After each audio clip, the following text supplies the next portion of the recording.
see. Yeah, it's been a while. What's up, guys? So we are here to talk about PUBG Nations Cup 2025, and it's back again in Seoul.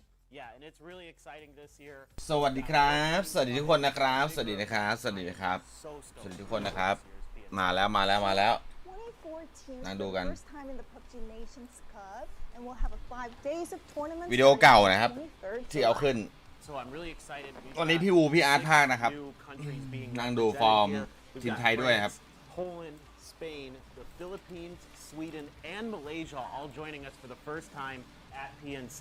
We also are bringing back Denmark and India. แผนทีไฟผมว่าใช้ได้อยู่นะเพราะว่าดูแลจากการลงอ่ะพวกแต่ละทีมก็ยังไม่ได้ใช้เยอะขนาดนั้นนะครับ So in the final stage, top 8 teams from PNC เริ่มอิรันเกลก่อนไหมน่าจะเริ่มอิรันเกลก่อนนะครับ for rest of the 8 teams who will be qualifying from the survival stage. It's a longer format. That's super cool. It's going to give a chance for some of these new teams and new regions that are going to be appearing to really showcase what they're made of. And I guarantee we're going to see some big upsets, some big moments from some of these new countries. So one more thing that is very exciting in PNC 2025 is that we'll be implementing new features to unify the gameplay with rank mode, like recall system. น่าห่วงเกาหลีใต้แค่ทีมเดียวอ่ะผมว่าทีมอื่นไม่ค่อยน่าห่วงเท่าไหร่ I think especially things like the recall system are going to open up some new opportunities for teams. It could result in some cool situations with hot drops, for example, where if your team wins the hot drop, but you lose a couple players, you can get them back quickly. Things like that are going to be really impactful in the decision-making process for these squads. Yeah, it was always hard to adjust to the new feature, but it always results in very exciting moments, so I'm really anticipating the game. อินโดน่ากลัวนะปีนี้นะครับอินโดน่ากลัวอยู่นะใครเข้ามาแล้วก็ฝากกดไลค์ฝากกดแชร์ด้วยนะครับ So it's going to be really cool to see what they're going to showcase with these new features. Yeah, so I also can't wait to find out how these top players adjust to these new features in the gold competition. Yeah, so let's move on to the 24 teams participating in PNC 2025. So first, let's talk about the top 8 teams from PNC 2024, which will be waiting in the final stage. So let's start with Team Korea, who's aiming for 3-peat in the อินโดน่ากลัวเพราะว่าได้4ไก่มา Slightly different roster this time, with Cumin and Raining coming in. Yeah, I mean, obviously this is going to be one of the teams that is going to be on everyone's radar to be the favorite. Yes, we know Seoul and Salute, great players internationally. We've seen it time and again. Yumin has done a great job with the Freaks, being that IGL, being that leader. And then you've got Raining from T1, who has really showcased his individual ability with that squad. So this is a team that is still going to have a lot of firepower. Yeah, in the team-wise, Seoul's D plus Kia is not performing that well in the global or series, but I know he has a potential to play well in the global tournament, so that would be a key on this team too. So let's see if Team Korea can make this records of 3 consecutive wins in PUBG Nations Cup. Next, we have Team USA, the runner-up of PNC 2024, who missed the trophy by just only 1 point. We also have Shrimzy, Kickstart, Party Curdy, the same roster from last year, and we have Alo instead of Sneakers. This is a really everybody saw last year with such an exciting PNC 2024. This team เพราะว่าอินโดแม่งก็เล่นดี put it last year and get the big win. Alo, a great player. It's hard to believe this is his first PNC. And then you've got the classic, Shrimzy, Kickstart, Party Curdy, brilliant IGL. So this is a really strong team. Next is Team Thailand. We have Fluky and Jacob in the list again, and Rossity Jr. coming back. And we have Kiss, who have showed extraordinary performances in PGS 7-8. Yeah, so Kiss is a player that's been on everybody's list. เลือกยากว่ะ 7 and 8, he played so well out there. Everybody has high expectations for Thailand now. This is a really good team with Rossita Jr., the veteran IGL, who should be leading this team. They might be a little bit more passive, but they're really, really strong in the fire to power. ทำไมโซ17,000เองอ่ะ I also think that this team is really balanced. So next is Team Vietnam, which is one of the most consistent team in PUBG Nations Cup, never going lower than 4th. We still have Himas, the superstar in Vietnam here, but we have 3 new players coming in PNC, Tanvu, Dolan, and Soloji. Yeah, this is an exciting team, right? So, You got gee. players from the defending PGC champions of the Expendables in Panvu and Delwyn. So Lalzi getting his first shot. He's been such a strong player, a great role player for so long for his region. And obviously Himas, one of the most exciting players on the planet. Yeah, as Himas didn't qualify to the last PGSs, I think a lot of Global fans would be missing his clutch play. Let's see how they ครบ play ละ in PNC. เอาตัวยิงอย่างเดียว Next is Team เน้น Brazil. ยิง Here, Sparking is only returning player, and I still remember that mortar play against Team USA last year. This is such a strong squad. I mean, obviously Sparking, one of the best individual players we have in PUBG esports. And then you're bringing in some great new players. Santastico, who had that crazy clutch at PGS earlier this Santastico. year. BL has been incredible. And Posa, one of the best salvage point players we have out there. So this is a really well-balanced, strong team. So next is another South American team, Team Argentina. These players are quite familiar. They have been playing in PUBG Nations Cup in and out, so I think most of them would be familiar. Absolutely. This is a team full of veterans, guys who really know how to play in PNC, how to adjust to these lobbies.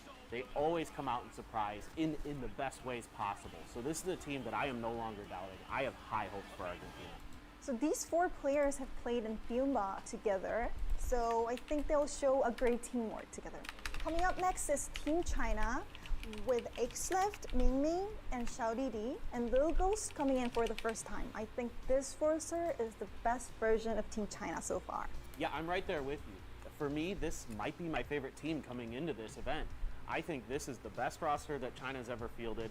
I mean, you've got PGS champions, you've got PCL champions, you have a PGC champion on this team. You have tremendous firepower. If you're talking about some of the best players on the planet, if I was putting together a top 20 list, I think all four of those players are on there. Team China always had a great expectation, but didn't meet that expectation so far. But I think this roster can do it, so let's see how they do. Finally, we've got Team Australia with so many familiar teams. Tiggleton, Flood, Luke, and Monty, they have played in PNC for so long together, so I think they could show us the good performance this year. Yeah, I really hope so. I mean, Luke, this is his 5th consecutive PNC, one of the few players that is able to claim that achievement. What a tremendous career he's had. Tiggleton obviously really performed very well during PGS, so I'm expecting big things out of him. And then there's Monty and Flood, who are really consistent players in their own right. So I think this could be a really strong PNC for Australia again.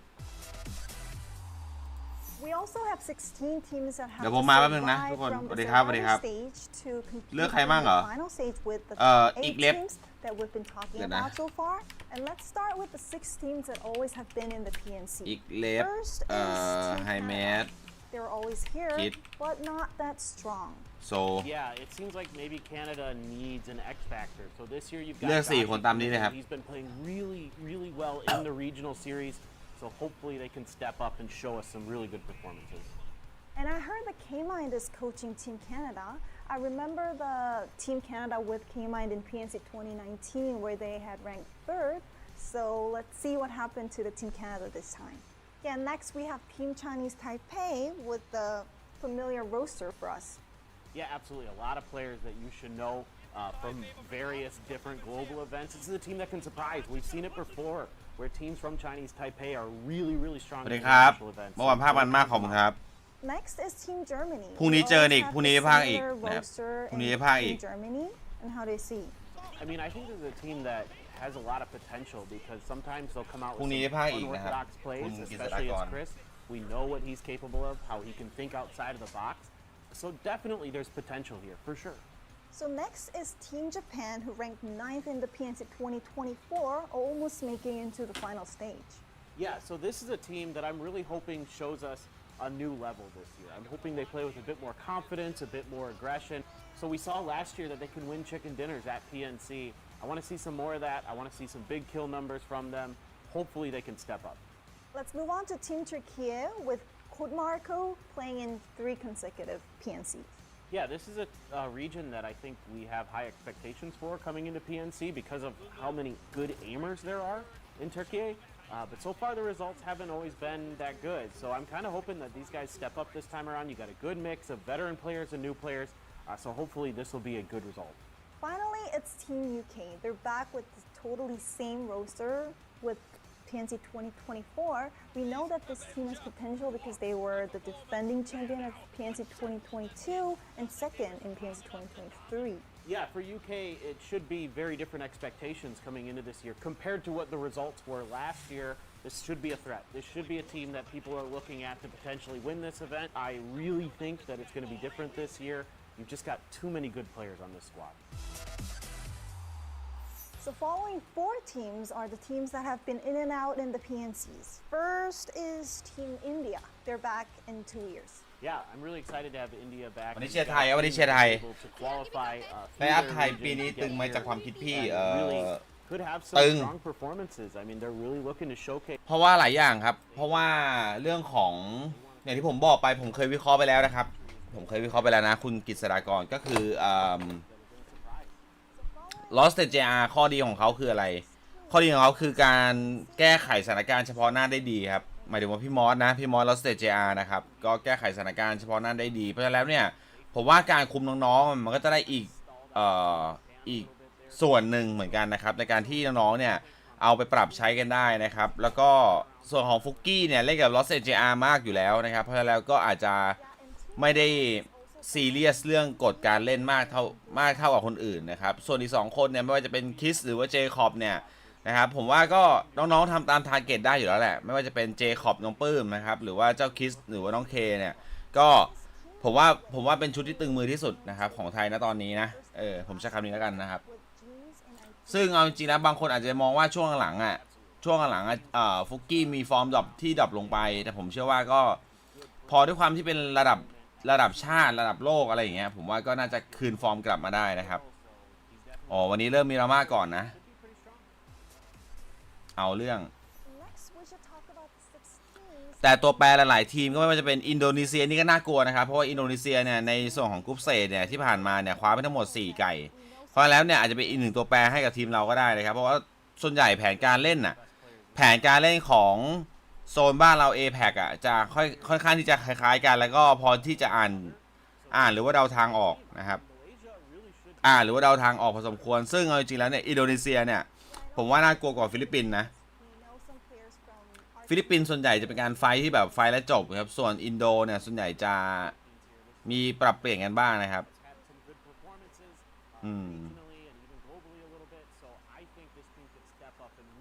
ประมาณนั้นนะครับถามมาได้นะระหว่างรอนะครับระหว่างรอเกมเริ่มนะครับเพราะว่าเดี๋ยวต้องเข้าหน้าแคสเตอร์อีกอะไรอีกนะครับสถิติอีกอะไรอีก ผมก็มองว่าไลน์อัพนี้สู้ต่างชาติชิวๆเลยอยู่ที่แผนการเล่นเลยครับใช่ซึ่งเอาจริงแล้วการเติมเต็มมา IGL ณตอนเนี้ยนะครับ IGL ณตอนเนี้ยก็คือผมมองว่ามอสจะช่วยแก้ไขได้นะครับเรื่องแผนการเล่นเรื่องการจัดการวิธีการเล่นที่บอกว่าเอาจริงแล้วก็เป็นอีกหนึ่งผู้เล่นละกันที่บินต่างประเทศบ่อยนะครับในช่วงหนึ่งนะของธีรทรไฟท์นะครับผมว่าการที่เขารับมือกับการที่ไปเล่นในระดับเวทีระดับ global แบบผมว่าเขารับมือได้นะครับอันนี้อยู่ที่ว่าจังหวะการยิงด้วยแล้วก็ดวงด้วยส่วนหนึ่งนะครับเพราะว่าถ้าใครย้อนกลับไปดูในช่วงของ PNC 2024 ที่ผ่านมาเนี่ยทีมไทยเรานะครับไปแอบเสียดายคือช็อตสุดท้ายเว้ยไม่งั้นแล้วเราจบอันดับที่1ได้นะครับจะท่าดีทีเหลวอีกหรือเปล่าจีนคราวที่แล้วจีนเนี่ยเขามาตัดอนาคตเรานะคราวที่แล้วทีมชาติจีนเขาตัดอนาคตเราเพราะว่าถ้าเราเคลียร์เวียดนามได้รีเซ็ตกลับมาได้ครบ4และกลับไปเล่นกับจีนได้เนี่ยผมว่ามีสิทธิ์สูงที่จะได้แชมป์ด้วยแซงหน้าเกาหลีใต้นะครับไม่งั้นแล้วก็คราวที่แล้วอาจจะเป็นประวัติศาสตร์ของเรานะครับที่เราสามารถคว้าถ้วยได้นะในรายการ PNC นะครับ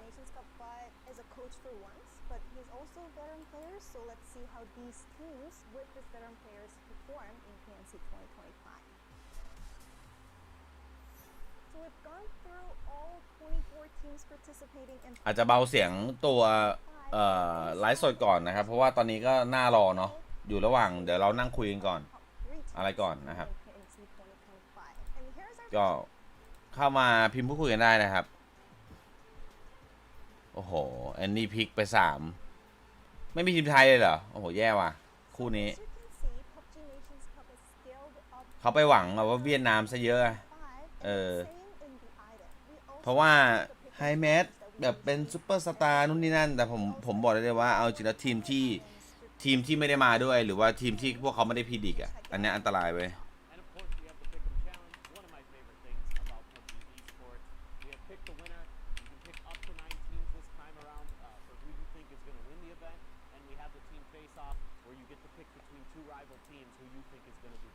นะครับใช่ฝรั่งเศสก็เสียดายสวีเดนเมื่อวานก็เสียดายเมื่อวานเสียดายสุดคือฝรั่งเศสเว้ยฝรั่งเศสคือฟอร์มแบบไม่เข้าไม้เข้ามือเองครับแล้วก็ตกรอบด้วยตัวเองครับใช้คำนี้แล้วกันนะสำหรับทีมชาติฝรั่งเศสนะครับเสียดายวันแรกเปิดมาโคตรดีเลยเปิดมาวันแรกนี่คือสปอตไลท์เข้าหาฝรั่งเศสแบบเต็มเลยนะเว้ยแต่แบบก็ไม่รอดอยู่ดีครับสุดท้ายนั่นแหละมันคือเสน่ห์ของเกมเว้ยคือถ้าคุณจะดีคุณก็ต้องดีต่อเนื่องแต่ถ้าคุณไม่ดีคุณก็อาจจะแบบเนี้ย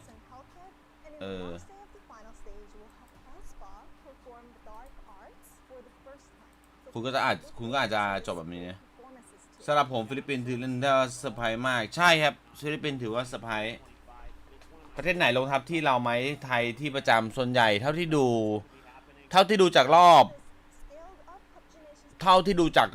ของกรุ๊ปสเตจที่ผ่านมาเนี่ยมีแผนที่เตโก้แล้วแต่เตโก้ญี่ปุ่นไม่ได้มาเพราะฉะนั้นเนี่ยผมว่าดูแล้วเนี่ยอาจจะไม่ลงทับเรานะครับอาจจะไม่ลงทับเรานะอาจจะไม่ได้ลงทับเรานะครับเพราะว่าพื้นที่ที่เหลือเนี่ยไม่ว่าจะเป็นทีมชาติอื่นอินโดนีเซียเขาก็มีจุดลงเขาอยู่แล้วซึ่งเอาจริงแล้วข้อมูลเนี่ยผมว่าโค้ชจักรมีให้อยู่แล้วนะครับโค้ชจักรมีให้อยู่แล้วพวกไชนีสไซเปก็ไม่ได้ลงทับเรานะเดนมาร์ก UK แล้วพวกเนี้ยกัตก้าเราก็ไม่ลงอยู่แล้วนะอิรันเกลนะครับส่วนมิราม่าเราลงแถวซ้ายมือวอเตอร์ทรีทเมนต์เนี่ยก็ไม่น่าจะมีใครลงทับนะเพราะว่าส่วนใหญ่ก็จะหาจุดลงประจำของแต่ละทีมอ่ะซึ่งต้องบอกคุณผู้ชมอย่างนี้ก่อนว่าจริงๆแล้วเนี่ยในทุกทีมทุกประเทศเนี่ยเขาก็จะมีจุดแกนหลักลงแบบเป็นประจำอย่างเช่นสมมติว่ามองแนวโน้มนะมองแนวโน้มไปที่โค้ชของแต่ละทีมอย่างเงี้ยอย่างเช่น Extreme อย่างเงี้ยของทีม Liquid อย่างเงี้ยก็จะไปลงที่อื่นนะครับถ้าเป็นมิราม่า Liquid น่าจะลงแถวคูเดเวเล่ไม่ก็อิมพาร่าไปเลยนะซึ่งก็ต้องดูอีกว่าบราซิลจะไปลงไหนด้วยนะครับแล้วก็ส่วนของเวียดนามเนี่ยมีจุดลงประจำอยู่แล้วซึ่งโค้ชก็ยังคงเดิมนะครับโค้ชเป็นดีเจชิปเพราะแล้วเนี่ยผมว่าโค้ชอย่างดีเจชิปก็อาจจะไปลงในจุดของตัวเองนะครับส่วนแบบอีรันเกลก็น่าจะลงแถวซ้ายมือของฟาร์มนะครับจุดลงประจำของทีมชาติเวียดนามนะ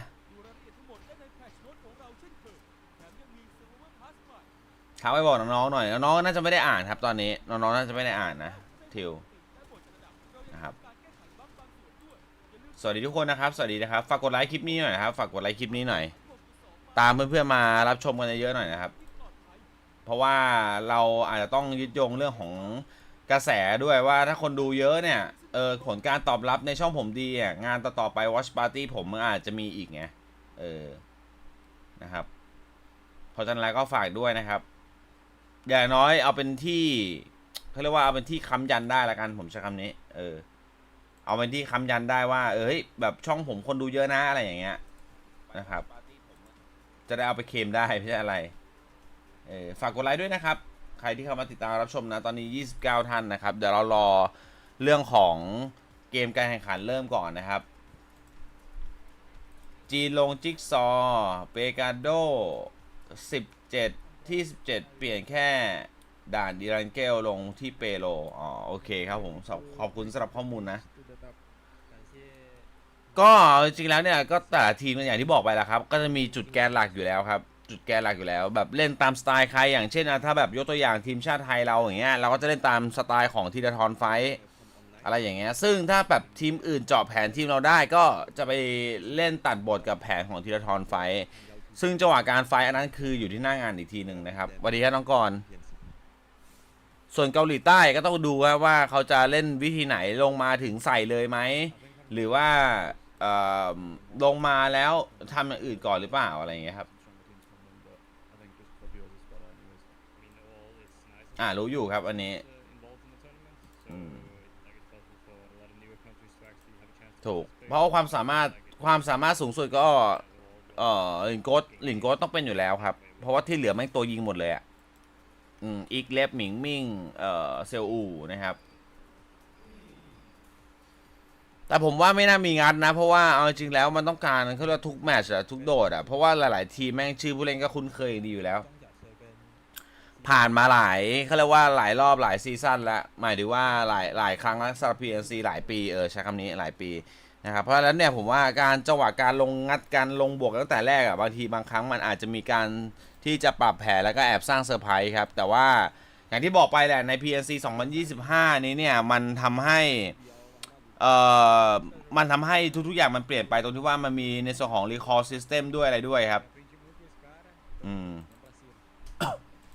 มี recall system มีนู่นนี่นั่นที่แบบเสริมเพิ่มเติมขึ้นมาเพราะฉะนั้นแล้วผมว่ามองว่าก็เป็นไปได้ครับยังไม่ได้ตัดโอกาสไปซะทีเดียวนะเรื่องของการที่จะลงงัดกันหรือว่าจะลงไฟกันเลยตั้งแต่แรกๆนะครับนะครับก็ฝากกดไลค์ฝากกดแชร์ด้วยนะครับไม่ว่าจะเป็น Twitch TV YouTube นะครับฝากด้วยนะ2ช่องทางของเราในการถ่ายทอดสดนะครับ WatchParty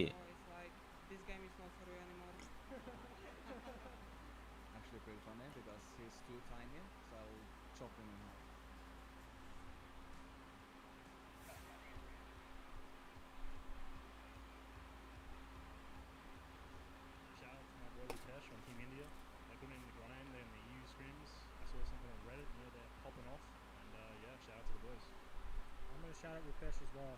Rupesh is number one. เป็นอินเดียเหมือนกันเพราะว่าไม่เคยเห็นเขาเล่นเลยในรายการแบบว่าฟอร์มอินเดียว่ะตื่นเต้นระหว่างในรอบของ Final Stage Survival Stage ครับเขาเลือกทีมมา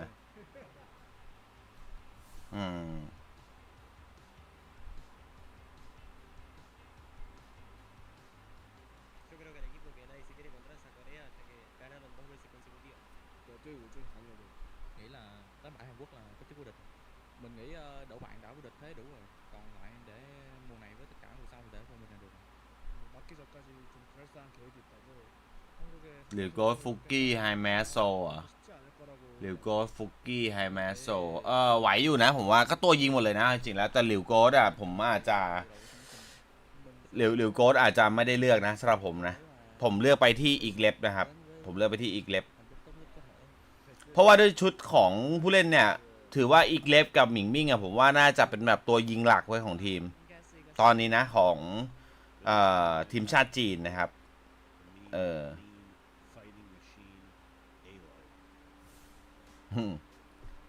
มี Fighting Machine ครับอย่างเอโลโอ้โหกันเนอร์นะ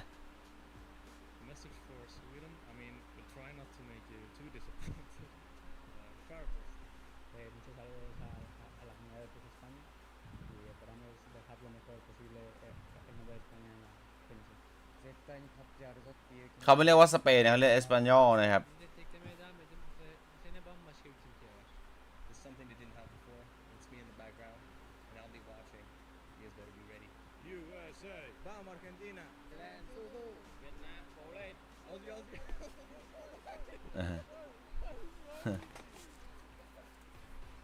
หลุดกันเฉย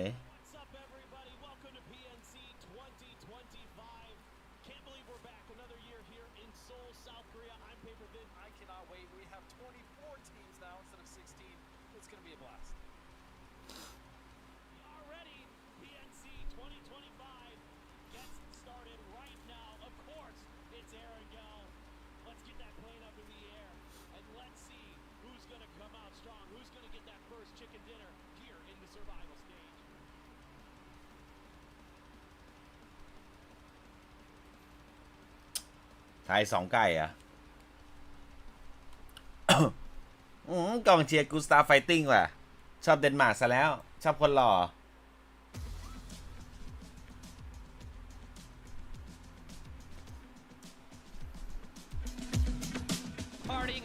ไม่กล้าWith the M249, how many times have we seen this in the past? Really shredding Denmark apart. They fall. The overlords of what's going on, and if they can spot out Adam, like Philippines hold the key into the circle for both of these sides. Look at the 3 players stacked up now. Adam is going to get knocked by Tentrip, and this could not be going better for Team UK. They're trying to steal the kills away. Tentrip with another one. Vex gets the last one, and Canada fall. 10 tip Team, they assumed that this position was clear. Trick was there. Elsewhere though, Turkey, they're going to run into Chinese Taipei as a quick triple knock will come through. Savior, who we heard from at the start of the game, he's holding the MJ3 and that weapon.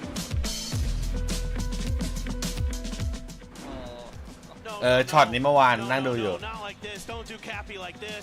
Don't do him like this. Oh, what a shot, Trick. No, not like this.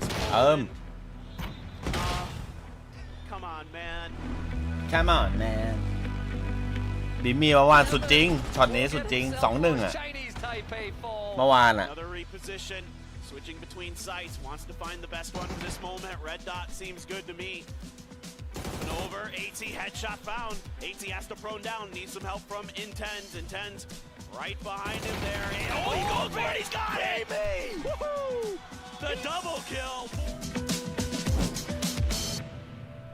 เมื่อวันไฮไลท์จัดบิมมี่นะครับ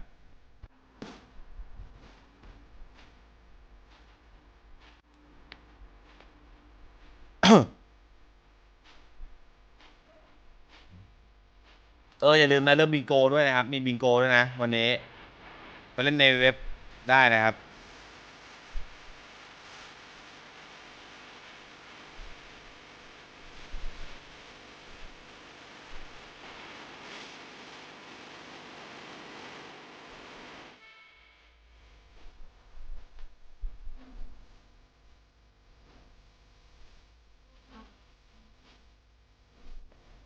เดี๋ยวผมมาเอาแบบ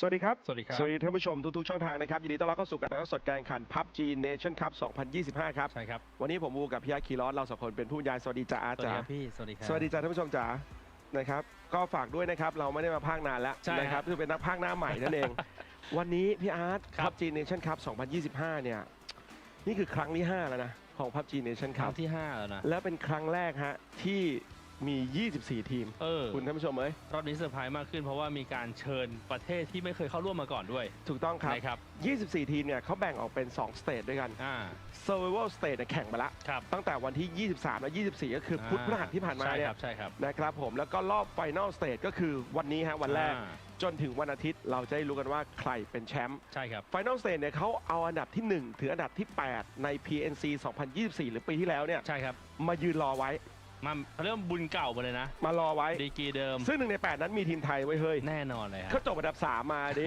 ปีแล้วอ่ะนะครับเข้มมาเลยครับแล้วเขาก็เอาอันดับ9ถึง16เนี่ยมารอเล่นกับทีมที่เข้ามาใหม่ครับและแข่งกันไป2วันละใช่แล้วได้8ทีมมาสมทบในวันนี้นะครับท่านผู้ชมครับยังไงก็ฝากติดตามกันด้วยแล้ววันนี้ฮะเราถ่ายทอดสดเนี่ยกันอยู่ที่นะฮะต้องบอกว่าเกาหลีใต้นะเขาแข่งที่ไหนนะพี่อาร์ตสถานที่นี่มีชื่อว่าโอลิมปิกแฮนด์บอลยิมนาเซียมนะฮะถูกต้องเลยครับก็ต้องบอกเราเคยไปมาแล้วปีแล้วใช่ครับสนามไม่เป็นสนามเหมือนสนามกีฬามันมีหลายๆสนามฮะถ้าผมจำลองอีกมันเหมือนถ้านึกให้น้องๆนึกภาพเหมือนนี่อินดอร์สเตเดียมผมมาถูกต้องคือเป็นสนามกีฬาหลายๆสนามอยู่ในแบบที่เดียวกันเขาจะมาออกกำลังกายกันนั่นนี่คือสนามแฮนด์บอลเขาเป็นโอลิมปิกแฮนด์บอลยิมนาเซียมนั่นเองนะฮะถูกต้องเลยครับเดี๋ยวมาดูฮะท่านผู้ชมครับในส่วนของทัวร์นาเมนต์ฟอร์แมตนะครับรุ่นใหญ่ก็คือด้านซ้ายที่เราได้เห็นไปคือส่วนบิมมี่เมื่อวานคอพังเลย ที่แข่งกันไปแล้วเราได้8ทีมมานะครับทีนี้8ทีมที่เข้ารอบมาจากโซเวอร์สเตทเนี่ยมาสู่แกรนด์ไฟนอลหรือว่าตัวไฟนอลสเตทนะพี่อาร์ตเอาไว้ว่าซ้ายมือลืมเลยท่านผู้ชมอย่างงง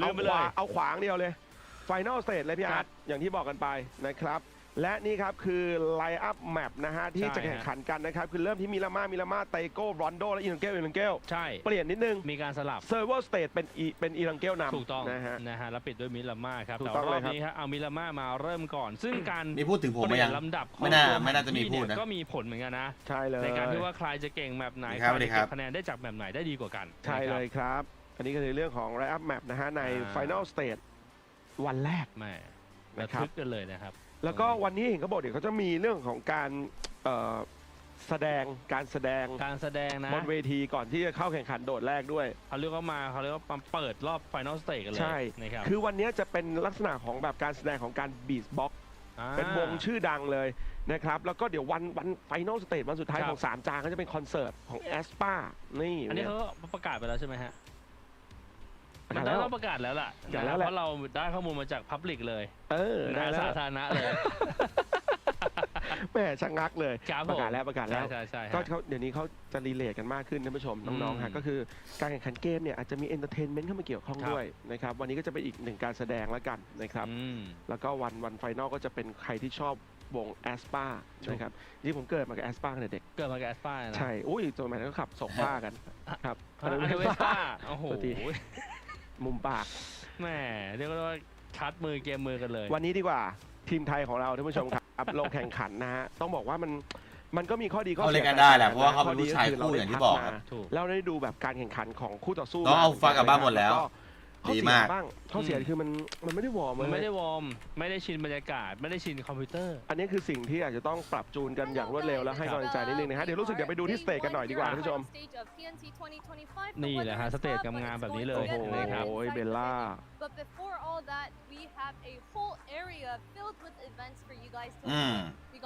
ทำสวยขึ้นทุกปีนะมีแบบว่าที่ให้แบบว่าเดินดูแบบมีกิจกรรมให้เล่นน่ะโคตรดีเลยpredict the winner zone as well so make sure to stop by this area before enjoying the show and I'll see you guys เต้นไหนยังไงแข่งเองใช่ไหม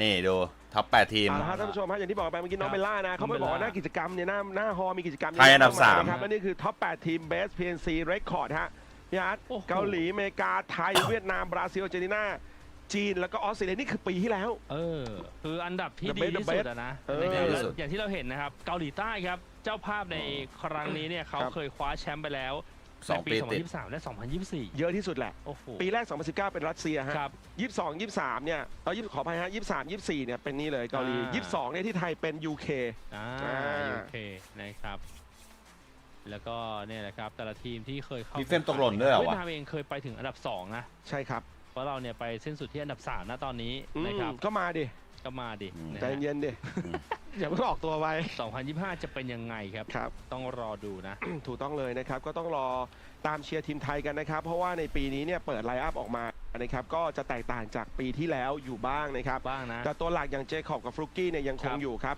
ลิลิกครับอินโดก็ดีเมื่อปีแล้วถูกเปลี่ยนเป็นโลสเตจJRอินโดก็ดีนะครับถูกแล้วนั่นเองนะครับแล้วก็มือยิงอย่างนูรินนะครับโดนทดแทนมาโดยคิสฮะแล้วก็โค้ชอย่างลักซูรี่เมื่อปีที่แล้วถูกเปลี่ยนเป็นโค้ชหนูจักรฮะหรือโค้ชพี่จักรของเราเนี่ยนะเมื่อวานเห็นผู้ชมยิงมุกใส่วินาทีเรื่อยๆนะ2024 record อันที่ไม่เข้าใจนั่นก็โอเคบางงานบ่อยเบอร์นั่นแหละผมถึงบอกผมเล่นมุกไม่ได้นะเล่นกับน้ำเขาไม่ค่อยทันมุกไงเมื่อที่จะเล่นไม่ค่อยเก็ตมุก242ใช่ครับคือแบบมันแต้มเดียวส่วนอันดับ3เนี่ยไทยแลนด์ของเราเนี่ย137แต้ม6คะแนนคุณแต่คิวเยอะสุดในทัวร์ฮะ99คิวนะทีมไทยนะครับก็จริงแล้วน่ะไม่ได้แปลกใจหรอกว่าเรื่องเล่นมุกกันนะเพราะว่าจริงๆแล้วผมเล่นไม่ได้ไม่ได้ขาดกันแบบ30แต้ม20แต้มส่วนใหญ่น้ำจะไปเล่นมุกแบบเวอาหารไปเวท่องเที่ยวน้ำไปแล้วนิดเดียวจริงๆฮะแล้วเราเนี่ยติดลุ้นท็อปมาแล้วด้วยนะตอนนั้นคือดูว่าจะของเวียดนามอาร์เจนตินาอังกฤษเป็นใครเหรอครับนี่ฮะก็จะเป็นอย่างที่บอกปี2024นะ IGL ไฮไลท์ของ USA มาให้ดู IGL เวียดนาม USA ผู้เล่นเนี่ย IGL เวียดนามน่าเป็นเดวินนะครับน่าเป็นเดวินนะ IGL เวียดนามนะครับกัปตันทีมนะเดวินนะครับตลอดนะใช่ครับก็เป็นไฮไล แล้ว ท์ ก็ ผู้เล่นของเขา อาร์เจนตินาน่าจะเป็นในส่วนของกัปตันนะครับ สตาร์ทเล่นในนามสโมสรก็ น่าเป็นกัปตัน แล้วครับนะครับมีชิมซี่นะครับก็ถือว่าอันนี้ไม่ชัวร์นะครับตัวเด่นๆนะครับแล้วก็ของอังกฤษจากอเมริกาหรือ USA อังกฤษอังกฤษอังกฤษน่าจะเป็นวอร์ดครับคิกสตาร์ทชื่อก็คุณหน้าคุณตากันส่วนเกาหลีใต้กันบ้างนะครับเกาหลีใต้เมื่อปีที่แล้วเนี่ยครับก็ต้องบอกว่ายอดแป๊บนึงนะผมเปลี่ยนก่อน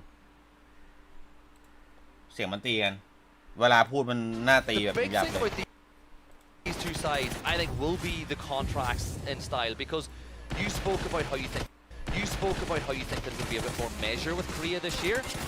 I think that in a lobby like this, it's the team that makes the best decisions that are going to win. Like I know that's an obvious thing to say, but these aren't four players who play together every อาจจะฟังอังกฤษเอานะครับเพราะว่าถ้าฟังไทยด้วยกันมันตีกันนะครับเสียงมันเหยียบกันเวลาผมพูดแล้วแบบเสียงนักพากย์ก็จะตีไปด้วยครับนักพากย์ใหม่เนี่ยนักพากย์ไอร์แลนด์คนนี้คนขวา You're going to have some level of comfort there going back to their days together on Danawa. Gumin and Salute obviously together on the Freaks. Raining's kind of the wild card there. His first PNC, a player who I've been a big fan of for a very long time in Korea because of his individual rifling skill in particular. I think you got to see a little bit of that at PGS. Well-deserved spot here for him. But on the USA side, you have crazy good fraggers there. You have a great frontliner and kick. So I really think that they're going to push the tempo again. I always pick Raining in fantasy. He's one of the players because he's always a bargain as well. Like I can never understand how he's so cheap. But the big thing is these are the two teams that were first and second place last year. A lot of people at home will think they could be the top two once more. เกาหลีเอากองเชียร์มานั่งคุยเหรอบนสเตจเวลาสัมภาษณ์ 벨라입니다. 2024 디펜딩 챔피언 서울 선수와 2위였던 팀 USA의 킥스타트 선수 한번 모셔봤는데요. 과연 올해 서울에서 다시 리매치를 하게 됐는데 서로에게 하고 싶은 이야기가 있는지 물어보도록 하겠습니다. Hi guys, it's Bella. I'm standing with the defending champion of PNC and the runner-up Team USA Kickstart. I want to ask them, do you have anything you would like to say? Is it going to be different this year? All right, so first. 뭐 작년과 별 다를 거 없다고 생각하고 아마도 뭐 이번에도 우승을 놓치지 않을까라고 좀 예상하고 있습니다. I don't think it's going to be different this year. I think the trophy is going to be ours again. What do you have to say to that, Kick? Well, I caught his breakfast this morning and it was a crab sandwich from a gas station. So I don't know if that's like his normal diet, but I don't think it's looking good for him. 오늘 서울 선수의 아침 식사가 뭐 게살 마요를 하는 거를 봤는데 뭐 그게 뭐 루틴인지는 모르겠지만 오늘 별로지 않을까라고 킥스타트 선수가 얘기해줬습니다. Alright, good luck, Seoul. Good luck, Kick. Okay, say 안녕. 안녕. Gas station sushi, the breakfast of champions, right? Look, I mean, the convenience food, does slap here. I'm not gonna.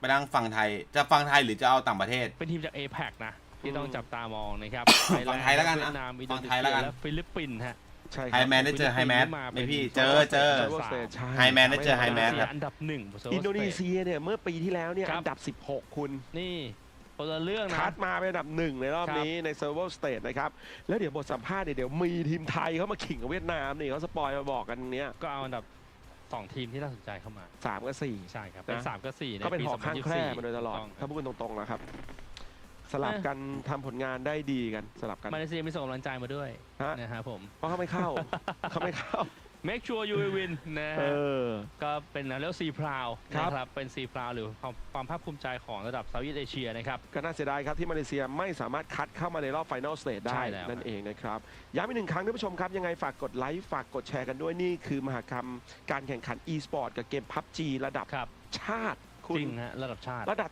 ทีมชาติคุณเลยวาระแห่งชาติกันเลยนั่นแหละนะฮะทัวร์นาเมนต์นี้มันขลังนะมันเต็มไปด้วยฟังต่างประเทศพี่แปลด้วยภาคด้วยนะพี่เอาภาคด้วยเหรอบรรยากาศสุดยอดจริงๆการเชียร์สโมสรกับการเชียร์ทีมชาติเสียงมันเห็นป่ะเสียงมันตีกันเห็นป่ะเสียงมันตีเกินอ่ะมันเลยแบบต้องเบาก่อนฟุกกี้ช็อตนี้ M249นี่ผมจำได้ดีเมื่อปีแล้วไม่มีหมดกระสุนมันเยอะเหลือเกินเก็บ3ครับออสเตรเลียครับนี่ก็ระเบิดเอาเจคอบ แมตช์นี้เราพากด้วยเมื่อปีที่แล้วครับถือว่าเป็นอีกหนึ่ง ริมน้ำสกิลเขาเลยนะ ใช่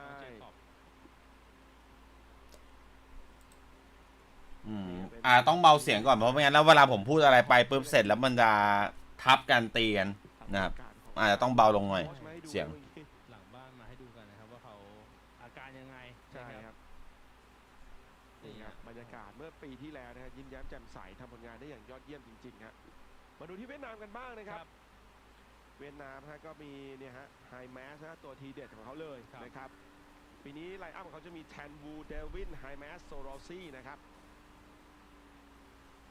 เขาเป็นไฮแมสที่ยืนมาเป็นตัวจริงตัวหลักนะครับโวลคาร์เท่าไฮแมสดูแต่ละประเทศเขาจะมีเรื่องของวิธีการในการคัดเลือกผู้เล่นมาแตกต่างกันไปนะครับเฮ้ยนี่มันไฮไลท์ไฮแมสเนี่ยคนเดียวเลยไฮแมสยาวๆยิงไปคนเดียวฟังภาคไทยแหละพี่เราจะได้นั่งดูวิเคราะห์แต่ผมต้องเบาเสียงลงไงให้ดูเป็นน้ำจิ้มกันก่อนผมต้องเบาเสียงลงเพราะไม่งั้นแล้วเวลาผมพูดปุ๊บเนี่ยเสียงมันจะทับกันแบบว่าฟังไม่รู้เรื่องเว้ยเพื่อล้ำลึกกันนิดนึงส่วนใครที่ไม่ได้รับชมไป2024ไม่เป็นไรนี่คุณวันนี้พรุ่งนี้มันเลือนรู้เรื่องวันละ6โดดเดี๋ยวรู้แชมป์ใช่ครับของจริงจะเกิดขึ้นอีกแล้วนะครับก็คือครั้งนี้เนี่ยทีมไทยของเราเนี่ยต้องฝ่าฟันกับอีก16ชาติ1-3ตัวที่ดีสุดใน PUBG High Mass ใช่ครับถูกต้องไม่ทัน2วันที่แล้วเนี่ยเกี่ยวข้องกันหรือเปล่าคือจะไม่เกี่ยวแล้วนะใช่เลยใช่ครับแล้วก็ใครนะครับที่อาจจะเหมือนมาดูแล้วก็อาจจะไม่กล้องดูมัวนะคือจริงๆเนี่ยดูจากสถิตินะครับเมื่อปีที่แล้ว16ทีมนะจะแตกต่างไปแค่3ทีมนะครับก็คือญี่ปุ่นเนี่ยเมื่อปีที่แล้วได้เล่นปีนี้ไม่ได้เล่นนะครับจะถูกทดแทนมาโดยฟิลิปปินส์นี่แหละนะครับ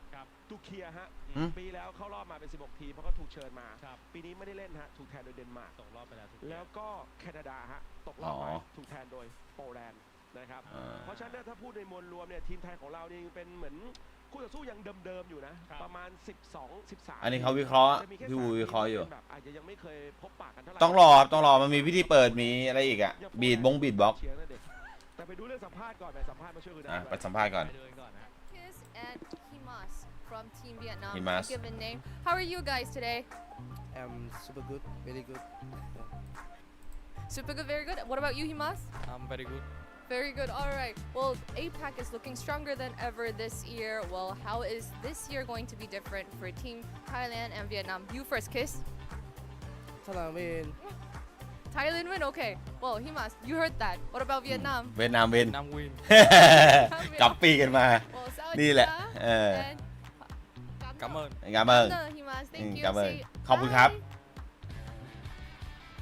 อาจจะไม่เรียกว่าบทสัมภาษณ์ครับเป็นการกวนกันไอ้คิสนะครับเปิดตัวน้องใหม่ได้ยอดเยี่ยมเลยนะก็ถือว่ากล้าเล่นเลยนะฮะกล้าเล่นเลยแต่เขาก็เปิดมาเลยนะว่าคือความน่าสนใจของทีมจากเซาท์เอเชียนี่คือตึงมากๆใช่แล้วก็ผลงานปีแล้วดีแล้วปีนี้จะเป็นยังไงนะฮะMiracle by เดนมาร์กที่เป็นมิราเคิลจากเดนมาร์กและของจริงเดนมาร์กอ่ะคืออาจจะดูไม่รอดแล้วช่วงปลายฮะมาได้คะแนนและได้อันดับที่ดีขึ้นทำให้เขาเนี่ยเข้ามามันก็เป็นเสน่ห์ของพับจีมาโดยตลอดนะพี่ฮันมันไม่เกมสุดคุณรู้ไหมว่าคะแนนมันเท่าฝรั่งเศสอ่ะ66เท่ากันแล้วไปวัดที่เรื่องแมคานิกแล้วฝรั่งเศสมาดีด้วยโอ้โหมีดาวรุ่งนิดเอ็กซ์นะองลีก็ทำได้ดีนะองลีไม่โอ้โหเก่าซะด้วยไปทางตำนานขอโทษทีนะท่านผู้ชมพอดีพี่อาร์ตเล่นเป็นนักฟุตบอลแล้วนะครับนี่คือเรื่องของบทสัมภาษณ์เมื่อสักครู่นี้เขาบอกว่าอาคิสบอกว่ารู้สึกดีนะไอ้ฮิมสก็รู้สึกดีเหมือนกัน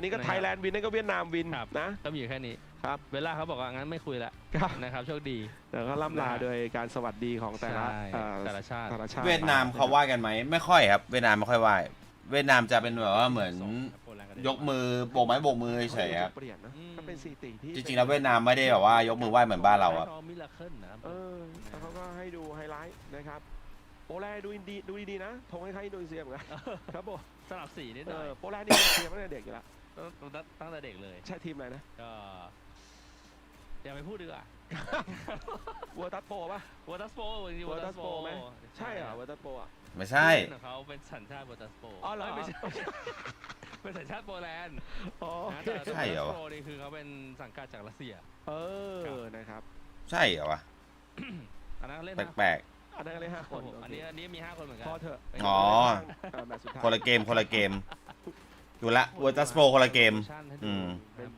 ที่บอกว่าเป็นโปแลนด์อ่ะคนละเกมที่โดนนอร์เวย์นะยิงมานี่ครับ เพราะว่าโปแลนด์ไม่ได้เล่น Virtus Pro เลยสักคนหมายถึงว่าใน PUBG นะครั้งแรกเลยครับก็เป็นการครั้งแรกของทั้ง2ทีมด้วยอ่ะทั้งเดนมาร์กทั้งโปแลนด์นะปกติไม่ว่าครับพี่แมทไม่ว่าปกติเขาไม่ว่ากันอยู่แล้วครับโค้งมากกว่าเฉียบเหมือนกันแล้วก็ท่านผู้ชมครับใครที่อาจจะเพิ่งเข้ามาชมในวันนี้นะครับแล้วอาจจะเหมือนแบบไม่ได้รับชม PUBG มานานนะครับก็ต้องบอกนะมันมีแพทใหม่ด้วยนะเดี๋ยวเราเข้ามาอัปเดตกันนะบรรจุเข้ามานะครับนี่คือเรื่องของ Server State Kill Leader ฮะอันดับ1จากอินโดนีเซียฮะทริกฮะ24คิว 4,682 ดาเมจนะพี่อาร์นะนี่ตามมาที่เดนมาร์กนะครับก็คือบีมผมไปดูต่างประเทศดีกว่าเพราะว่าดูช่องไทยแล้วมันเตียนเสียงไม่ได้จริงๆไม่งั้นก็คุณผู้ชมจะไม่ได้ยินเสียงยิงเลยเว้ยthat he didn't pick it picked up and then last year he came back in a disappointing event for UK but yesterday and the day before Michael was brilliant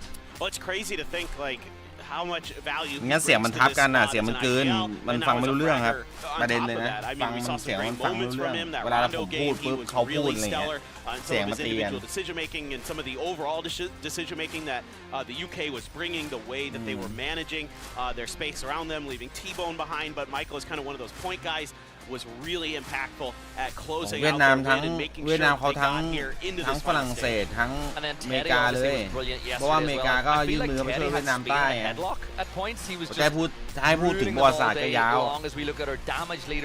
But there is one player I think that's worth mentioning who didn't get into the top 5 and that's Fuzzface. He dropped 19 kills for Swedenไอ้เชซื้อน้านี่ตัวเถื่อนเลยเนี่ย That is phenomenal showing that he can still do it โปแลนด์ you know if he กับ wants to maybe he can make a run back at full time comp อินโดนีเซีย please do I mean with what we saw in terms of his complete understanding of the game his ability to read situations correctly อีกอย่างหนึ่งที่ผมมานั่งดูวันนี้เพราะว่าวันพรุ่งนี้ผมพลาดเพราะฉะนั้นแล้วก็ต้องรับช่วงต่อจากเขามาว่ามีสตอรี่ไหนที่แบบน่าสนใจน่าดูบ้าง Sweden much further in that game because he identified that 2 players had crept up underneath them because of his game sense because of his understanding of the map things like that are so important but I'm sad Sweden's not here they had such a good first day but looking forward to hopefully seeing more of Fuzz in the future Yeah, definitely. Oh, what party and it is so good to be in a situation like this for him to show what he can do. Obviously, heartbreak in the end because I think when we looked at it, with 5 or 6 minutes left on the last map, he was, Sweden were still in. It was last second. We spoke a little bit about predictions though, and I hate making predictions, right? Me too. It's so hard to do, especially in a lobby like this. But you've gone for Vietnam. For today. For the whole event, I'm going with China.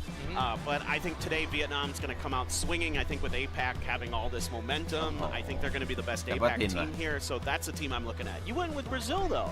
I literally seesawed between USA and Brazil. USA because it's the region I work with Brazil. But then I was like, you know what? We're going to talk a lot about USA. Let's go for Brazil because I think Sparking is probably the best player we've ever seen come out of South America. Yes. And I think we don't even have to debate that anymore. And when you consider that they've been added by some new blood, obviously you've got BL who've come in from Rock alongside. คิดว่าใครจะจบแรงอันดับ1ของวันแรก Yeah, no. I mean, this Brazil squad, I think, is going to do damage again. I mean, they always do well, right? We're going to see an even bigger step up. I think Sparking is one of the best players on the planet. So he's always hungry to win. I love talking to him behind the scenes because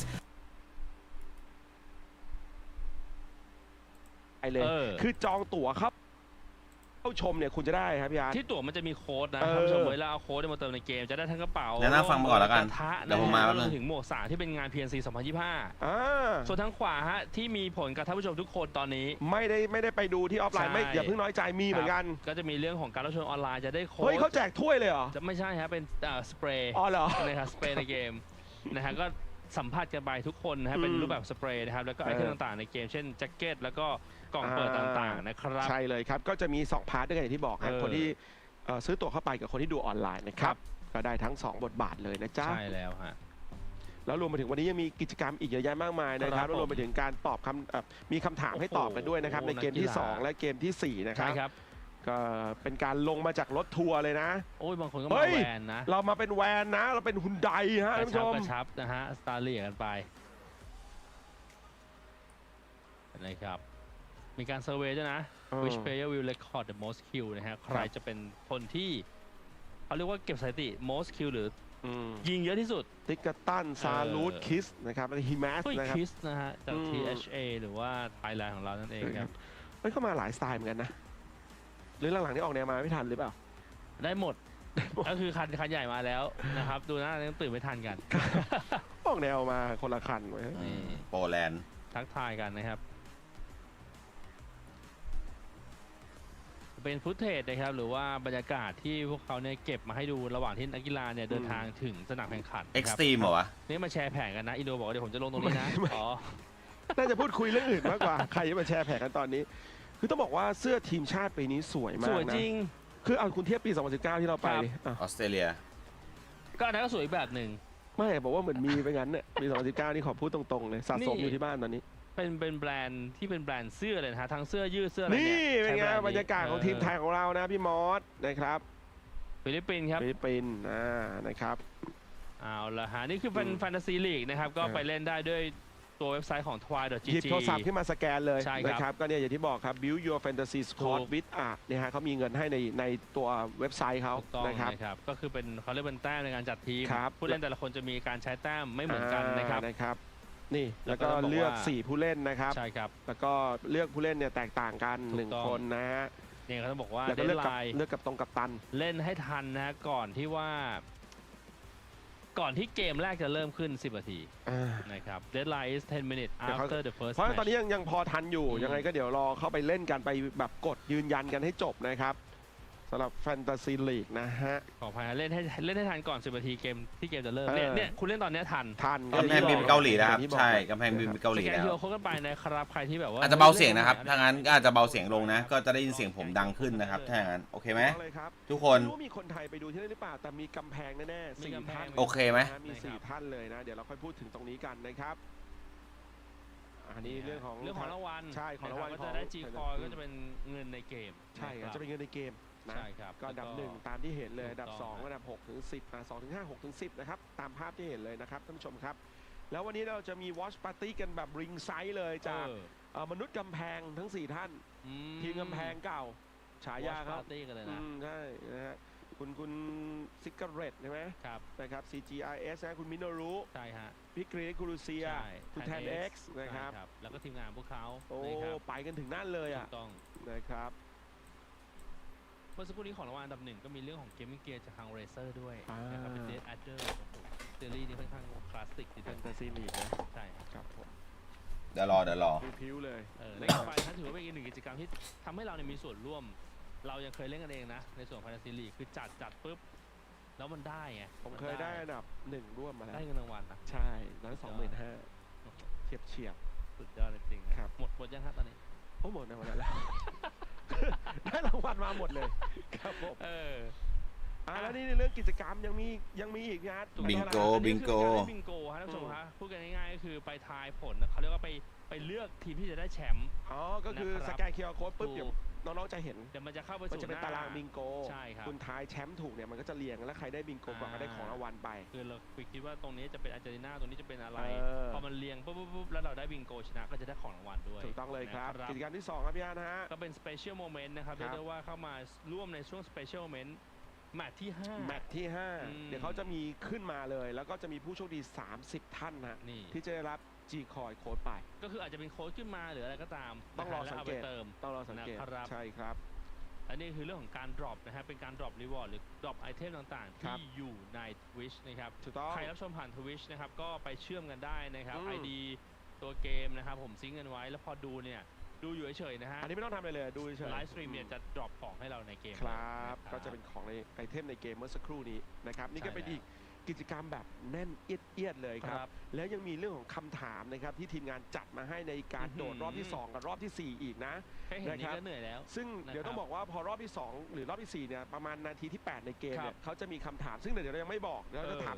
สดๆต้องรออยู่ติดตามนะครับแต่ผมดูแล้วเนี่ยไม่ยากและที่สำคัญที่สุดเนี่ยมีของรางวัลเป็นเสื้อตัวนี้ท่านผู้ชมขออนุญาตนิดนึงสวยจริงฮะเฮ้ยนี่สวยจริงเป็นเสื้อ PNC ปีนี้คุณขออนุญาตดูหลังนิดนึงเฮ้ยขอโทษนะฮะอันนี้ไม่ได้พูดเล่นนะฮะล่าสุดนี้ผมต้องเห็นตัวนี้ปุ๊บเนี่ยต้องสั่งไปผมโฟนอินไปไม่หาเจคอบเลยครับฝากซื้อด้วยน้องน่ารักมากอยู่ครับพี่น้องไปซื้อมาแล้วบอกว่า500,000ผมบอกวอนเหรอมันบอกบาทผมบอกไปวางไว้ที่เดิมครับผม อันนี้คือเรื่องพี่เอ็ม เฮ้ยขอบคุณครับขอบคุณครับขอบคุณครับ สามารถเข้าไปทายกันได้นะครับว่า ขอบคุณครับยอดเยี่ยมกระเทียมดองขอบคุณครับ ประชากรเกมเมอร์ ยินดีต้อนรับเข้าสู่คอเด็กครับผม โหวตไปที่ China สวัสดีครับสวัสดีครับขอบคุณครับขอบคุณครับยินดีต้อนรับเข้าสู่แก๊งคอเด็กครับผม 800,000กว่าๆนะครับเวียดนามโอ้โหเวียดนามเอาเรื่องนะครับ2.8 ล้านUSA 2.7 ล้านครับบราซิล800,000ไทย430,000นี่ถือว่าเยอะแล้วนะ เยอะแล้วนะ นะครับ ตามสถิตินะครับ ไล่เรียงลงมาครับ ครับ ไป ก็ ถึงอาร์เจนตินาครับ ตามที่ดูเลย 88,000นะครับก็ยังมีเวลานะครับในการไปพิกเอ็มชาเลนจ์นะครับท่านผู้ชมเอ้ย ครับ นี่ครับ13 ถึง 23 กันบ้างนี่ครับแหม ก็จะเป็น 23ร่วม อินโดนีเซียฝรั่งเศสตุรกีแคนาดานอร์เวย์ฟิลิปปินส์สวีเดนเดนมาร์กนะครับโปแลนด์นะครับ อินเดีย ครับ นะ มาเลเซียสเปนบางทีมตกรอบไปแล้ว ถูกต้อง นะครับอย่างที่บอกกันไปต้องบอกนะครับท่านผู้ชมครับใกล้แล้วนะฮะใครที่รับชมอยู่ทางบ้านตอนนี้ห้ามไปไหนแล้วนะครับ เพราะว่าใกล้จะเข้าสู่การโชว์สเตจกันแล้ว น่าจะเป็นเรื่องของการโชว์ performance music นะครับใกล้มากๆแล้วหลังจากจบเนี่ยมันจะเป็นเรื่องของการโดดรอบแรกอย่างเป็นทางการของ PUBG Nation Cup 2025 รอบ Final Stage นะครับดูมา2วันนี้ผมบอกเลยวอร์มวันนี้พรุ่งนี้และมะรืนนี้สุดสัปดาห์นี้เชียร์ไทยกันนะครับไม่ว่าจะเป็นเจคอบคิสฟรุกกี้โลสเตทแล้วรวมถึงโค้ชจักรให้ทำประวัติศาสตร์แชมป์นาทีไว้ให้มีสิทธิ์เหมือนกันนะอะไรก็เกิดขึ้นได้นะครับสำหรับ PUBG ขอให้3เกมแรกเนี่ยวงอยู่ใกล้เราแล้วกัน คือ ผม จบ ไม่ต้องอยู่ในเราก็ได้อยู่ใกล้เรา วันนี้พี่ว่าไทยจะมีแชมป์ไหมนิมิตก่อน ไม่เห็นเลย นอนมาน้อยด้วย พาไปมานะพิกเจอร์ไม่มี no picture พิกเจอร์ ครับผม แต่ผมว่าต่อให้ไม่แชมป์อะผมว่าติดสักท็อป ไปเห็นทาง USA อะดิ ผมอะ 5 ไก่แรกว่างี้ ไม่มี ให้เหตุ ต้องมี USA แล้วท่านผู้ชมนะฮะคิดว่าทีมไทยเราจะได้ไก่ไหมในวันนี้6เกมนะ6เกมเริ่มด้วยมิรามา เอางี้ไม่ไก่ก็ได้อะติดท็อป3ไปทุกเกม จริงๆ คุ มี ณ สัก5คิวติดมือ8คิวติดมือ ใช่ คู่นี้ขอแบบเพลิน ขอให้ ๆนะฮะ แล้วน้อง คู่นี้ขอแบบไก่เยอะ อินดิวิดวลหรือความสามารถเฉพาะตัว ครั กา บ ร ผม ยิงเนี่ยไว้ใจได้ทุกคน ไว้ใจคนแล้วโดนไปถึงประสบการณ์จากน้องมอสโลสเตทที่คอยจะจิ้มหรือคอยแบบ ทีม แล้วตอนนี้รู้สึกว่านี่ฮะพิธีเปิดหรือว่ารวมไปถึงมิวสิกเพอร์แมนพร้อมแล้วไปดูกันบนเวทีกัน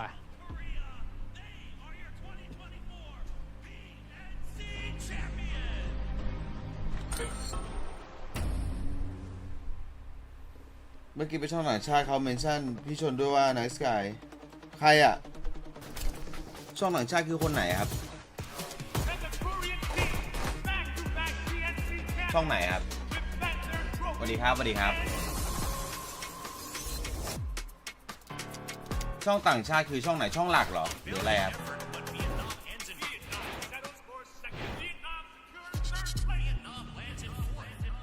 หรือว่าช่อง WatchParty ครับโอ้ใช่เหรอช่องอ๋อโอเคเอามึงนะ PUBG ไปเล่นกลางโอ้ยเฮ้ยขนลุกPUBG หลักใช่ไหมครับ PUBG หลักตอนไหนอะ Keep an eye on how that to be here, and he's such a good guy as well. Like a Capitan. I brought players, you know, who've been here before. And then finally there are easy way. ตอนไหนครับขวาด้วย Bingo for days. I might do it. This is going to be there. Salutes.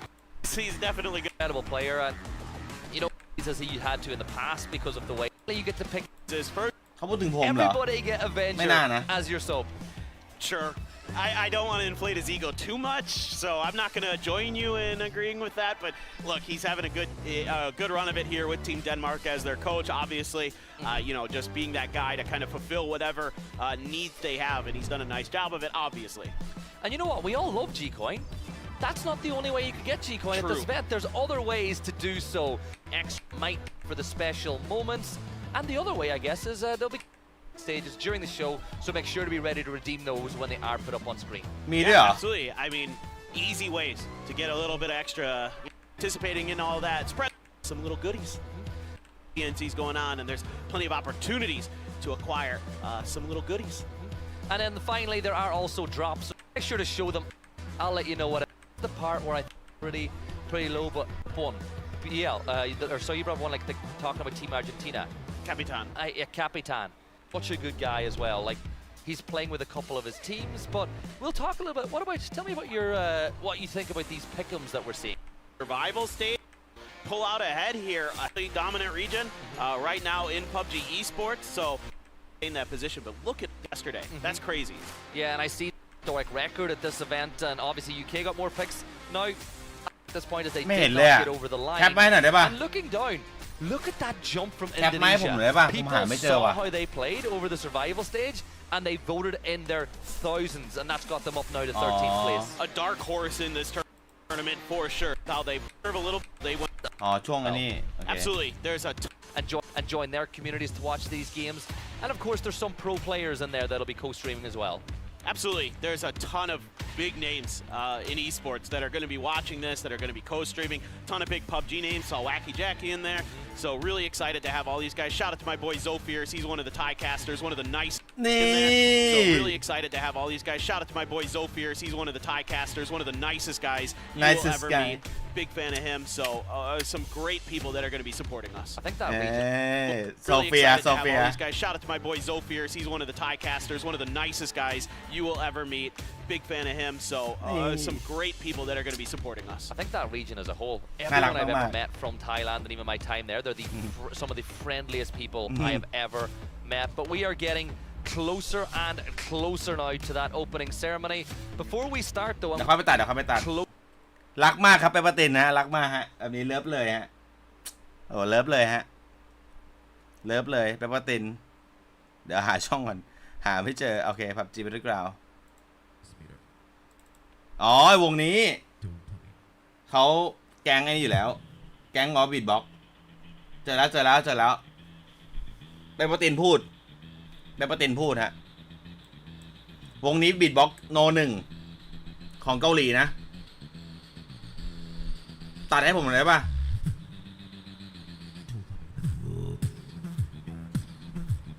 เย้โซโล่เหรอวะปกติมาเป็นวงนะวงเนี้ย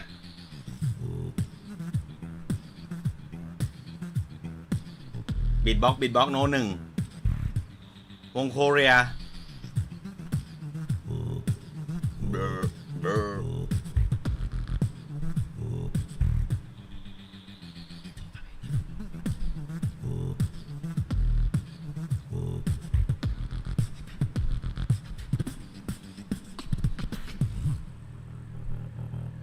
นั่น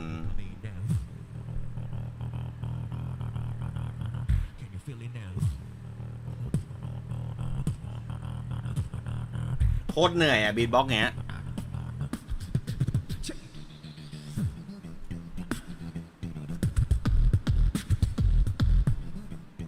แล้วเบสแบบว่าเสียงเบสมันจะปากเขาหมดเลยเว้ย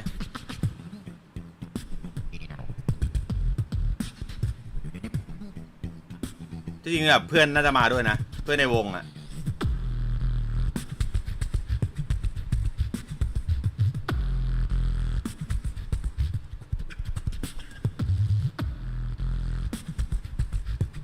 โคตรยาก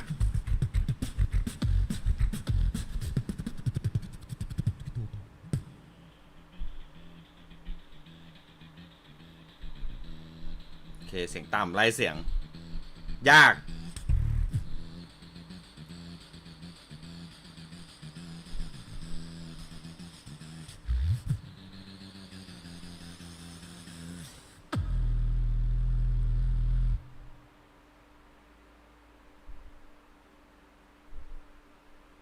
ยากมากครับโดปามีนโดปามีนใช่ชื่อวงโดปามีน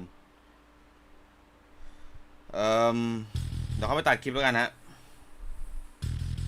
เขาตัดย้อนหลังเอาจบวันก่อนเจอละตรง WatchParty เนี่ยเขาต้องมากับเพื่อนเขาก็ถึงบอกอยู่เขาต้องมากับเพื่อน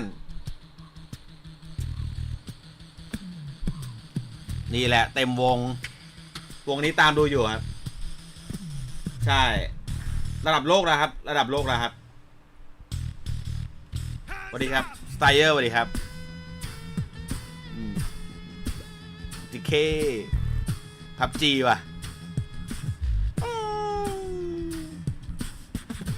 ระดับโลกหมดแล้วครับวงนี้ระดับโลกหมดแล้วเขาบอกว่าเขาไปฟีเจอริ่งกับพวกแบบบิทบ็อกซ์ของโซนตะวันตกด้วยครับ โ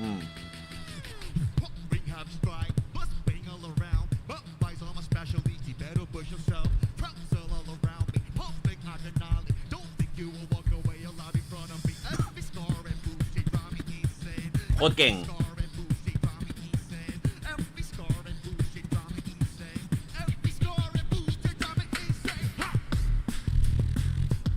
จ้าเครื่องดนตรีไม่ต้องครับเล่นกันเองเสียงบิทบ็อกซ์กันเอง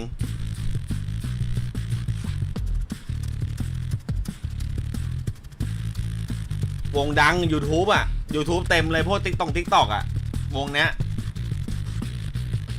โดพามีนชื่อวงโดพามีน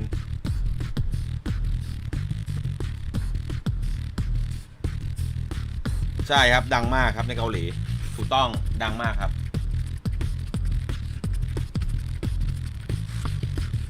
เจอแล้วครับลีเนสเจอแล้วครับ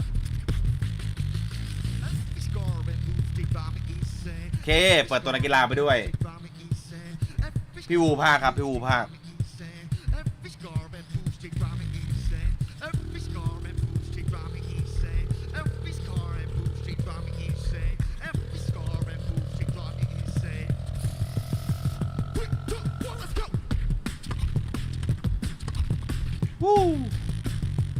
โปแลนด์แม่งเต้นว่ะที่เหลือแบบไม่กล้าเต้นเลย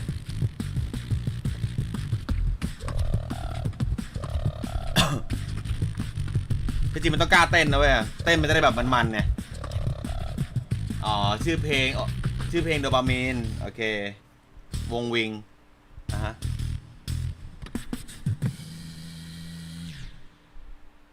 สุดยอด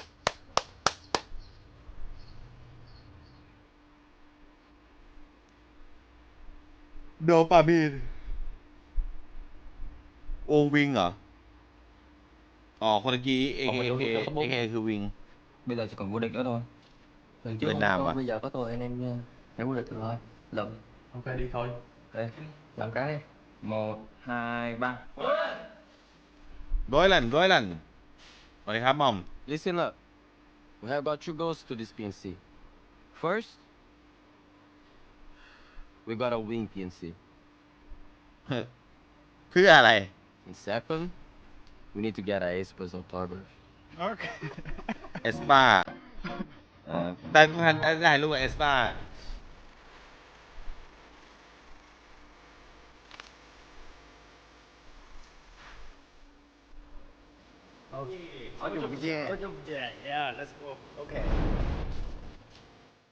중국 대표팀은 일단 최근 스크림에서 느꼈을 때 자신감 있는 플레이를 하는 것 같고 내용도 엄청 공격적인 것 같아요. เกาหลีสไตล์ก็จะเล่นแบบว่าค่อนข้างที่จะเรื่อยๆแล้วก็แข็งแกร่งนะครับ 뭐라는 거예요? 한국 음식 입에 안 맞나? 말 실수하네. 3등까지 줄 수 있다. 3등에 올려. No. 중3 딱. ที่สาม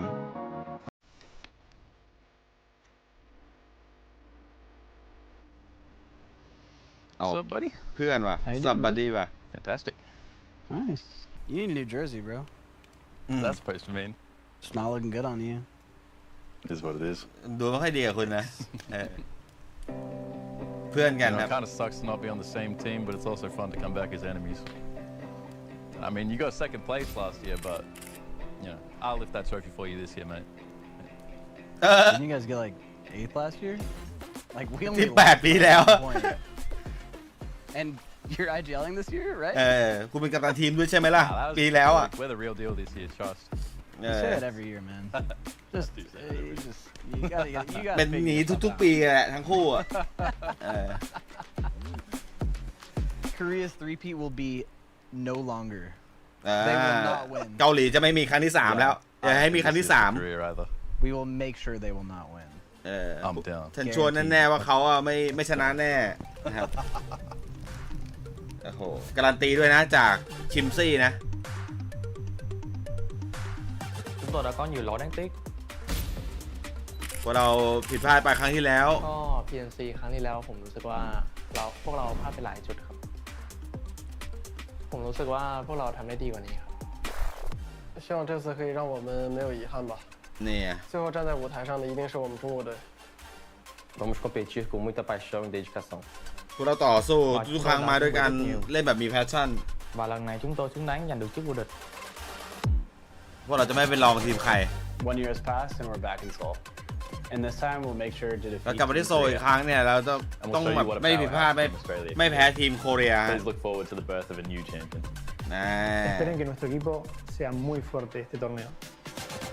Survivor stage itu sama saja ibaratnya kita main scrim biasa. I think the real games are beginning now.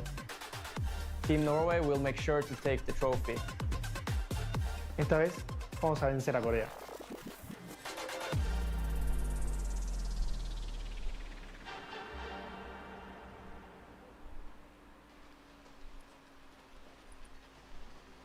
ถ่ายหลังงานอันนี้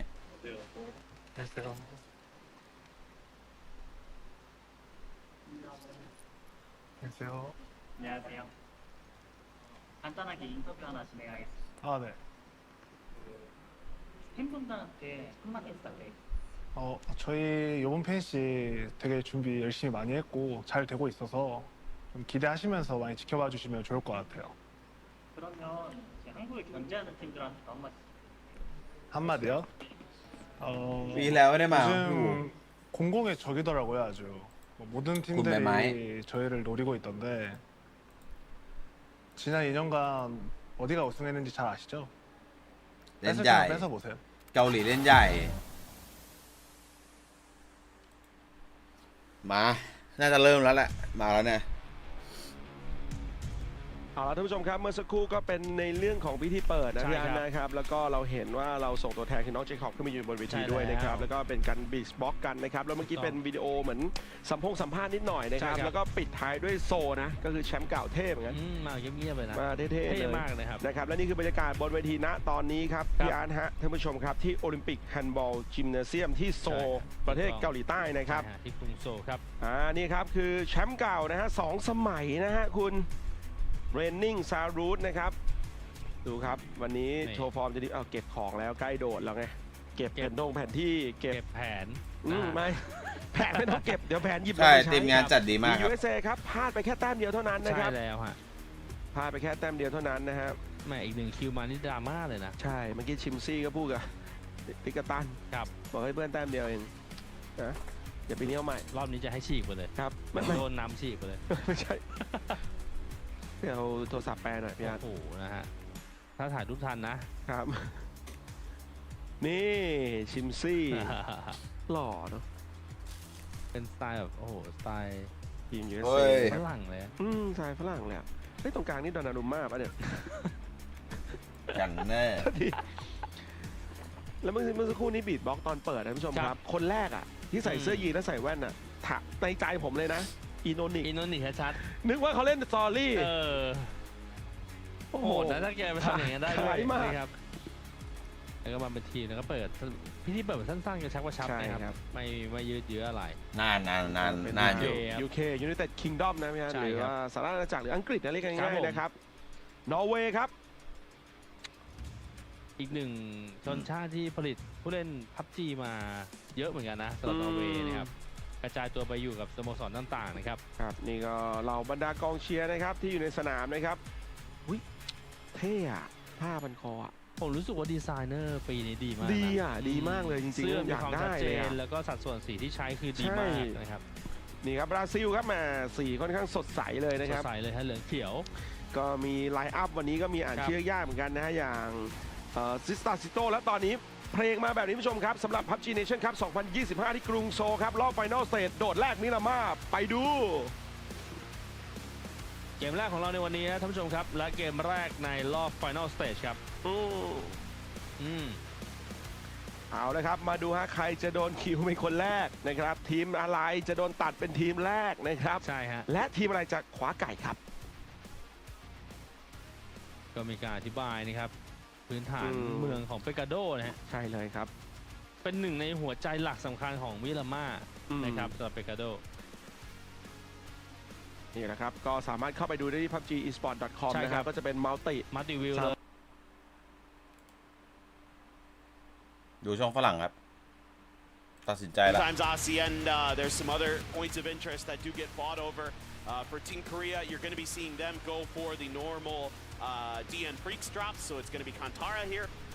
เกมแรกผมให้ไปที่เกาหลีเลยผมเจิมเกาหลีเลย Drop locations, it's going to be all Freaks ideas. So เพิ่ม curious to เสี see ยง how that's เสียง all ใคร going to เสียง work เกม out. But right now, I'm just seeing China over Picado. I was curious if the Philippines were thinking about making a claim or trying to make a claim. No, you can't. Not against China. You can't. Not on your first day. You're really maybe you win a couple of gunfights later on at the tournament. But the big one for me to point out straight away is that in the initial drop map that we were given, Germany and Thailand were going to hot drop over water treatment. Now, speaking to some of the players and having watched a lot of Europe, Germany do like avoiding early game engagements if they can. And with this flight path, and they know that they could get to water treatment, but their alt drop of Puerto was available. No point risking going for a hot drop on map 1. They've gone to Puerto. And you know what? The circle with the flight path we have, it's pretty good for them early stages. Yeah, absolutely. There's a lot to work with here coming out of Los Leones. You know, the USA is going to start there, but they are certainly not going to be anywhere near that. Initially, ผมไปที่เกาหลีก็เลยเกมแรกเจิมเคิร์ดก็เลยลองดูวันนี้จะเป็นยังไง This is one of those weird circles where usually it's going to end up somewhere around Picado. Is typically where these circles like to go. Doesn't have to though, as we do have an interview ready with Salute, the defending champion. 안녕하세요. DM플릭스 소속 살로트 오재영이라고 합니다. 이번에 2025년 PNC 국가대표 참가하게 됐습니다. 최근에 있던 대회에서 좀 아쉬운 성적도 가지고 제 개인 폼이 안 좋았다고 생각을 하는데 이번 대회에서 꼭 그걸 떨쳐내고 좋은 모습으로 활약할 수 있게 보여드릴 테니까 재밌게 봐주셨으면 좋겠습니다. 사실 잘하는 팀을 견제하는 건 당연하다고 생각하고 그 왕관무게를 견디는 게 한국 대표팀이라 생각을 해서 이번에도 별일 없이 우승을 하지 않을까 싶어요. 제가 왜 국가대표로 선발되었는지 이번에 결과로 증명하겠습니다. Terrifying, isn't it, when a team that won the event last year as a player ไม่พลาดไทยหรอครับ played anywhere near how I ดูช่องหลักก็ได้นะภาคไทยเพราะว่าเวลาผมพูดอะเสียงมันตีกันเว้ย เวลาผมพูดอะเสียงมันตีกันแบบด้วยความที่แบบเนื้อไทยกับไทยไง inside the circle. Australia, by the way, ด้วยความที่เป็นแบบเนื้อแบบว่าภาคไทยกับไทยไง That's a great staging ผม post เลย for แบ them บว่า this event. มาเลือกฟังภาษาอังกฤษดีกว่า I mean, you นะครับ see that this drop spot is often contested at the global stage. At PGS's, often Twisted Minds is having to defend that territory. One of the best teams on the planet, of course. So when you're looking at Power Grid, you're looking at easy access to a lot of early game, a lot of high ground, a lot of powerful compounds that Australia's already kind of reaching out to near that road that runs out of Picado to the northeast. So certainly a great spot to start, and I'm really curious to see how Tickleton is going to approach being the IGL this year for Australia. He was talking to me a little bit about it, how he's not used to having to talk that much. Like he is normally a player who's allowed to be a little more quiet because you know he doesn't have to do that IGL role and he can just kind of rely on his teammates. Now he has to be much more vocal. I found that to be a little strange at first. ผมก็เจอทุกคนแล้วครับ And it is going to be strange when you've not done it for so long, but we're honing in on Simoy here and the rest of Indonesia. If you're just joining us today, they were exceptional over the course of the survival stage.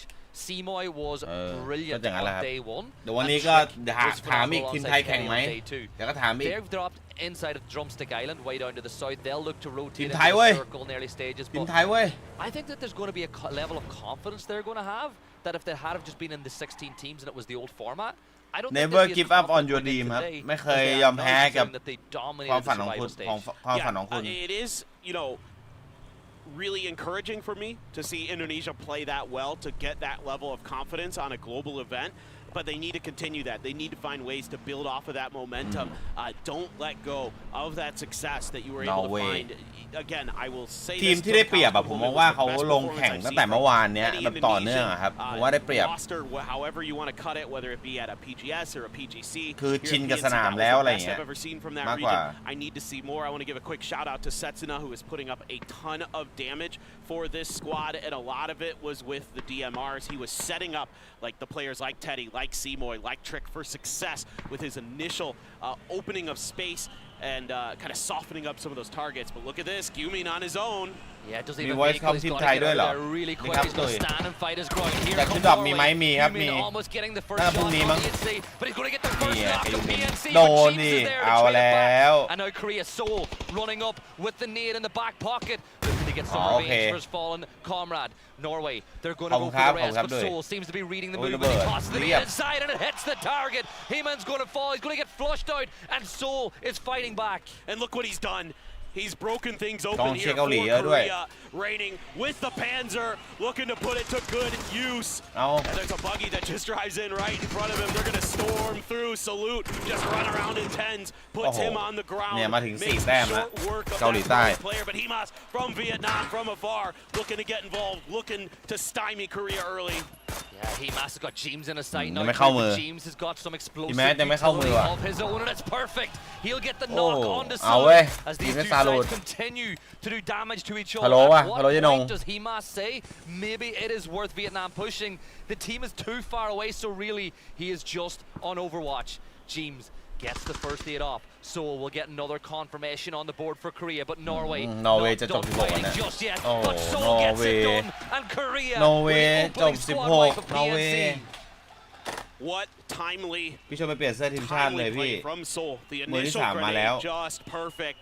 You know, Gyumin there, able to get that first knock and เสื้อ say, ทีม look, ชาติ I'm ไม่มี dead, ดิ but you เสื้อทีม got ชาติ an มีเกาหลี opportunity here. Now Alo down, he runs into Germany over in Los Leones. This is what I was kind of talking about earlier with those เสื้อทีมชาติมี rotations เกา that ห were ลี going อ to ยู่ be available to Germany, but a late kind of Korea positioning from Alo, maybe playing a bit of an PNC anchor ปีแล้ว spot, costs him, and he's Korea down. Purdy 2024 Curdy, though, looking to try to return the favor. มีอยู่ Germany just going to set up Korea inside of this 2024 apartment building. มีอยู่ Purdy's above them, I believe, so this is going to be interesting. They're looking to maybe clear this building out. How does Purdy get through? Shrimsy 65,000 วอน quite a bit ahead ปีแล้ว of his IGL. 65,000 วอน Yeah, the only way that there was any way the rest of USA were getting involved there was if Kurt was able to get a knock or two.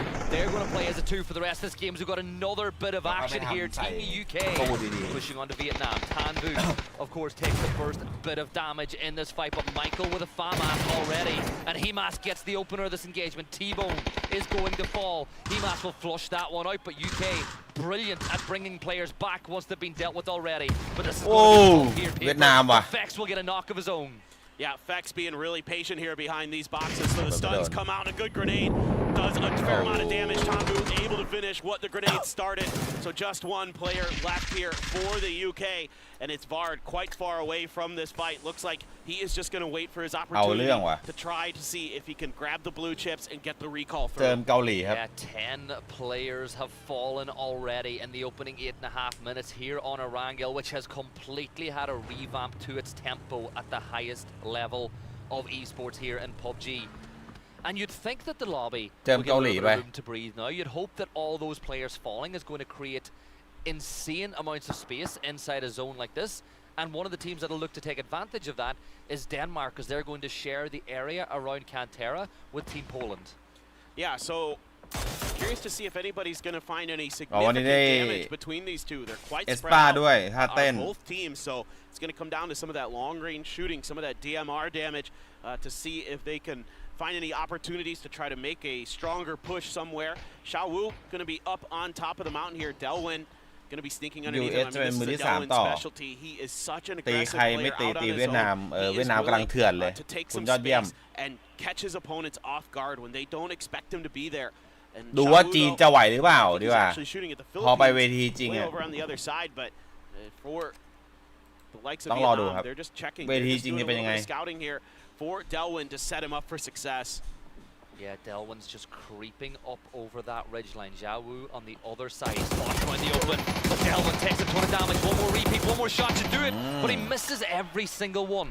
But the fight's not over just yet. The nade's there. Delwyn will find the knock. Xiao Wu will go down. This should be a point on the board for Vietnam to get them up to 4.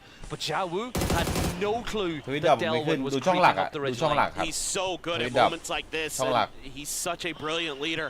For the Expendables, and you're seeing why, because not only is he good at taking space, being a recon player that is so valuable in PUBG esports, but he's capable of finishing what he started. A little bit whiffy there on the initial sprint, but that's a-okay because he had Xiao Wu in a dead to right spot.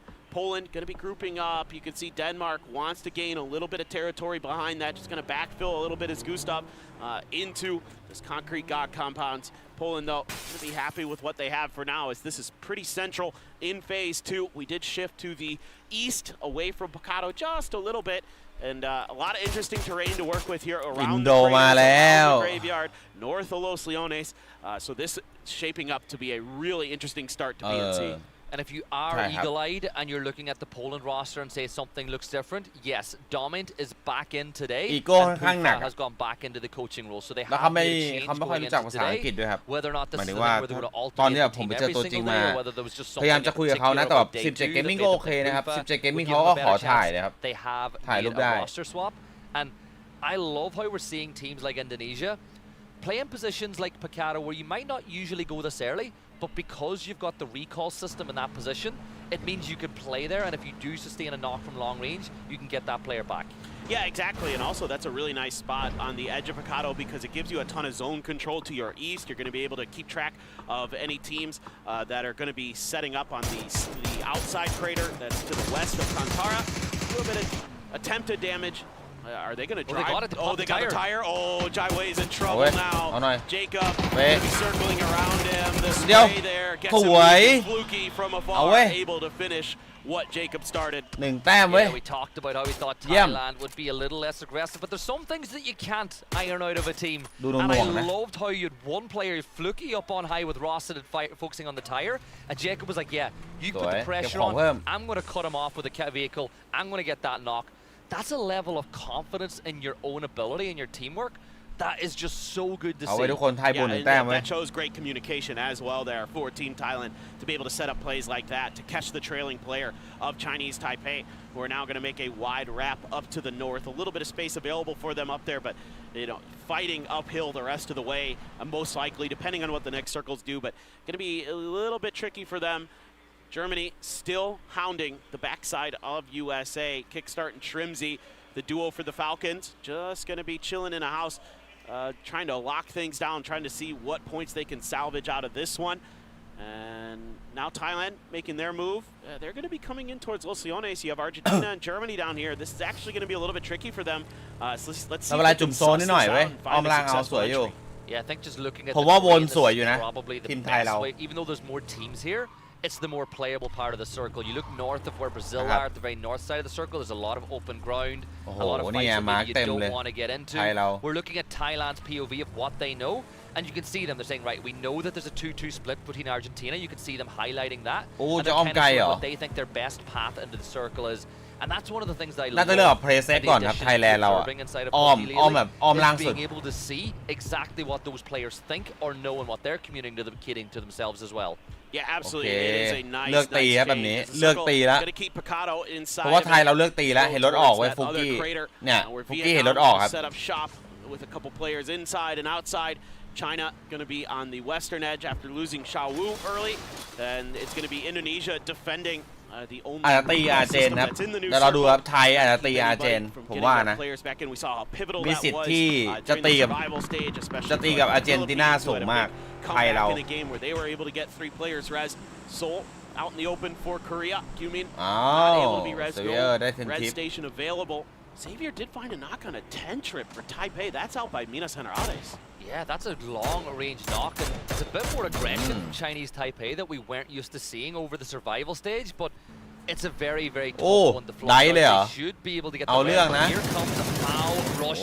He thought about pushing up, but Calbs, as you would like to say, Johnny on the spot, saw the push, and he's able to push them back the other way for now. But this fight, I feel, is not done yet, as both these sides want to go, and I think that Philippines, Chinese Taipei, they want to do this, and Philippines cannot get up into the sky with a pickup.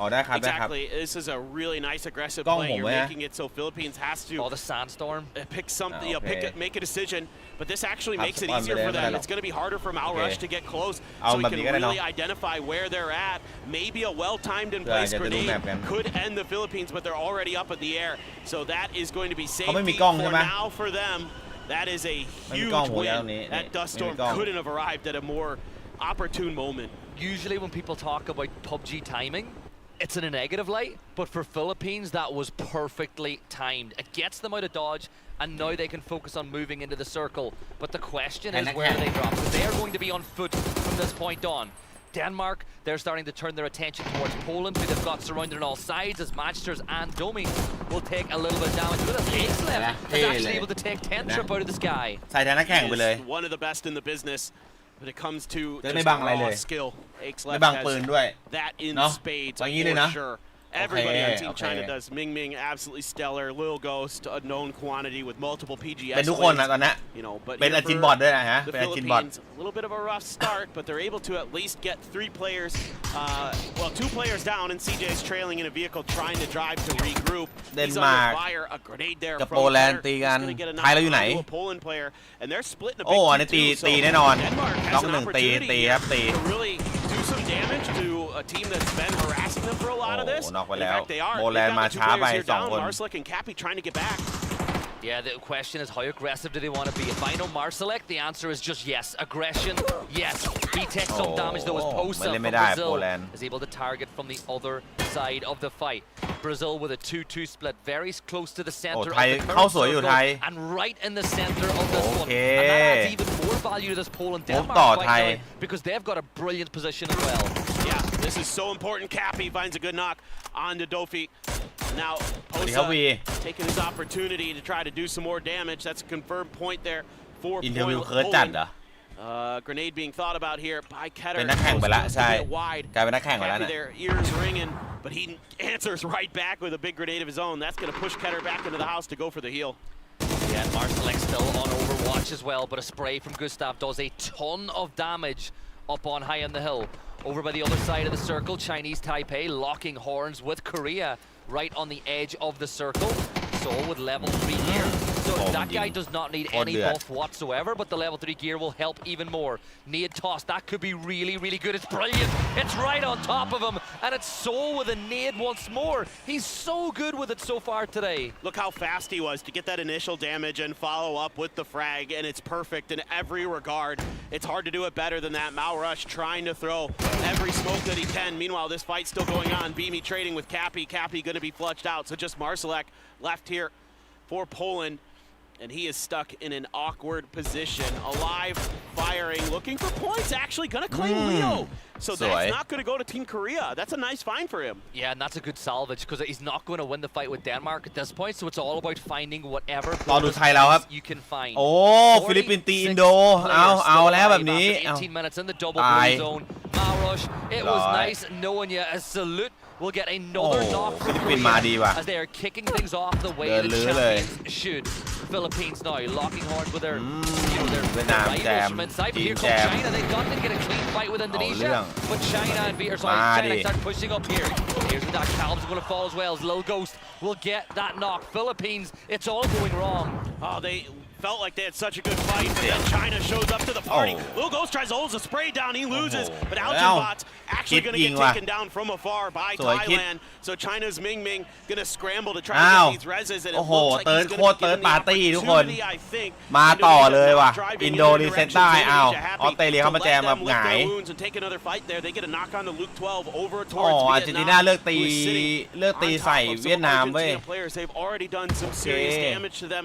Luke 12 all but out at this point. Tiggleton, Monty trying to protect the player as best as they can, but Trick lining up with another big grenade, and he's got that point secured. Yeah, Indonesia 3 players up. Australia now the exact same as Flood, Monty and Tig will look to combine. Tanvu, he's going to fall, but Kapitan was a lamb to the slaughter there with a Panzer as a solo inside a building. But back to Indonesia. The longer this fight goes on with Australia, the more likely China are. Tiggleton will get a knock on this salute, a big one for the fans there at home. But Australia, you got to be careful. You have 2 teams pushing from the side, and you have Korea just over the edge, and Trick will get a big knock on the Flood, and there's just 2 players up for Australia now. But here's China going for that backfill on Indonesia. This is a really smart play from Australia. That knock there opened up some space for them to try to press this fight against Indonesia, knowing that they're going to be sandwiched. Aches left knocks again here by Setsuna. But a quick knock there. It's actually Seoul from Korea who finds Setsuna behind the car. Tiggleton up and over, gets Trick. And Australia able to get a point on the board, but they have big threats looming on their north and on their south. อินโดแม่งลำบากจัด is down and you got to be quick because you can see the แต่ดีแล้วพวกมหาอำนาจมันมีกันข้างบนน่ะนั่นน่ะ been doing ทีมแม่ง damage เดินต่อยาว alongside เลย Seoul with that throwable utility. เอาเว้ยไทยวนซ้ายเว้ย They're going to wrap up onto the ไทยวนซ้ายมาแล้วเว้ย in towards the circle. Gustav ต้องระวัง will finally deal โอ้ with โหแล้วไป Marshall เล่นข้างล่างหลุมแบบนั้นลำบากว่ะเวียดนามแม่งสอยฟรีดิ China, Australia, Korea all going head to head, and I think that Australia are in a really bad spot. And look at that, double knocks as it just 2 players will fall. ตัวเดียวที่มันอยู่ได้คือไฮแมส doing the damage now, and Australia fall in 10th, and they're followed out the door as well. 8 teams left alive, and China and Korea will now probably go head to head here on the edge as well with Vietnam not too far away. And I told you Seoul was itching to get back on the global มุม stage. ไฮกราวมันกดใส่ฟรีเว้ยแล้วแบบเกาหลีถ้ามันยืนจุดตรงนั้นได้คือมันเล่นได้ยาวๆเว้ย Actually bounces up เราไม่ quite a ลำบาก bit of damage. 2 aches left in Lil แต่เข้าใจนะว่าจะมาตีแค่ตัวเดียวไงแต่มันเข้ามาไม่ถึงเว้ย Absolutely deadly with it. ฉลาด And ที่ there เวี is ยดนาม some เล่นช็อต long นี้ range shooting, and Seoul again gets the ทิ้ง knock. 3-1 It's on ไง to Ming Ming this ทิ้ง time. แบบว่าใคร 10 มาที่ห้อง kills น้ำ already เนี่ย for ให้บ้านช่วย Korea. ยิงเว้ย And it is a shooting gallery down into the crater. Like I said, this is how a champion should perform at this event. But the game is not over yet. We're only now เนี่ย entering ใครตามผมนี่ได้แล้วเนี่ย window as Vietnam look to push towards China. Himas and Tanvu will start tossing utility that way. ใครตามผมนี่ได้แล้วเนี่ย wiped at the บอกให้ hands of Germany and Brazil. Good nade from Himas picks up another point for เนี่ยผม Vietnam. ใส่หมดเลย Himas That's 8 kills for them ใส่ as well. And two of the Himas ใส่ favorites are going to อีก work เล็บ here ใส่ on Myanmar. Lil Ghost โซ will step up over that ridge line. The ฮาวายอ่ะ war ได้แล้ว the mist is ใคร transcending, ตามผ but มอ่ะเฮ้ย Tanvu is going to เด็ก put C4 อ่ะ that C4 in place. ไปโว้ 15 ย seconds คาร์บอ until ม boom time for them, and he's going to put it in the rock. There's not going to do anything. It's Lil Ghost. Don't go close. Don't. He's fine. Just listen to the beeps. Just listen to the beeps. You just My heart rates. you just need to be far enough away from the beeps and you're A-OK. I love the attempt there. Aches left and Lil Ghost just clinging to life down here as both Korea and Vietnam looking to put the pressure down on top of them. But now Korea has another threat. It's going to be Denmark over to their east. Brazil staying quiet underneath all of this, and the circle is going to shift a bit up to the north. So uphill sledding here for Vietnam and China to get on top, to get up this hill a little bit. Let's see if they're going to be given the opportunity. Korea very keen to try to make sure that nobody's going to encroach on their territory, but it's flat up here. There's going to be opportunities for the likes of Germany, Brazil, maybe Denmark to try to harass them. Good shots there from Germany. Brazil going to be backing off. The 2 European teams looking to combine together to do damage ชัดยัง onto Brazil, sparking down to 32 HP as the nade will start to get tossed and a barrage of utility thrown at the Brazilians. But Posa will be the first one to find a knock. Mika will fall. A second nade, exact same place. This one bounces a little too high, and Zerath will get away with just about 1 HP and a dream. But Denmark get closer. China will get dealt with by Vietnam as they now steal top spot after game or during game 1. 10 kills for them now too as Germany look to regroup. But look at Denmark are playing this so well. They know they don't need to get aggressive on Brazil first because Brazil will deal with Germany and then they can deal with Brazil. They want to see some knocks both ways. They want to see a door open to give themselves an opportunity to make an aggressive move, but it's been a bit of a standstill now here on the edge of the circle. In just a minute or so. รอเสียงปืนแล้วค่อยเล่น Army crawl his way a little bit further forward, looking for Brazil players to see if he can do any damage. Raining, watching all of this from afar, making sure that the flank is clear for Korea so they can harass Vietnam on their way up this hill. Himas just barely able to find a ridge to prone down behind. Not seeing much in the way of util left here for Germany, so they're going to have to find their moment. They're turning their attention north. Could be a 3-way battle. This could be big for these sides. BL will get another knock. Mika will fall for the second time as Brazil continue to fight. Sparking will met up with Brax. There goes Brax as Posa will 180 and get knocked the other way. Brazil still battling, still fighting, and now we're seeing Denmark close the gap. They're in a bowl. Bibi will find Sparking. Gustav another. Keller, Posa, and Brazil will fall. And now they turn their attention to the Germans. เปิดไม้เปิดมือแล้วเดนมาร์ก บีมี่ Denmark stealing all these kills away. They're up to 9 kills now too. ระเบิดสวย find some หนู more. เวลาเป๊ะ Is that near perfection? Close but not close enough. It doesn't get any better than that on that push for Denmark. That was so clean, and now they're keeping Germany completely pinned. One down, but Mika ready for Kenner's push around the corner. Just Gustav on his feet. He's able to win one at 5 HP. Just wants to confirm this point. Able to at least do that with some help from the smoke at his side. Germany actually wiped out by Vietnam as they do end up getting up the hill. 4 players still alive. 3 here for Korea and Denmark on their last legs. Gustav trying to hide. Raining having none of it. Oh boy, Gustav once again on a sliver of HP, able to get back behind the shack. Korea want the kills, but Vietnam, they want the win. They're locking up a little further away as Korea begin to just wrap around this team. The BZ not good. Oh, Delwyn's going to do it again. Delwyn back into super stealth mode, creeping up over this hill, getting closer and closer. The Predator is hunting, and there'd be music in a show, and Delwyn strikes again, and it is Vietnam and Korea battling for the win. 13 kills for Vietnam, and it's 10 for Korea, but can the reigning เราต้องเล่นประมาณนี้เว้ยถ้าไทยเราอยากได้แชมป์อะ lock it out in game number 1. Look at Vietnam. They're bled dry. No explosive utility whatsoever for them to work with. Korea, but maybe they can salvage some from these crates.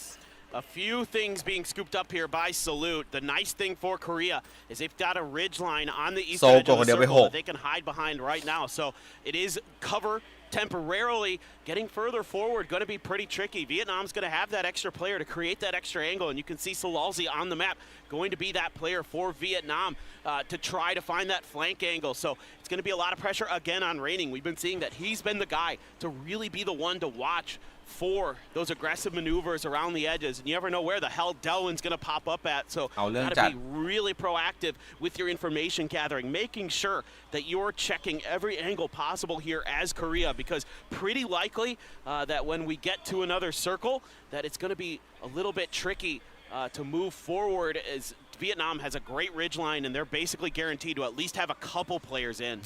Yeah, you look at this circle, and Korea, at this moment in time, they're in, yes, but as you point out, not an incredible amount to work with. Salute, he is creeping not too far away now from Delwyn. It'd be ซาลูดแค่นอนอย่างเดียวครับซาลูดแค่นอนอย่างเดียวไม่ต้องเล่นเลยซาลูดอะที่เหลือเพื่อนต้องเล่นนะโซกับเลนนิ่งต้องเล่นนะ the first knock in this engagement because of Vietnam get a 4v2. They don't throw those. Korea just creating โซมาเล่นเยอะไม่ได้เว้ยเพราะถ้าโซขึ้นไปแม่งเปิดมุมขวาหมดเลยเพราะแล้วโซเล่นไม่ได้ไอ้ซาลูดเล่นไม่ได้เว้ย once unplayable, now somewhat playable to try find a victory. Absolutely, it is hands down one of my favorite additions to the game as well.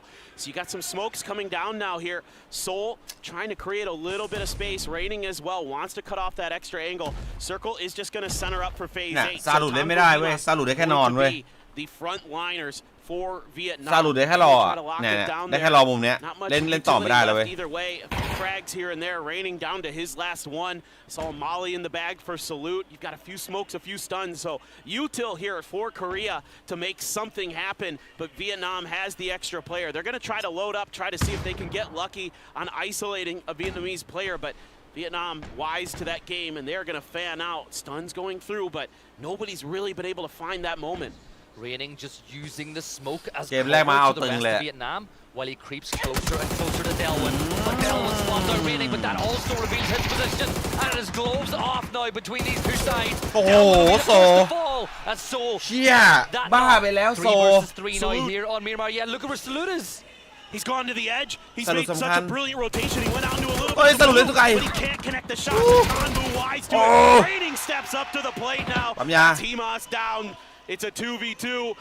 2v3, in fact. Korea's still got all 3 up, but going to give Vietnam the time for these reses. He's going to go for it. It looks like Vietnam want to get back up to a 3. 1,000 damage for Seoul now as Tanbu desperately tries to hold it back, and Salalzi will find a knock on the Raining. It's 3v2 now as the pendulum swings back the other way. You can see the spray from Salute. He finds a ton more damage, but Korea will be down to a 2 now. Smoke in position, blue zone at their back, but this time it's Seoul. He's going for the wrap around the other side.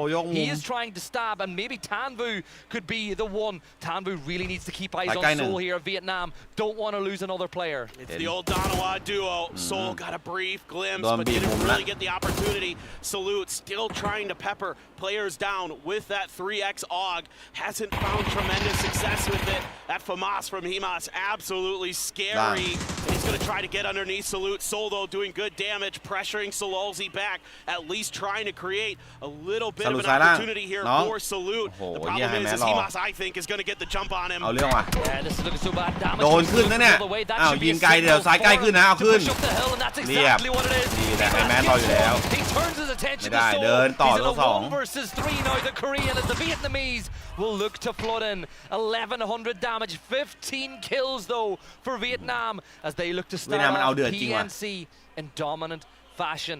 All they gotta do now is wait. Do not give Seoul isolated 1 versus 1, but they give him the first headshot. But Vietnam, they take the first win. It's not going to be a miraculous start for the reigning champions, but it's Vietnam who kicked things off the perfect way.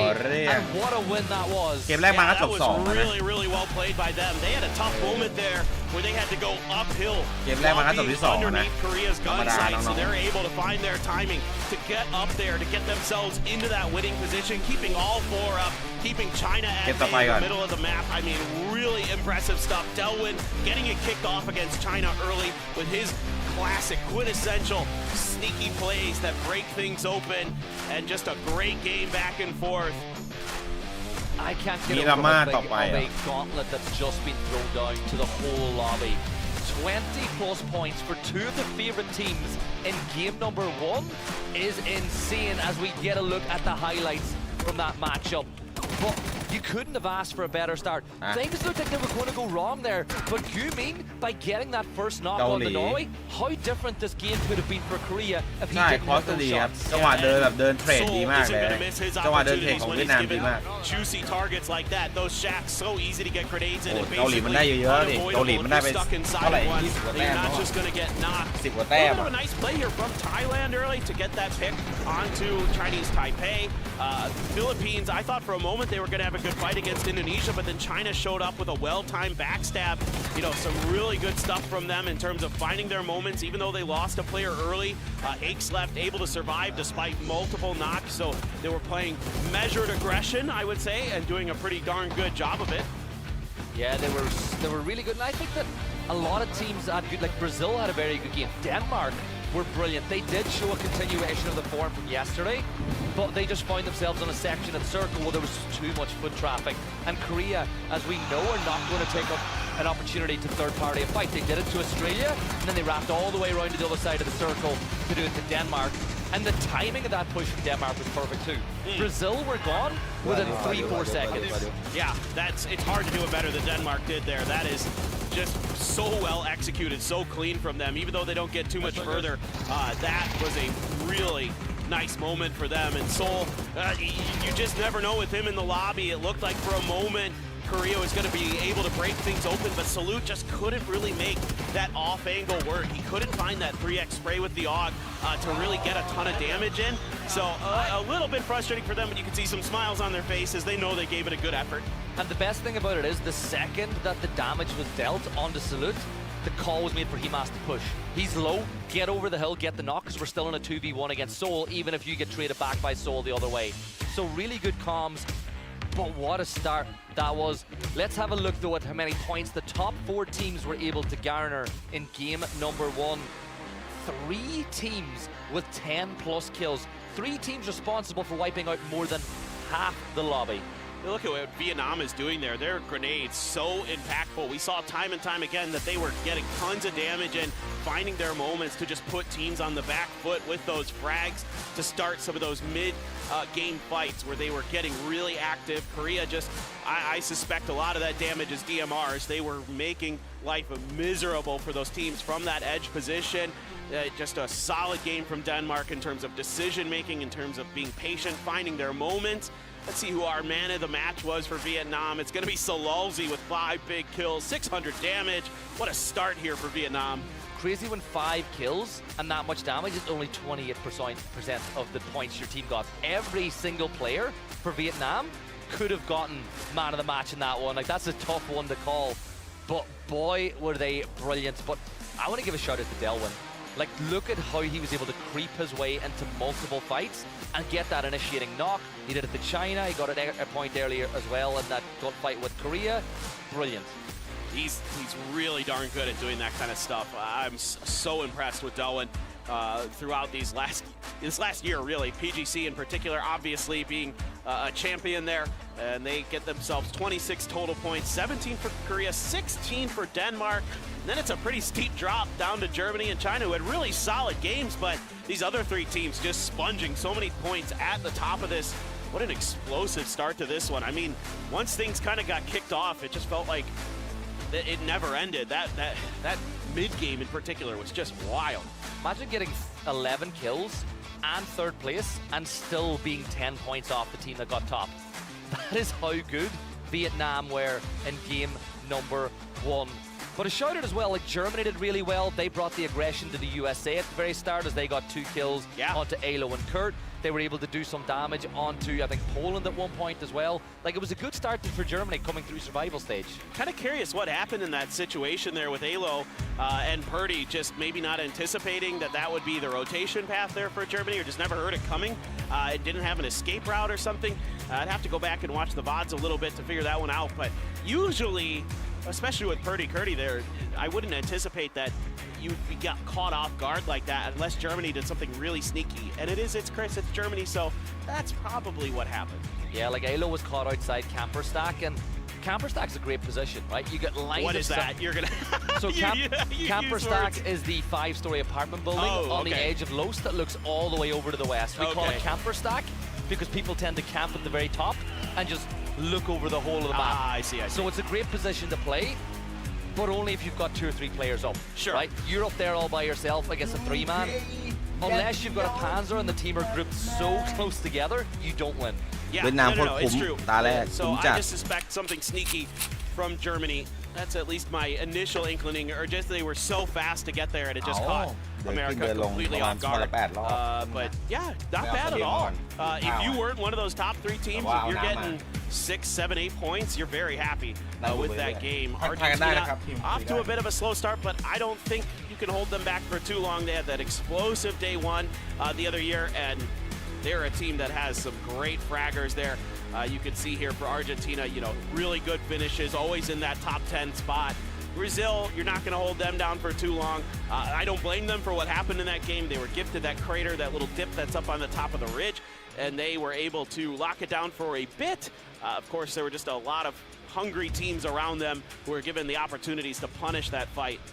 Yeah, and I think that as well, you talk about Argentina, they got third party by Brazil. Long range shots from Posta got a knock, which really inhibited their ability to hold their own in that fight where they got wiped. So things like that just happen inside of PUBG. This is where I want to talk about Brazil again, because you brought them up. It's a almost completely different roster than what we're used to seeing, right? There's no Gizera for what feels like the first time in a long, long time. This year, we've seen the players from what used to be working in silence who got picked up by the Org Rock. They did really well on the second PGS of the year. The first one, of course, they didn't quite play their best, but they won a couple of maps the second time around. They earned the right to be here. I've been a massive fan of VL and Santa for a long time. And I think alongside Sparking and Posa, they're going to be really good additions to this Brazil team. It should be a really well-balanced Brazil team. I mean, Sparking, IGLing, and also just one of the best fraggers on the planet. Biel and Santastico, we can see, like you're talking about at PGS, what they're capable of. I mean, Santastico winning that nice 1v3 versus BB team. Absolutely insane stuff from him. And then Posa, one of the best salvage point players I've seen in quite some time. His ability, his knack to just sort of rat things out. And แชทไทยเป็นไงบ้างอะแชทไทยเป็นไงบ้างเนี่ยทีโบนวาดไมเคิลเฟกนะครับตอนนั้นผู้เล่นยอดเยี่ยมถ้าผมจำไม่ผิดวาดด้วยนะถูกต้องครับมีสิทธิ์นี่15 1 2 14ครับ1-2คือไม่ท้ายสุดก็เอาบนสุดเลยออกไปเอาทางสุดโต่งค่อนข้างจะสวิงนิดนึงนะครับ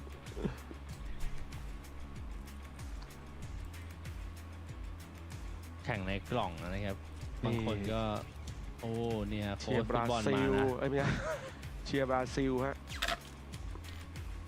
กุดลักนะครับป้ายตรงนี้จะมีแจกหน้างาน ใช่ นะค เขา รับ จะมีแจกหน้างานเพื่อให้เขียนก็ขอให้เป็นการชื่นชมนะครับชื่นชมอยู่แล้วครับใครให้ไปเขียนว่าละบ้าอยู่ไม่ได้นอร์เวย์ครับนี่ไทยแลนด์ของเราครับพี่มอสโรสเตดนั่งติดอยู่กับฟลุกกี้นะ แล้วก็เป็นเจคอบนะครับแล้วริมสุดฝั่งซ้ายก็จะเป็นน้องคิสนะครับเวลี่กูดเลยน้องคิสนะ United States หรือ USA นะครับให้ตัดช่วงไหนช่องต่างประเทศนะดูครับเขียนมีมด้วยมือนะตรงนี้เรียนวาดรูปจริงๆตัวนี้ก็แฟนคลับ USA ครับไม่รู้แฟนคลับหรือแฟนใครนะฮะตรงนี้ เอาเลยครับสัญญาณภาพแบบนี้ครับประตูมินเปิดไปดูการโดดรอบที่ 2 ของ PUBG Nation ครับ 2025 Final Stage ครับอลังการนะยังคงอยู่กับมิวราม่านะครับท่านผู้ชมครับเมื่อสักครู่นี้ลานเครื่องบินเนี่ยเป็นผ่าแมปแนวตั้งเลยนะจากล่างขึ้นบน ใช่ครับ นะครับเอียงขวานิดนึงแล้วนี่คือ lost เร็วเนี่ยครับเรียกว่าสิ่งแวดล้อมเป็นยังไงเขาพยายามจะอธิบายฮะลานเครื่องบินยังไงฮะมาจากทางซ้ายไหมพิมพ์ไปก่อนไม่เป็นไรโอ้ไม่ใช่ฮะล่างขึ้นบนครับแต่เฉียงฮะรอบนี้ผ่านล้อเร็วเนี่ยครับน่าจะผ่านล้อเซนไปที่เอลโปโซอะไรพวกนั้นนะครับคือทะแยงเลยอ่ะครับมาที่2ภาพจากประเทศเวียดนามครับแชมป์เมื่อสักครู่นี้จากเกมที่1ครับนี่ก็ฟอร์มดีเหมือนกันนะสำหรับเดวินเมื่อสักครู่นี้เดินเกมแฟนชิมซี่ครับเมื่อกี้นี้เกมเต็มไปหมดเลยสำหรับเดวินสวยงามเลยครับเช่นเกาหลีใต้ครับเมื่อสักครู่นี้โซนะกับเบรนนิ่งนะค่อนข้างที่จะเดินเกมเหมือนกันส่วนซารุเดินเล่นนะครับให้ดูตอนว่าปาร์ตี้เพลงอะไรกินอะไรกินโค้กให้ทายไปไกลเหรอรายงานผมหน่อยนะเพราะว่าผมไม่ค่อยอยากดูแชทไทยเท่าไหร่ Thailand aren't too far away. We know that they'll be taking water treatment over the course of this weekend as we get ready for the first circle shift of the day. Remember, if you do want to keep an eye on what is going on the map at all times, !map will bring you to the map feed. If you've got a spare device, it's always good to keep an eye on what everyone is doing. And it's also a good time, I suppose, people to let everyone know at home that some player POVs are available in team POVs if you want to follow a particular team as well. Yeah, PUBGsports.com, and you can check some of that out. But we've got an interview with Tiggleton, the leader for Australia. Our team has a really high skill ceiling, but we struggle to come together because we all play the same role on our own teams. So it's really like a chemistry issue for us, but I think with a little bit of practice and over the years, we'll get better. And we'll show you what a powerhouse Team Australia can be. I think Team Australia is not as strong as people think they are, and it will be very easy to defeat them. Team USA, they're all right. I think they'll be top 24. I think they'll be within the 6 to 12 range. Shrimsy, I think the score is 1-0 right now, but I'm coming for you. I am on the same team as Tiggleton, and he is not in IGL at all. He's all aim, no brain. It's not true. Seems like they're a little fun, and Tig. Obviously, those guys very good friends, so you know a little bit of friendly banter there. No brain. I'm not so sure. I think Tiggleton's pretty smart. He's got some really interesting thoughts about the game, and he was the one who was convincing me that Nedex was going to be a force to be reckoned with during the survivor stage. Yeah, told me that any EU team that's looking for a player would be insane not to pick him up. Marcelik will look to pick up his first point of this second game of the day. He's got Tentrip in his sights. The door's been opened. Tentrip, oh, that's great being Tentrip too. Tentrip thought there was somebody there, and Tentrip will shut him down. He opened the door, he put the barrel of the gun out there to force Marcelik to shoot, step back inside. I think the words there are hook, line, and sinker. The whole way through, I could tell that Tentrip was wary of somebody being here, whether they saw it with the drops or some piece of loot, you know, got picked up off the ground and gave it away, not sure, but regardless, that's really good diligence from a player who really stood out, especially on day number 1. He was your top damage dealer on the first day of the survivor stage, and you can see that Tentrip is the real deal here for the Philippines, and now Poland not happy that they lost a player, and they're going to try to pick on poor Tentrip, who is all alone, and he's actually going to use the backside of this hill to try to get through. I think he's got a little bit of cover from Calves at range to try to get him an escape. And let's see ใช่ if we ครับ can get that. เพื่อน Get ต้ the, อง oh, เพื่อนอยู่ it's ใน a จุดที่ได้เปรียบ headshot. ครับ Oh, just far enough out that it didn't get the insta knock. That's 99 plus damage. You saw the 100 come up on your screen. He was within I'd say he's less than 1 foot away from finding that knock. But it's great from Tentrip. He's staying inside this fight. He did not elect to fall back. I'm just surprised that the rest of the Philippines have not come. And I think that Calbs has actually gone to pick up his teammates to give Tentrip a little bit of a hand. This is a 1 versus 3. Yeah. So all Tentrip had to do was stay alive and keep pressure on to allow Philippines now to join the fight. Yeah, some nades are starting to come out now from Poland. Feeling like they're not going to be able to get it done with just the guns. They got to find another way to get Tentrip down, but reinforcements have arrived. Calbs at range, not able to really find much either way. Dummett not doing too much damage there, but that's Tentrip again with that Dragunov. This is just deadly from Tentrip. He has stayed in the fight. He's going to toss a follow-up nade, but for Poland, it's all going wrong. CJ getting within nadeable distance. Cappy is going for the res. Domint needs to keep the pressure on to stop Philippines from surrounding them on all sides, but it ain't that easy. Elgin Bots gets some help from Tentrip as Cappy falls, but Domint will trade it back the other way. Matchsters and Domint now 2 players up against the 3 from the Philippines. They're outside the realm of that BZ nade, but Domint doesn't even have a sight on his AUG. See if they can get the res, or excuse me, the heal to come through for Poland. Domint, see CJ knows, and he can find it. Tentrip actually dealt with CJ quick to trade though. Looking to go for that flush with the AK, has to reload it to make sure he's got extra bullets just in case the last player from Poland shows up. But it's actually going to be Thailand now, looking to go for the flush onto Tentrip. Algenbox did get rezzed. Oh, he sees the feet there to try to finish what he started. CJ, nice job on point. Can this last Poland player get anything else done? He's 1 nade. He's inside that shack. If you throw it right, you can find CJ. He's just ไทยเราล้อมอยู่นะตอนนี้ no, I think he's ทีมไทยเรารวมถึงไทเปด้วย Matchsters, he's got no meds other than those 3 bandages, and they take so long to get back up. So you'll see Indonesia, they've got 3 players back up. Chinese Taipei are going to put some pressure on from one side, and you've got all these teams condensing on this point, and the winners of this fight have got a lot of work to do to get back the way they want to be, because you're slowing all your loot phase has been slowed down, your rotate phase has been slowed down, your feet are now caught in the mud. But for Matchsters, he's only 2 or 3 bullets away from falling in this game. I think he's going to get himself one. So there's the headshot here, Paper, and he's going to dip into the next room. He's going to peek once more, but I feel like this is going to be it for Poland. Oh, whoa, he gets another! The headshot hip fire spray onto Calbs. All of a sudden, what looked like he was just going to lose that battle. The rezzing. Yeah, they're going to have to. Is anybody else going to get involved? My eyes on Chinese Taipei and Thailand to see if they're going to find an opportunity to strike here and secure some of their own points, and he can't get the final one. Tentrip holds strong in the Philippines. Will get back up to 4, but that is so much damage that they've taken. A bunch of knocks, a bunch of damage done to those helmets and vests. They're going to have to find some replacements. A 10 for his performance, and a triple is the number of kills that he got in that fight for Tentrip, as they get a great start. And another team that'll be looking to bounce back from what wasn't a great start in game number 1 is Team USA, as they have decided to wrap all the way from Los Leones to the west side of the map, and they're going to go up to the north, realizing that that's going to probably be their best avenue of access now. Teddy's trying to pop a tire onto Alo to spin him out and be able to pick up maybe a cheap point for Indonesia, but I think USA have made the right rotate. On the other side of the circle, if you have the maps movement, I think that UK should do something similar. Go way up towards Campo Militar and push in towards Oasis from the north.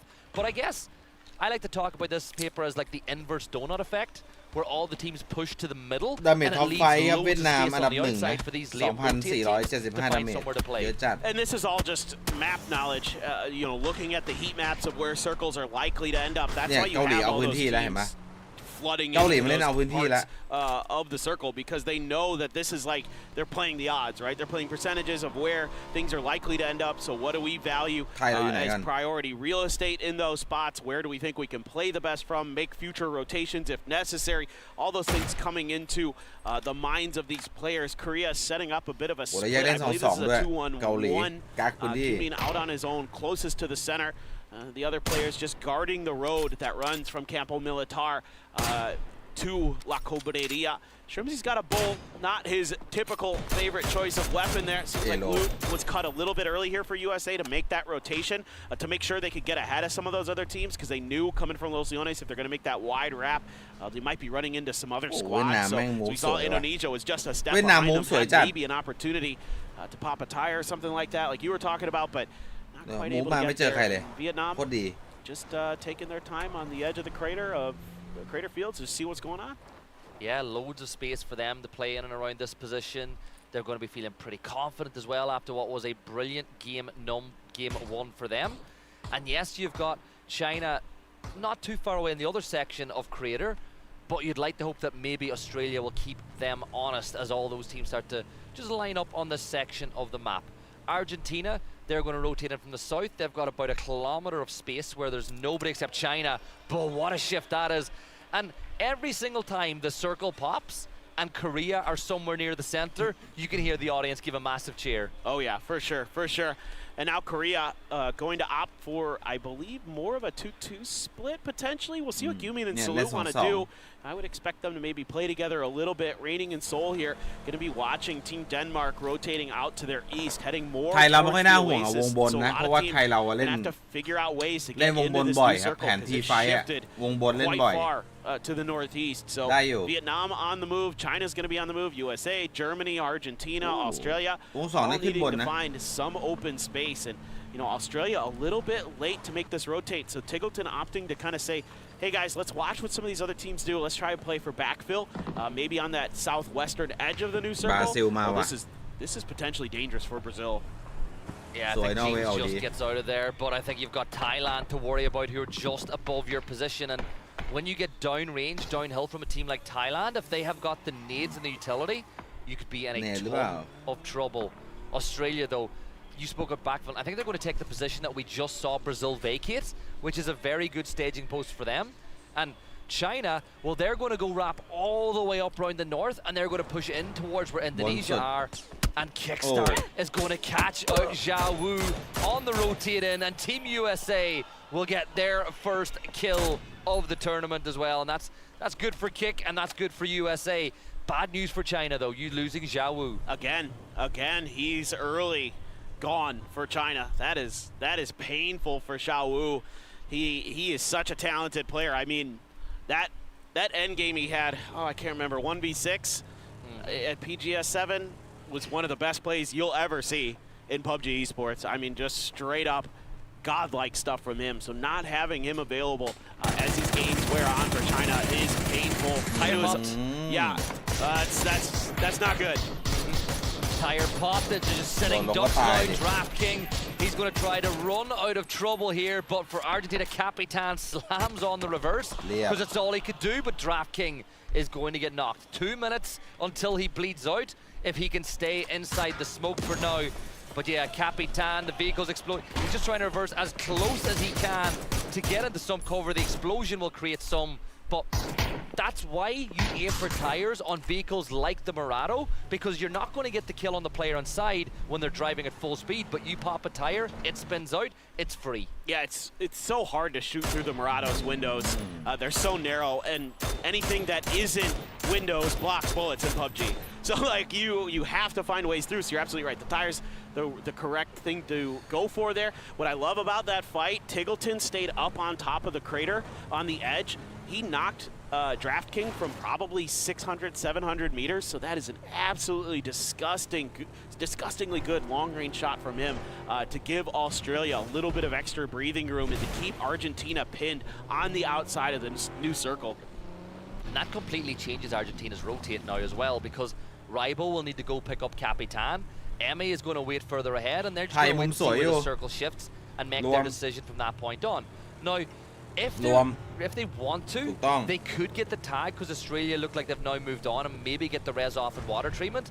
But I want to give credit to Denmark because that's 2 circle shifts in a row. They were the very first team to get on the move, and they're now getting so close to the center of the circle. They've got all the mountains and ridge lines to play. Really good early decision making on the circles by Denmark, and UK did make that rotate I expected from them as well, as they'll now backfill the position that Denmark held just a little while ago. Ooh, that was close there. 4 in 10s. Korea has to back off of that, though. They can't really try to go for any more damage. They're getting shot at range by Brazil. Philippines had spread way the hell out. They're leaving one player. It's just Algenbot's out here by himself, and he's doing work. He's got some kills. He's got some points. He's just kind of him, right? He's been so good over these few days. Again, shout out to Kira from the Americas, who said that Algenbots was going to be big at this event. The blue zone nade is perfect. That should deal with Mao Rush if he can get out of that line of sight. But as you said, Algenbots is doing it all by himself, but eventually Australia have said, no, that's enough for you. He'll have to be forced to fall back. And that's got to be frustrating for Algenbots too, because he did so much work, but his team weren't there to help him capitalize it. And now his teammate Tentrip has been knocked way up to the north, and he's probably going to be forced to back off Chinese Taipei and join the rest of the team. Oh, that's another great moment here for Indonesia. China didn't have many good options left. They were just driving around trying to find something free. They took a gamble trying to challenge Indonesia. These guys have been really strong this event. So they are right back to where they left off during the survival stage, getting 2 quick knocks and kills onto the Petrichor Road duo of Akeleft and Mingming. And Simoy looking for more, but as we can see, nobody really that close unless it's Chris gets crazy, which it's Chris, so possible. He's having a look anyway. He's having a look. It's what he likes to do. Argentina, don't stop there. Brazil, stop with the Latam on Latam violence, guys. You wanna give yourselves a little big up in this event, but I guess. This is the first one I've got. You got one on day one. I've not had a BRDM yet. Yeah, we got it. This is not the player I want.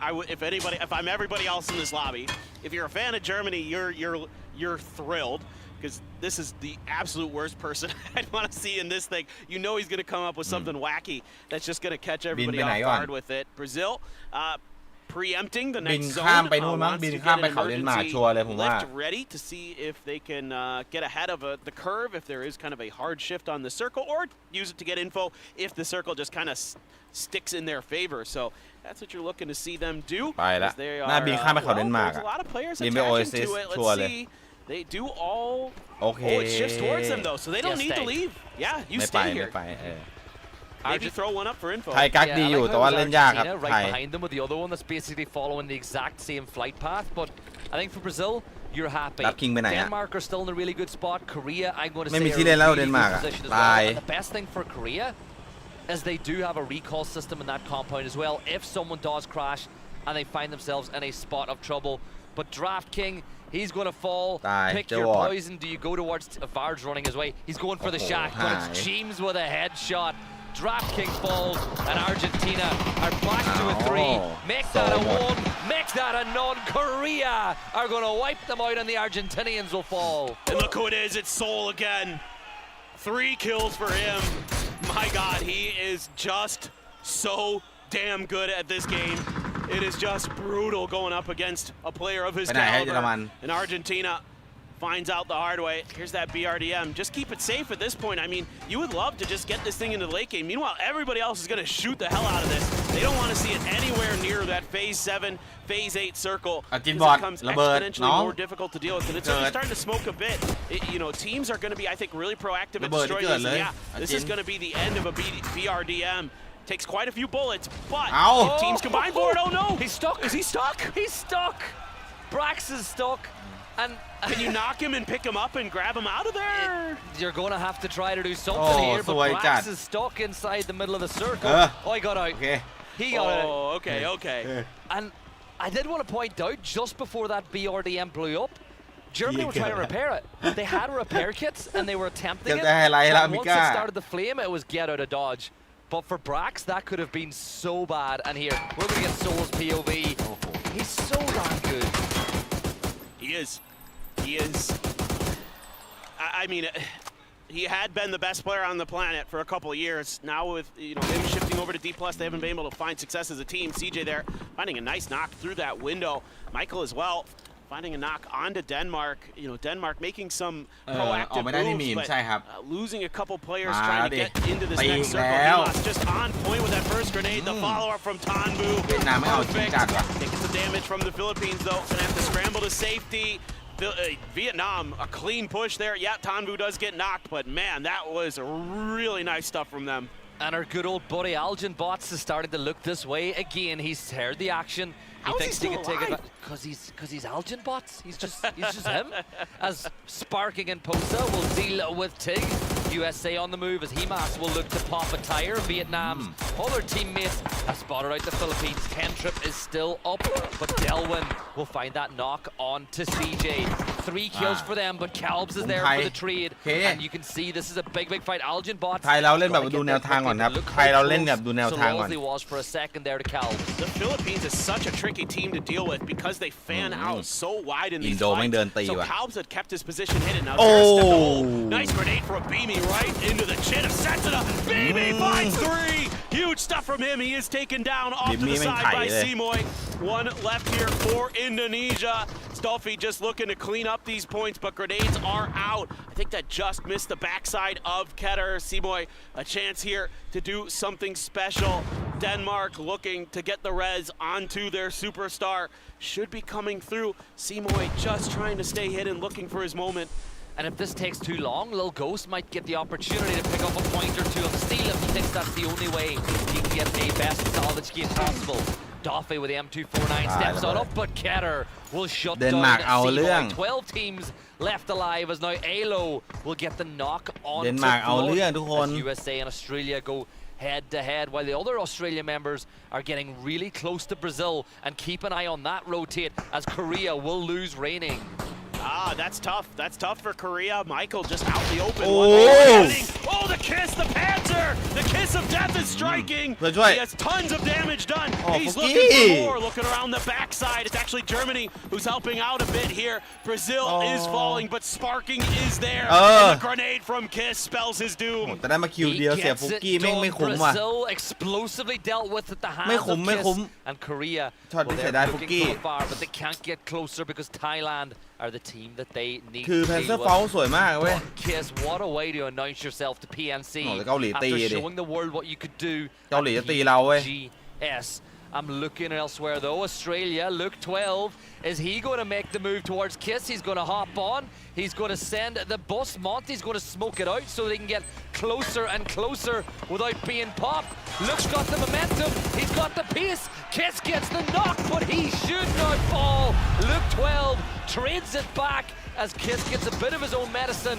And Monty, he's not quick enough to get the res as Germany will steal that kill away. But for Australia, ยิงได้ครับแต่ไม่ได้คิวเลยโดนสติลหมดเลย and I don't see anybody nearby for now. Yeah, I mean, look, you got to get points where you can there. And for Australia, they didn't have great options, so that's a guaranteed knock on the Kiss. That's a guaranteed point there for them. คือถ้าไม่เสียฟุกกี้แต่ช็อตแรกนะผมว่าได้ละ Korea, though, stuck on the outside of the circle. The UK has done a fantastic job of harassing แอบ them. เสียดายครับคือถ้าไม่เสียฟุกกี้เราได้ทั้ง2สควอตเลยได้ทั้งบราซิลได้ทั้งออสเตรเลียด้วย Thailand in the compound underneath. เสียดาย UK full force up here to the north, and UK still doing damage. Keter knocked by Fex. แต่มันก็ไม่ได้เป็นความผิดน้องหรอกจริงๆอ่ะมันก็ไม่ได้เป็นความผิดใครเว้ยเพียงแต่ว่าจังหวะไม่แอบเสียดายอ่ะคือถ้าฟุกกี้อยู่คิดได้อ่ะเมื่อกี้เนี้ยผมว่าไปได้อีกไกลเว้ย Yeah, better map 2 here for Team UK. A couple of kills on the board. คือเราจะได้หมดเลยเว้ย In the top 10 now as Korea start their move, but they've got to thread the eye of the needle here between Norway and Team UK. This place will erupt if Korea get the first knock on the Team UK and maybe buy themselves a position in. But Michael will get a perfect nade. One of the kill leaders from the survival stage will find that knock. Salute's down to just 22 HP as well. And for Korea, you can't even blame this. There's so little they can do from the spot. No, this is an impossible position to be in. Salute, looking for the opportunity, going to switch over to that SLR and then go for the shots, but can't really find the mark well enough.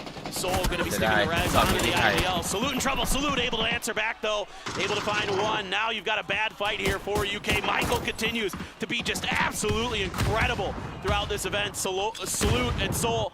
Soul just looking for some nades there. Salute is going to go down off to the side. That grenade really good, though. Right on the money again. Soul literally with just perfect nade after perfect nade. Michael is down now as well as Soul will reposition Korea. giving themselves a chance to get inside the circle. Norway have got Denmark not too far as Gustav will start stepping this way, steps inside the fire and the flames as he will start losing HP. And Germany from way afar getting knocks on the Norway. Everything is conspiring right now to give Korea a chance to get into the zone. I think that was Denmark's own Molly there. Not sure if it got shot out of the air or a grenade landed or something like that. As the smokes begin to expire around Seoul, he is trying to find his opportunity to strike again onto the UK or Norway. Michael in no man's land still. Rez probably not going to be able to come through. Korea just cutting off the space, making sure that it isn't going to be possible for them to get back. Beck spotted up over the hill. Seoul thinks better of the spray, thinks that the grenade might be a better one, but Fex reading that nicely, repositioning back over with Vard, who had taken a ton of damage there, looking to try to hold the line as Norway still maintaining their ground, still maintaining their space. Denmark still tucked in just to their north. Yeah, and Vard will get a knock on the Dauphin now as well as Denmark push this way. Human will look to help, but Vard gets a knock onto Human, and Seoul steps up, but Ketter gets the kill. And Seoul, the last player, turns his attention to Heeman. 4 kills for Seoul now, as he's so close to double digits for the tournament after just 2. Matt, here comes Ketter now, but he's going to fall. Down go Korea in 8th place, and they're followed out by Australia. We've got 6 teams left alive, and Norway will look to deal with their compatriots inside the Scandinavian countries as 8C spots out Ketter, but Ketter's not going to go down without a swing, and he does bring down one player with him, but Dofi looks for the trade. 8C trying to hold on for dear life. He got Dofi so weak, throws out the stun, trying to go for the flush. Gustav there trying to prevent it, and he will, but it does fall. Eventually Ketter down, but 5 kills in this match. 9 total so far for Denmark. Germany, look at this split, 2-2. They are controlling so much of this circle right now, and they are doing a great job of just keeping everybody at arm's length and forcing all these fights out on the edge. But USA has a good chance themselves. 3 up, southern side of the circle, all to themselves. Himas with an AWM with 4 kills already in this game. I mean, 35 points in 2 games already for Vietnam, just missing there. I always love it. Every time I see any bolt action rifle, I beg for the headshot. The smoke grenade, though, will come in perfect for Gustav. We'll use it to get out of trouble's way. The Germany 2-2 split, as genius as this could be, is now forced in place as it's going to be so hard to collapse, but Brax is going to attempt to do it. He runs back this way.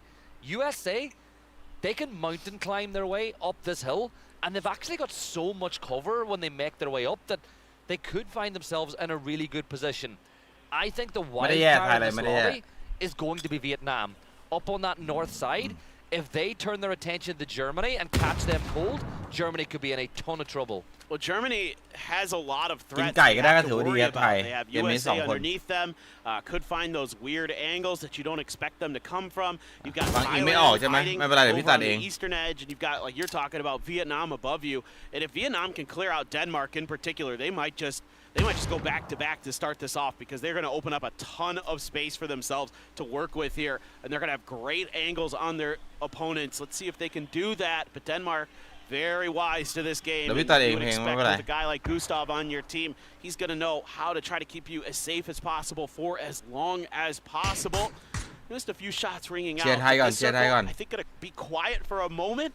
Everybody's going to find at least some safety, I believe. Gustav dueling with Sololzy, but no damage done either way. เสียดายThis time around, Sololzy not quite as many kills as he had in the last map, but we are nowhere near done yet. Germany with another circle shift that goes their way as the USA just keep on climbing. Look, they're getting up the hill, they're getting closer and closer, but Braxco is danger close. So on the other side of that ridgeline, remember, this could be a very different game for Germany had that he stayed stuck beneath that BRDM, or had the explosion or even flipping vehicle knocked him. Yeah, that's a really good point. It would have been much more difficult to control all of the space that they have been for so long. Quiet before the storm right now. Looking for their opportunity, looking for that extra advantage. Brax out in the open, takes a little bit of damage, trying to figure out where the hell USA was. Shrimsy letting him know, follows up with a grenade. If it's on point, he's done. But yeah, that is cooked about as good as it gets there. Shrimzy opening up a little bit of extra space. Here's some shots above him, looking to see if Xerath or anybody from Germany pokes their head out. Alo has to be a bit careful. The point stolen though. Rossiter Jr. actually going to get that. That's always the threat whenever you get into gunfights in this position, but Denmark have now closed the gap towards the ridgeline as well. Gustav eats a headshot, loses his helmet, but he's still alive and inside the fight, and that's all he could ask for at this point in time. 5 teams left alive: Vietnam, Germany, USA, Thailand, and Denmark. And Denmark are in second place as things stand. They have 9 kills in this game, and they're pushing towards Thailand, and they have the high ground. Yeah, they're really playing such effective PUBG, such smart PUBG today, as we saw it the second day. A little bit of luck starts going away, but a grenade there from Rossiter Jr. Alo actually going to take down Jacob behind him, so just Rossiter on his feet for Thailand. Gustav able to dodge that grenade, has to go out into the blue just a little bit to do so. Thailand thinking about the res. You are going to get the flush, and Gustav going to try to punish this. Knows that Thailand's weak, wants to get every extra point. If he can knock Thailand out, that's going to be placement and kills, and he's got him out. But Rossiter turns on him. He had the opportunity there, but brilliant switch from Rossiter. The res happened in the perfect time, and Thailand are back to 2 players up. Brilliant for them as they now free up so much space. But a good nade from Salolzi. Here comes the Vietnamese push. Salolzi with that first knock. Xerath will fall. Rossiter knocked on the south side by Alo as the USA look to keep the south safe. But Mika needs that next knock. Tanvu and Himas turning their attention this way as they will get a knock and a flush. Salolzi with another one. Thailand eliminated by USA. And Germany with just Chris left up, but he's going to go down swinging a knock on the Tanvu. But here's Salolzi. Germany will fall in third, and it's USA against Vietnam for the win. Looking for the USA with Vietnam having a player down to try to do some damage here, but the terrain not in their favor. Still a lot of those rocks. Finally, Alo able to start swinging out into open space, but it's so well held by Vietnam. They were so aware that he could be there. So Salolzi though, gonna get traded. Himas has Shrimzy down. It's a 2v1 here for the USA. Coming over, Himas able to take this check. Kick though is good for it, but here comes Tanvu, and he's got it done with the sawed-off. Oh, so close for kick, but Vietnam victory once more. 22 more points added to their tally as they are really showing PNC what they are all about. Probably, arguably, have the best player in the world in their roster. And as of right now, they are playing like the best team in the world. Yeah, and they've got 2 players from the current reigning champions on this squad as well. And you can see that they are all on the same page. They're making really good decisions right now. The firepower is crisp. The aggressiveness is there. Like, they know when to pick their moments. And I love the switch there to the sawed-off at the end. That is so heady to take that win, to secure that moment against Kick. Yeah, and it's just little decisions like that that really elevate these players as we take a look at the highlights from that game. We'll be back in a few minutes for game number 3.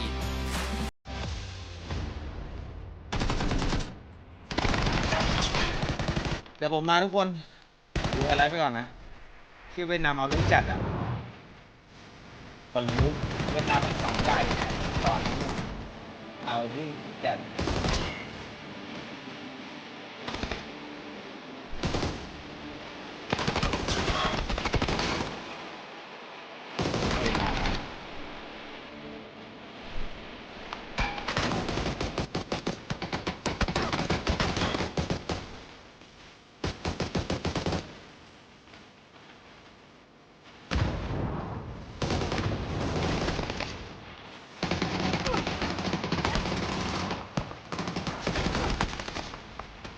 화면 뽀뽀가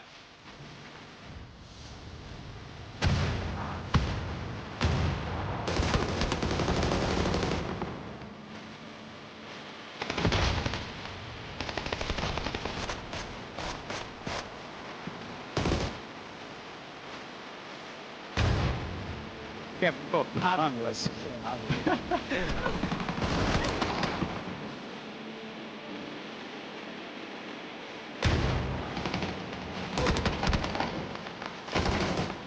Outer space. Oh, I've never seen this. False down. I've never.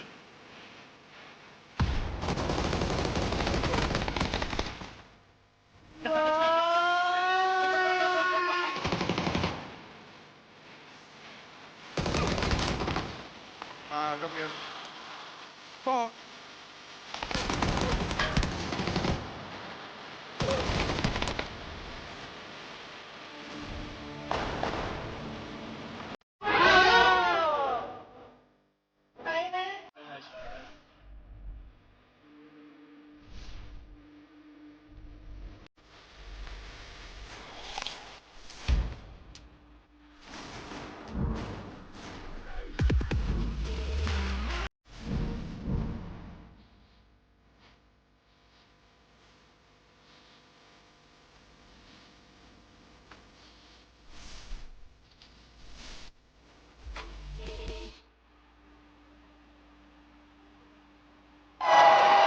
Fueled by the same passion as esports athletes, Zowie continuously develops tailored products, empowering gamers to bring their best out.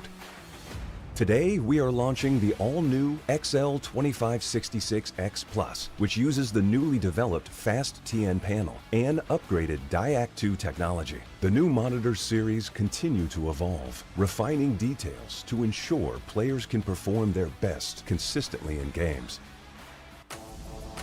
Dominate with speed. Octopus 8K HE. Scanning every key at the speed of light. Customize every key and setting to build a perfect keyboard for your play. Secure keystroke field. Experience speed like never before. Octopus 8K HE. Azra.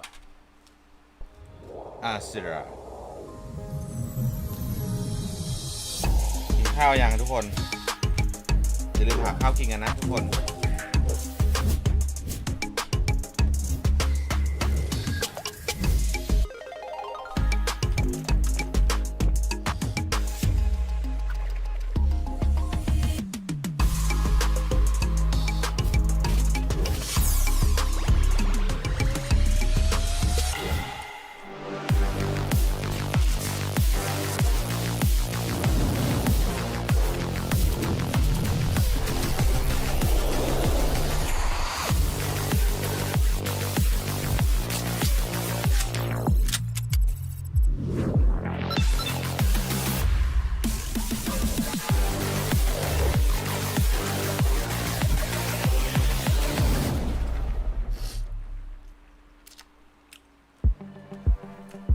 เอาเรื่องเกินไปอ่ะเวียดนาม2 ไก่แล้ว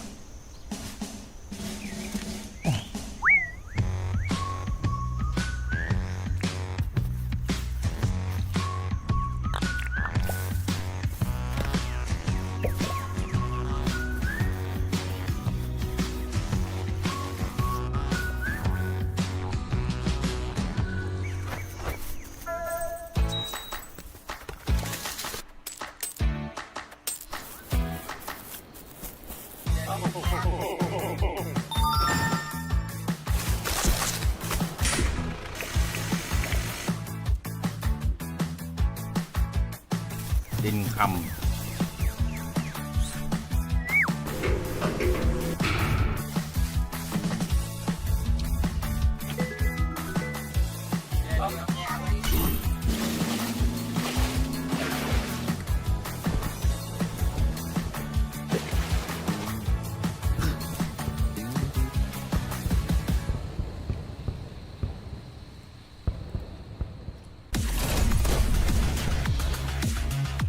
นั่นน่ะดิใครจะหยุดเวียดนามทีนี้มาแรงมากเวียดนาม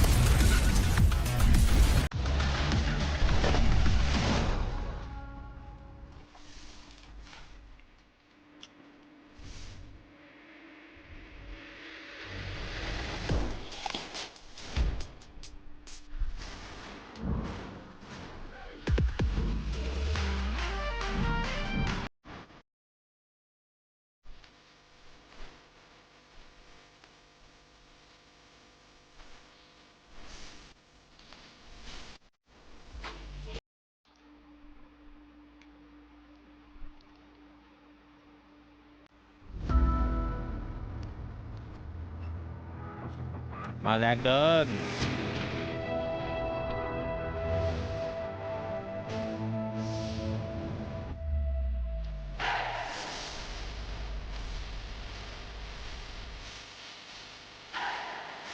เป็นน้ำจัดแล้วก็ตอกไก่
on the real fun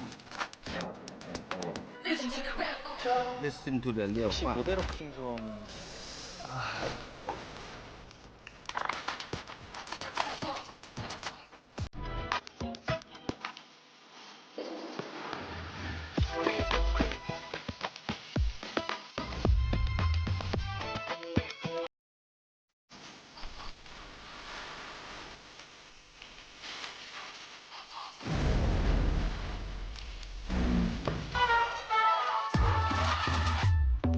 Smooth and original, straight from the underground.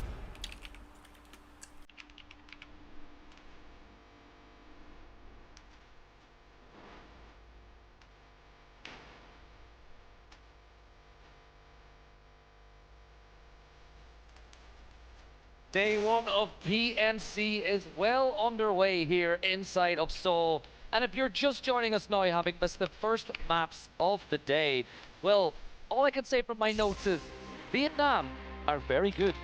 Yes, this is a tremendous start for them, winning both Miramars to start our final stage here on day one of the grand finals. And man, Himas is just unbelievable what he's capable of. I mean, so efficient there with his kills and his damage.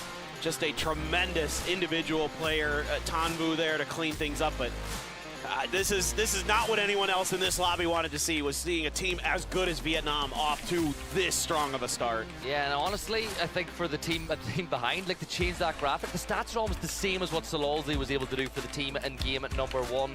But looking at the overall standings from that match in particular, 22 points, not as many as they got in game number one. But if you were to offer them another victory and another 22 points, they're going to take it every day of the week.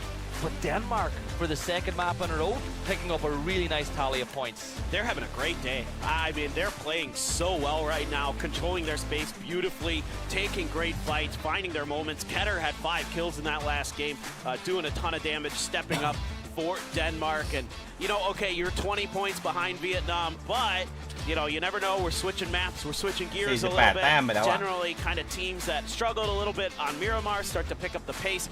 So we're looking towards some of those other teams to get it going. And USA at 5th with 12 points. I mean, so top-heavy, so hungry, so aggressive is Vietnam. And everybody else now going to have to start playing some catch-up.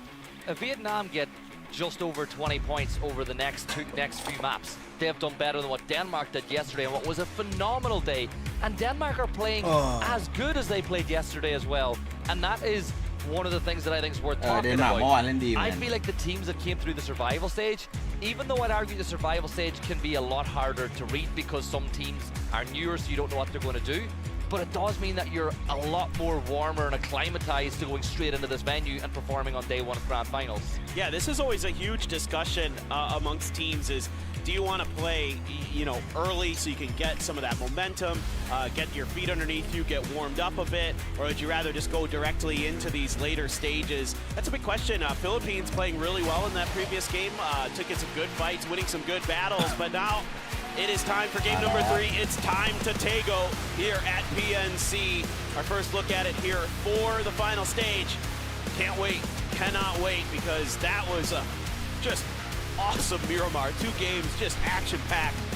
Yeah, if you're a Vietnam fan, you're loving things right now. But if maybe you're a fan of the likes of Argentina or Norway, it's not quite gone the way you would want. But no better time than the present to remedy your woes and get things going the right way. The flight path, very player-friendly indeed, going from the northeast down to the southwest, finishing just north of Ho San Prison, which should give most of these teams access to their primary drop spots. And I always like to point out some early jumpers.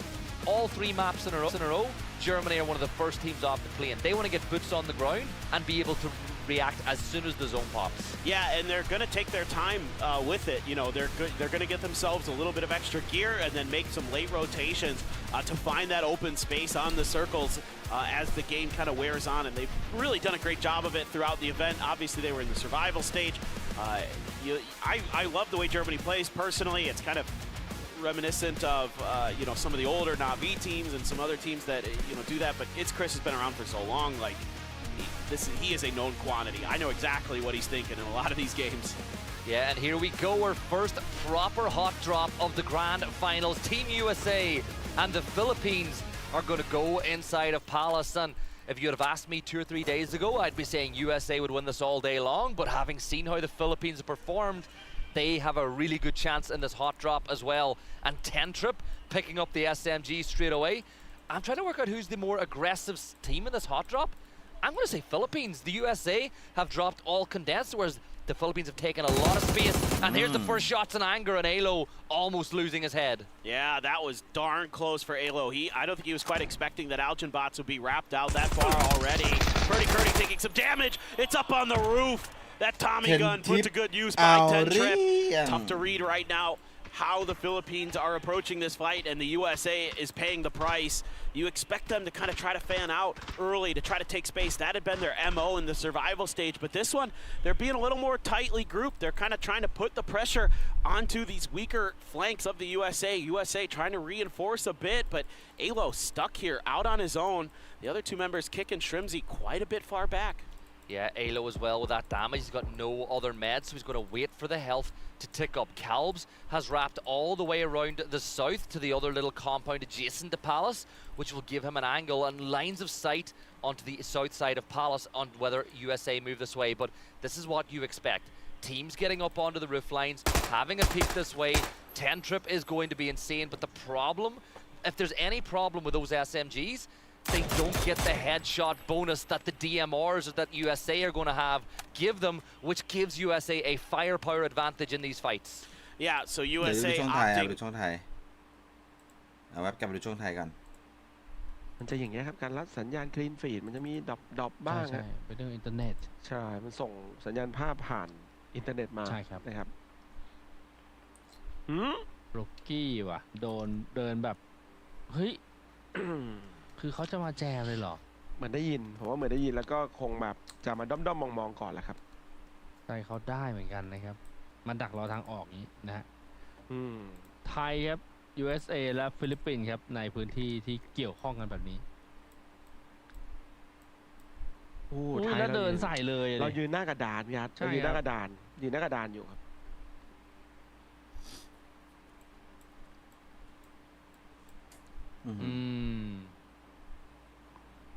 ดูคิสต้องนับ1 2 3นะคือมันต้องเอาให้ลงเลยนะครับใช่ครับโอ้แล้วคิกซ้ายแกก็ย่ามใจเหมือนกันนะโอ้ยมันไม่นิ่งสักทีเว้ยต้องนับพร้อมๆกันและยิงพร้อมๆกันเพื่อเอาคิกซ้ายลงมาครับฟังแล้วแบบบางทีง่วงผมง่วงนอนว่ะ And you know that the voices are telling Kiss to fire, but Kick's been in the game long enough to know never stand still. Yeah, absolutely. He's not going to give him the chance until a player of the Philippines gives him the opportunity to go for some shots. So Kiss just going to have to wait things out. Did see a Panzer in Thailand's back pocket as well, so they could let that loose. They're close enough where if they can judge the distance correctly, they could arc a shot in there, maybe get a quick knock onto the USA. Alo just going to hide in this corner, trying to play a tricky off-angle position here. Let Shrimzy, let Kickstart identify where the Philippines are going to be coming from, and then make your moves off the back of that. The Philippines, though, very wary of this, and rightly so. Got some great players, but look at Rossiter Jr. Yeah, he's crept right up onto the wall, and the USA have been waiting for Philippines to push aggressively, which has not happened, and that has allowed this, but we've got a crash elsewhere. X left has got to be so careful, and he's going to get the first spray off, and Gustav manages to avoid the fire and the flames, and X left, he's going to absolutely beam onto Beamy. How do you win that X left? And Denmark, well, Gustav, he manages to run away, but poor Beamy will fall. Now, X-Left will fall back to get some meds on, and the rest of China are going to collapse onto this position. Gustav needs to smoke off this area to get Beamy back on his feet. But X-Left has played this so well and allowed all of China to regroup into this fight. Oh, that grenade, if it had just been cooked a little bit more, could have gotten a knock. Dofi there, able to put some more damage in, but Xiao Wu on the off angle. Ketter gonna respond on the Ming Ming. Lil Ghost finding one of his own. Here we go, back over to this fight. Rossitten Jr. Oh, he can't get it through. He can't get it through the wall. Alo doesn't take any damage. Alo's gonna take Rossitten Jr. down. Kiss does get kick. Alo is gonna be in trouble here. Back over to the fight. Gustav looking for another angle onto Xiao Wu. จะปรับแผนแบบเดินตีเลยครับ for Denmark. They've had a brilliant start to the day. China, on the other hand, things have not gone their way, but what a need that is. And it's actually going to be Korea now third partying this fight, as Seoul has got Gustav in his sights. Two members of China down. Little Ghost will deal with Gustav, but he's the last player up. And I'm going to say it, you know Korea want to wipe China here. There's nothing better than wiping out a country that is so close geographically to you. Oh, absolutely, and you know China's going to be a threat in this event, so you would love to just hamstring them early. I was kind of curious if Korea would get a little bit more aggressive. You knew that two players of China were down there. They should only have one left if your kill feed tracking properly. Yeah, you'll be looking for that offense. Meanwhile, Vietnam taking good fights once again. A couple players of Norway down here. They're trying to find some level of safety, and they're not being offered much. It's actually Argentina's Capitan who is going to take James out of the equation. Salalski as well, good for one himself.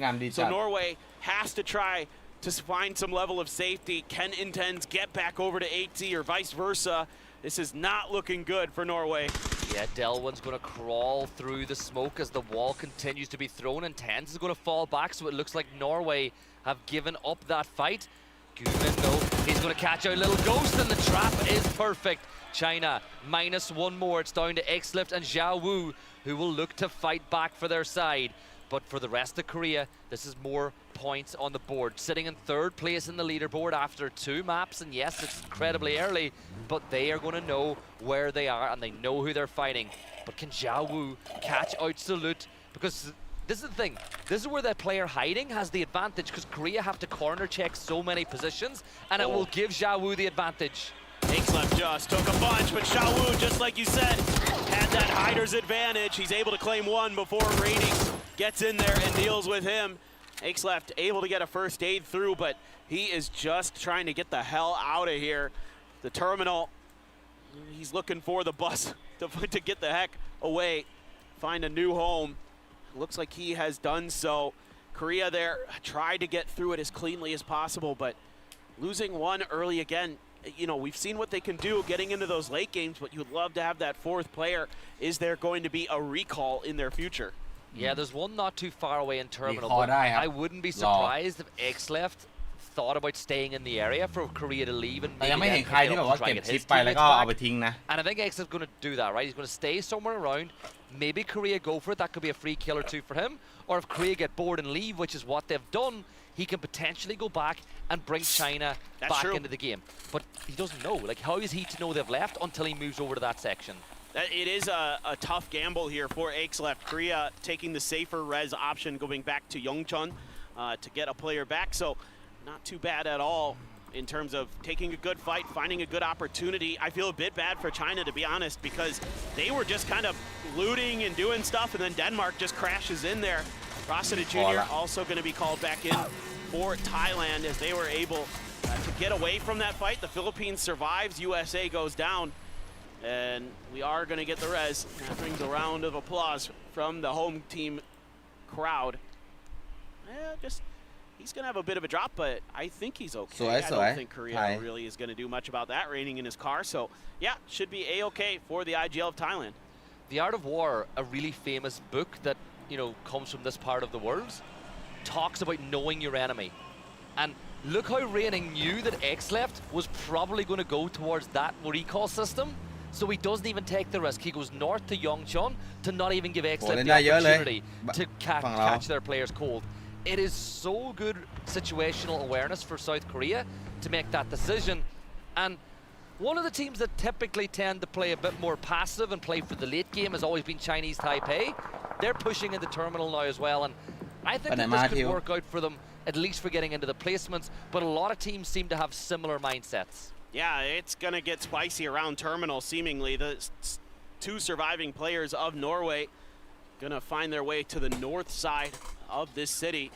X-Left just going to hide in a shack. He's got to just be kicking himself. You know, if they could have just won that fight a little bit cleaner. Oh, God, Vietnam. Oh, the drive by Tanvu from the side seat gets Marsalek. They're going to crash in here. Poland. Oh, Matster gets a couple, but Salalzi finally able to put him down. The extra numbers going to end up what a turn there from Cappy. Surviving with 10 HP, keeping Poland alive. One of the nicest people in the game doing damage, but the nade from Bao Rush will wipe out Masters. Vietnam are looking like they might not get a victory in a map for what could be the first time today. Bao Rush will wipe out Tanvu, looking to do more damage as he looks inside, but for Vietnam, this is not what they had in plan. With just one player left standing. Like a close enough. The answer is no, as X-Left from China will pick up another point for them as reinforcements will come in from the sky as the second buyback recall plane will come in from above. But I'm looking elsewhere, right? Look at where some of these teams are going to go. Thailand are going to wait it out on the north side of the circle. But Chinese Taipei, 4 kills after this amount of time. This is so much better from them from an aggression standpoint. Yeah, you got to love that from Mao Rush. Just so opportunistic there. Saw the kill feed light up, heard it right next to him. Immediately went to pounce. Korea, though, hunting with some panzers. Looking to see if they can get some damage for themselves. They're hearing the same kind of thing going on. You're hearing all this fighting. X-Left, though, oh, he would love to get a few extra kills onto Korea after they third-partied that fight earlier. Oh, no, trick there.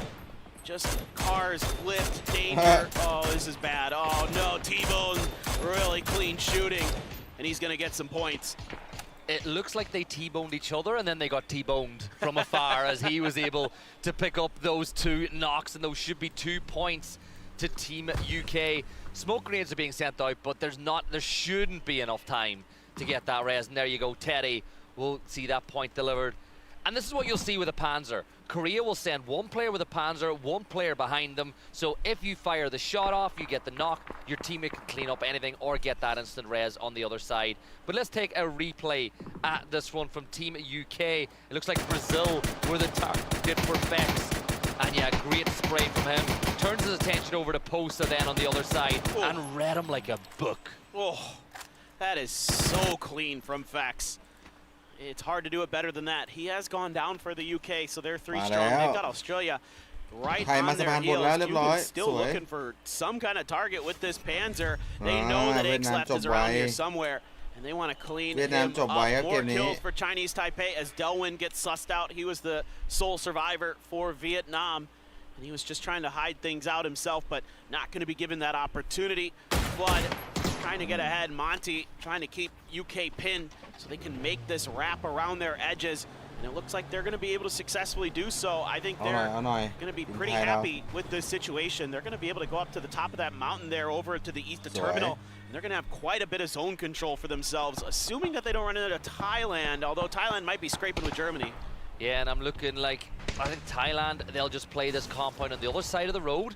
There's no reason for these 2 teams to push each other just yet, but keep an eye on Australia. They're wrapping in from the eastern side. They've got tons of space to work with. They wrapped all the way from the south. The only thing that could potentially happen to them is maybe Team UK could look to follow up this direction as well, as there is a couple of good compounds in this section of the map that are open and available. But I'm looking way down the south, and I just wanted to point this out. BL has just tried to buy back his teammates, and Indonesia, they had the same idea. They knew that there was a player going for the res, and BL was ready for it. But the question is, did they get the buyback completed? I don't think they did. Look at this.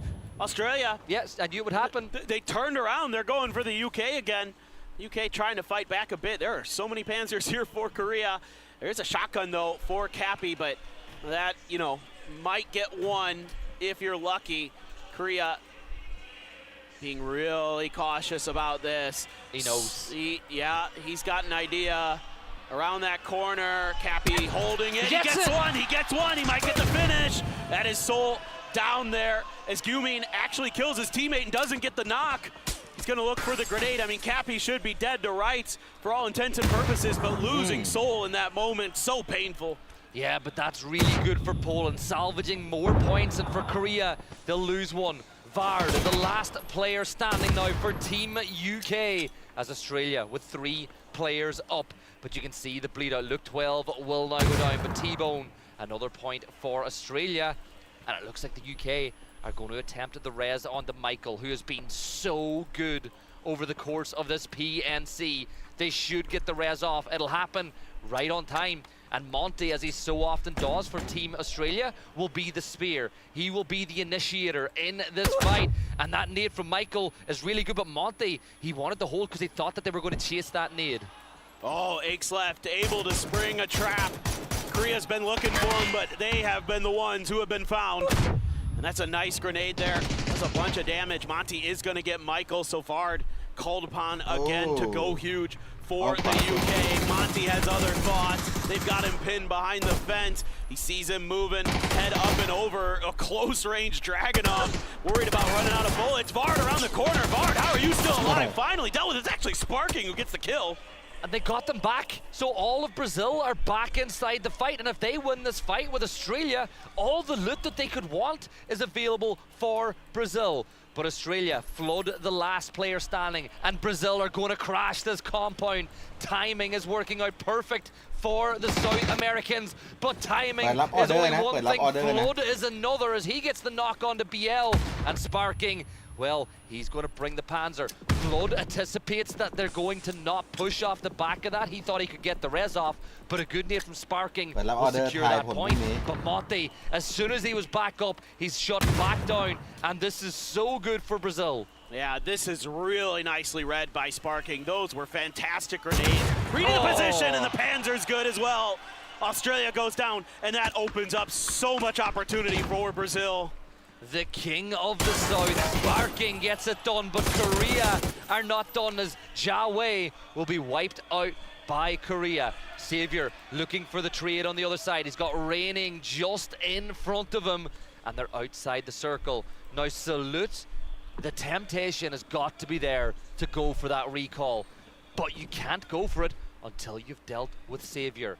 Raining's got a nade at the ready, so they know that there should be a Chinese Taipei player not too far away. And look at this, Thailand bringing the fight to Germany. Yeah, finally this battle, which had been flirted with by both teams, is going to be a bit of an engagement. Zareth gets a scrape of damage and over to the other side. Thailand, though, being diligent, being slow, being methodical. Rossiter Jr., though, stuck behind that rock with just a vehicle in front of him. A good grenade, all cooked a little bit too much by Mika there. He is getting some damage in. That grenade might have gotten a knock. Savior, though, finds his moment to strike. The res system activated here for Korea. And Savior, beautiful patience. Exactly what I was thinking he should do. Just wait for the recall system to be attempted and then go for it. You have to survive here as Salute. You can't stick this res onto Raining safely. You're out in the open. All you have is smokes. If that's a frag, they're in trouble. Oh, it went just too far if it was. Or could have been a molly as well. Goes into the back room, so Savior can't prevent the res. Whether by design, by force, or by chance, Korea went for the res outside and Savior baited it inside, so it worked out perfect, and Salute will get the kill as Korea deal with Chinese Taipei. And guess what? Reinforcements are going to come in. The hometown team are about to be back as a 4. And well, some things look like they're meant to happen. This game could be playing right into Korea's favor because you should be able to get them back in the terminal and get them looted up as well. Indonesia wants to try to get back themselves, but look who it is again. It's Brazil's BL who wants to do something about it. Grenades are out early. 10 trip, taking some pot shots, some damage done here. BL, gotta be careful there. Philippines has an angle onto him, trying to get further forward, trying to see if he can do some damage with those grenades. Still has 2 more in the bag. Gonna take a moment to pause to go for the first aid. Here comes Sparking in the Porter, right around the edge there. Trick trying to escape. He has no gun, and that makes it easy pickings for Sparking. The spark that lights the fuse, oh so often for Brazil, gets 2 members of Indonesia down. Now 10 trip for the Philippines, who's been deadly with DMRs, is trying to put some pressure on the Brazil, but they've secured the south flank. They can now go back to Santa's position, but this is great for Brazil. The last player for Indonesia inside a terminal, way too far away for Brazil to worry about for now. But Korea, 9 kills on the board, about to be back as a 4. They need to work their way into the circle, but they got to be careful that they don't get caught out by the likes of Norway or Teddy from Indonesia on that pathing in. Well, they're going to grab some shotguns because they know they have to fight for city space, because if they're going to get those players back, they got to get them into the city proper so they can get them some guns, get some utility, get some armor, get some vests, all the things that you need to take proper fights in PUBG. Norway, though, is going to be a team that's going to be in their way. Teddy from Indonesia as well in the vicinity. So for Korea, it has to be really safe stuff here from Rating and Salute. They have to be efficient. Teddy knows they're there. He knows they're coming. He's going to cook the grenade. If he bounces that properly, they're in trouble. They're able to prone down and avoid the knock. Really nice reaction. But Teddy continuing to put pressure down, wants to try to go around the corner here. No, just the K2 there for him. Raining, throwing out some smokes, trying to see if they can cut this angle off, but here is the Panzer. Amali in his way, Teddy around the corner, but does he know there's a shotgun there? What a spin from Teddy! One more to deal with, another Panzer fired and wasted for Korea as they look back towards Teddy. Now all the hard work, bringing the players back, loading up that Dacia with loot, could all be for naught if Teddy is able to deal with them. But here comes the reinforcements. The rest of Korea are back in the fight. And look at the coach. He is as calm as he could be, but you know for a fact there's nothing calm about this fight as Philippines look towards Korea as well. They're trying to get some weaponry on board, some firepower to take the advantage, but Indonesia are dealt with, and a 10 trip will get a knock on the Raining as here come the Philippines. This grenade could be devastating, and it just barely scrapes in. Seoul has been knocked, so just Gyumin with a micro Uzi. Now come the blue zone grenades. Korea completely pinned inside of this structure. Gyumin somehow able to clean up that kill. Inten's got the knock. Gyumin able to get some extra points for Korea, so they've got 10 kills on this one. The barrage continues. Philippines actually have a P90 for themselves. That's a nice piece of weaponry coming into this late game scenario. Rez comes through. Seoul back on his feet. Should be a little bit of stuff available for them on the ground there, as Norway now has Philippines in front of them. So that might have bought a little bit of extra time for Korea to get themselves stabilized. Yeah, Brazil just looking to position and take control inside the circle. They're the only team with a clear path inbound other than Thailand. Santa will stay to the north, while the rest of Brazil will just hold out all the teams inside a terminal. This could be a feeding frenzy for Brazil and Thailand as all these sides look to leave terminal, and both of them are setting up that way. Kiss for Thailand is holding the north, and then Posa and Sparking are holding the south. I love the way Thailand are looking at this as free meals. I really want to see Santastico play his life over on that eastern edge of the circle. He's going to be really important in the late game here for Brazil if they're going to get the win, because these 3 players here should just be able to tunnel down onto this fight that's going on inside of terminal proper. Korea trying to get further forward, but they are in trouble. So much open space to cross, and it would take an insane amount of smokes. Gyumin gets the heal off, and 80 striking. Philippines were busy looking in other directions. Gyumin, not much he can do here. Gets the first aid off, but this blue is so painful, and Korea goes down. Yeah, Norway are down to just in 10s now, but Korea do a lot of good work in that last map to close the gap to Vietnam. but that is just a chapter in the book that is even just this Tego, as we are yet to find out what the final story will be. Santa, you talked about playing his life. He catches out Rossinen, who was all the way to the north by himself, and that's really bad news now for Thailand. He has eyes on the rest of the roster as well. And here comes the other South American side as Argentina push directly towards Jacob as they see the opportunity. Emmy gets the read, DraftKing gets the knock, and Thailand, well, it's only Kiss left standing, but Argentina take a big knock from that nade. Oh, he's throwing some good ones in there. Kiss even gets a vehicle explosion to go. Emmy's in trouble right on the edge of a blue zone. Wants to find some way to maybe get a res. Meanwhile, traded knocks here for the Philippines and Brazil. So all of a sudden, Brazil maybe in a bit of trouble here, trying to keep their eyes over towards this battle of Argentina and Thailand. Kiss, oh my god, 1 HP. Oh, how is he still standing as Santastico? Santa will give Capitan a present he does not want to receive, and that will be that for Argentina on Tego. It's Brazil against the Philippines. Calbs is down. They're on the edge of the circle. And here come Brazil. All they've got to do is secure the circle, play smart. But this is Philippines. They have proven they can go toe-to-toe with the best teams inside this lobby. And they have got all their deadliest weapons still alive and inside the game. Brazil, they might think this game is in their hands, but they're at the risk of getting caught out with 2 players from the Philippines wrapping towards Sparking at the one time. One knock for Philippines blows Brazil's defense wide open. Exactly, and that P90 is going to be pivotal.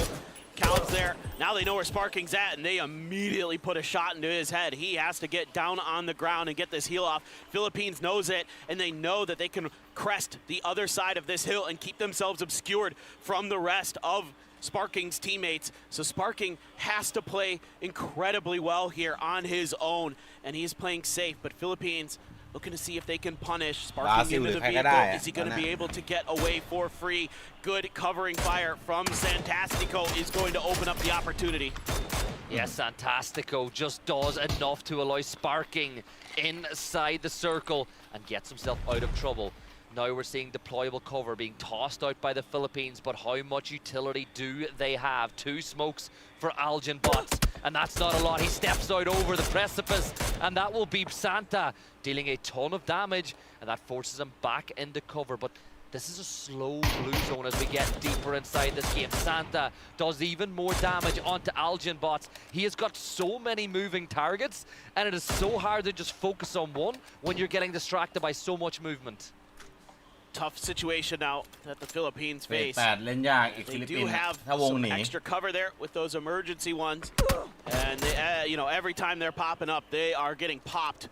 Brazil here has great angles onto this fight, so now smoke's going to come through, but the Philippines have been fighting tooth and nail throughout this game. Think back to the very beginning when they had a hot drop against the USA. Thailand showed up to try to third party it, and they have found themselves into a 3v3, but a really difficult position to make their way out of. On top of that rock, Sparking gets the knock on a 10 trip. And that's the big one. That's the initiating one. But Sparking being held back by that blue zone nade, but using the opportunity now as Santa to cross the road. Philippines will go for the res. But while all that's going on, the P90 from Calbs needs to hold them back. The nade from BL is perfect as 2 fall. And now Calbs in a 1 versus 3 against the never stopping tidal wave of Brazilian players. Calbs will spot out Santa. He gets one. He's not done yet, but he is done. BL will do it, and it is Boa Noche Philippines and bye Brazil. Just so well handled in that late game. That is incredibly disciplined play. Sparking there, not giving up his life. Santastico winning that edge battle against Thailand. All of those things, all of those individual moments. You know, when I say you play your life, you gotta just survive sometime. And that's what they do, because they give themselves the better angles, the better territory inside of that circle to work from.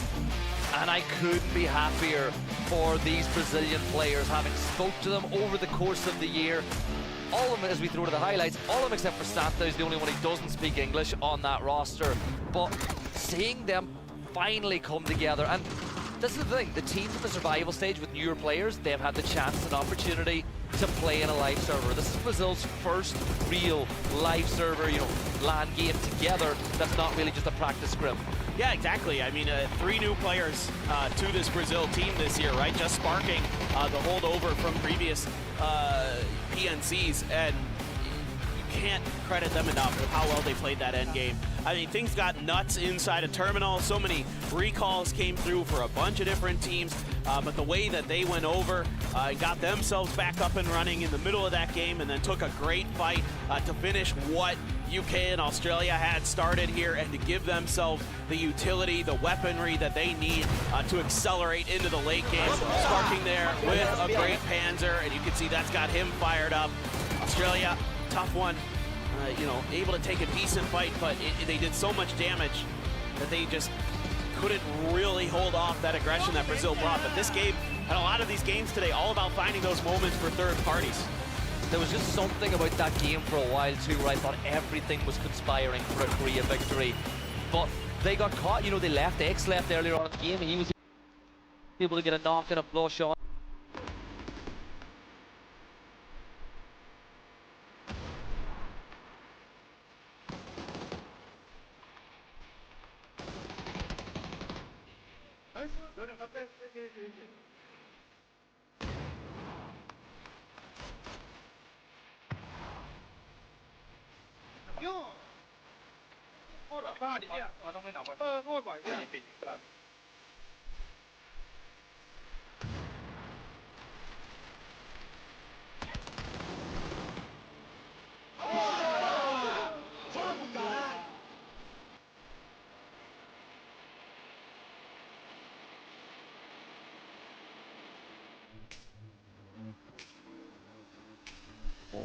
ผมบอกเลยฮะบราซิลฮะไม่ธรรมดาเหมือนกันใช่ครับดูเงียบๆไป2เกมนี้มานะครับส่วนไทยของเราเมื่อสักครู่ดูจากการสื่อสารมีผิดพลาดบ้างเหมือนกันใช่ครับนะครับมีพี่มอบอกโอ้โทษทีอะไรอย่างเงี้ยนะครับก็มีการตัดสินใจที่ผิดพลาดบ้างแต่ก็ต้องชื่นชมน้องๆว่าทำได้ดีขึ้นเลยนะดีขึ้นมากทำให้ดีขึ้นเลยครับตอนนี้ต้องอย่างที่บอกครับตอนนี้ตอนนี้ทามมิ่งของฟลุกกี้เนี่ยคล้ายๆกับเซียอู่หน่อยๆคือยังไม่ได้เล่นนะเดี๋ยวต้องปลุกฟลุกกี้ซะหน่อยผมว่าน่าจะกลับมาเติมเต็มได้ดีนะครับและนี่คือท็อป4ทีมครับก็บราซิลครับ12คิวครับนะครับแล้วก็ไล่เรียงมาเป็นทางฟิลิปปินส์7คิวเท่ากับทางทีมไทยของเรานะฮะเกาหลีใต้เนี่ย10คิวนะโอ้โหส่วนดาเมจนี่ก็เยอะสุดเป็นทางบราซิลฮะ 1,715 ดาเมจไล่เรียงลงไป1688จากฟิลิปปินส์ส่วนไทยของเราได้860ส่วนเกาหลีไม่แย่นะ 1,155 ใช่ครับเดินทางไกลที่สุดก็เป็นทีมไทยเราเนี่ยนะครับ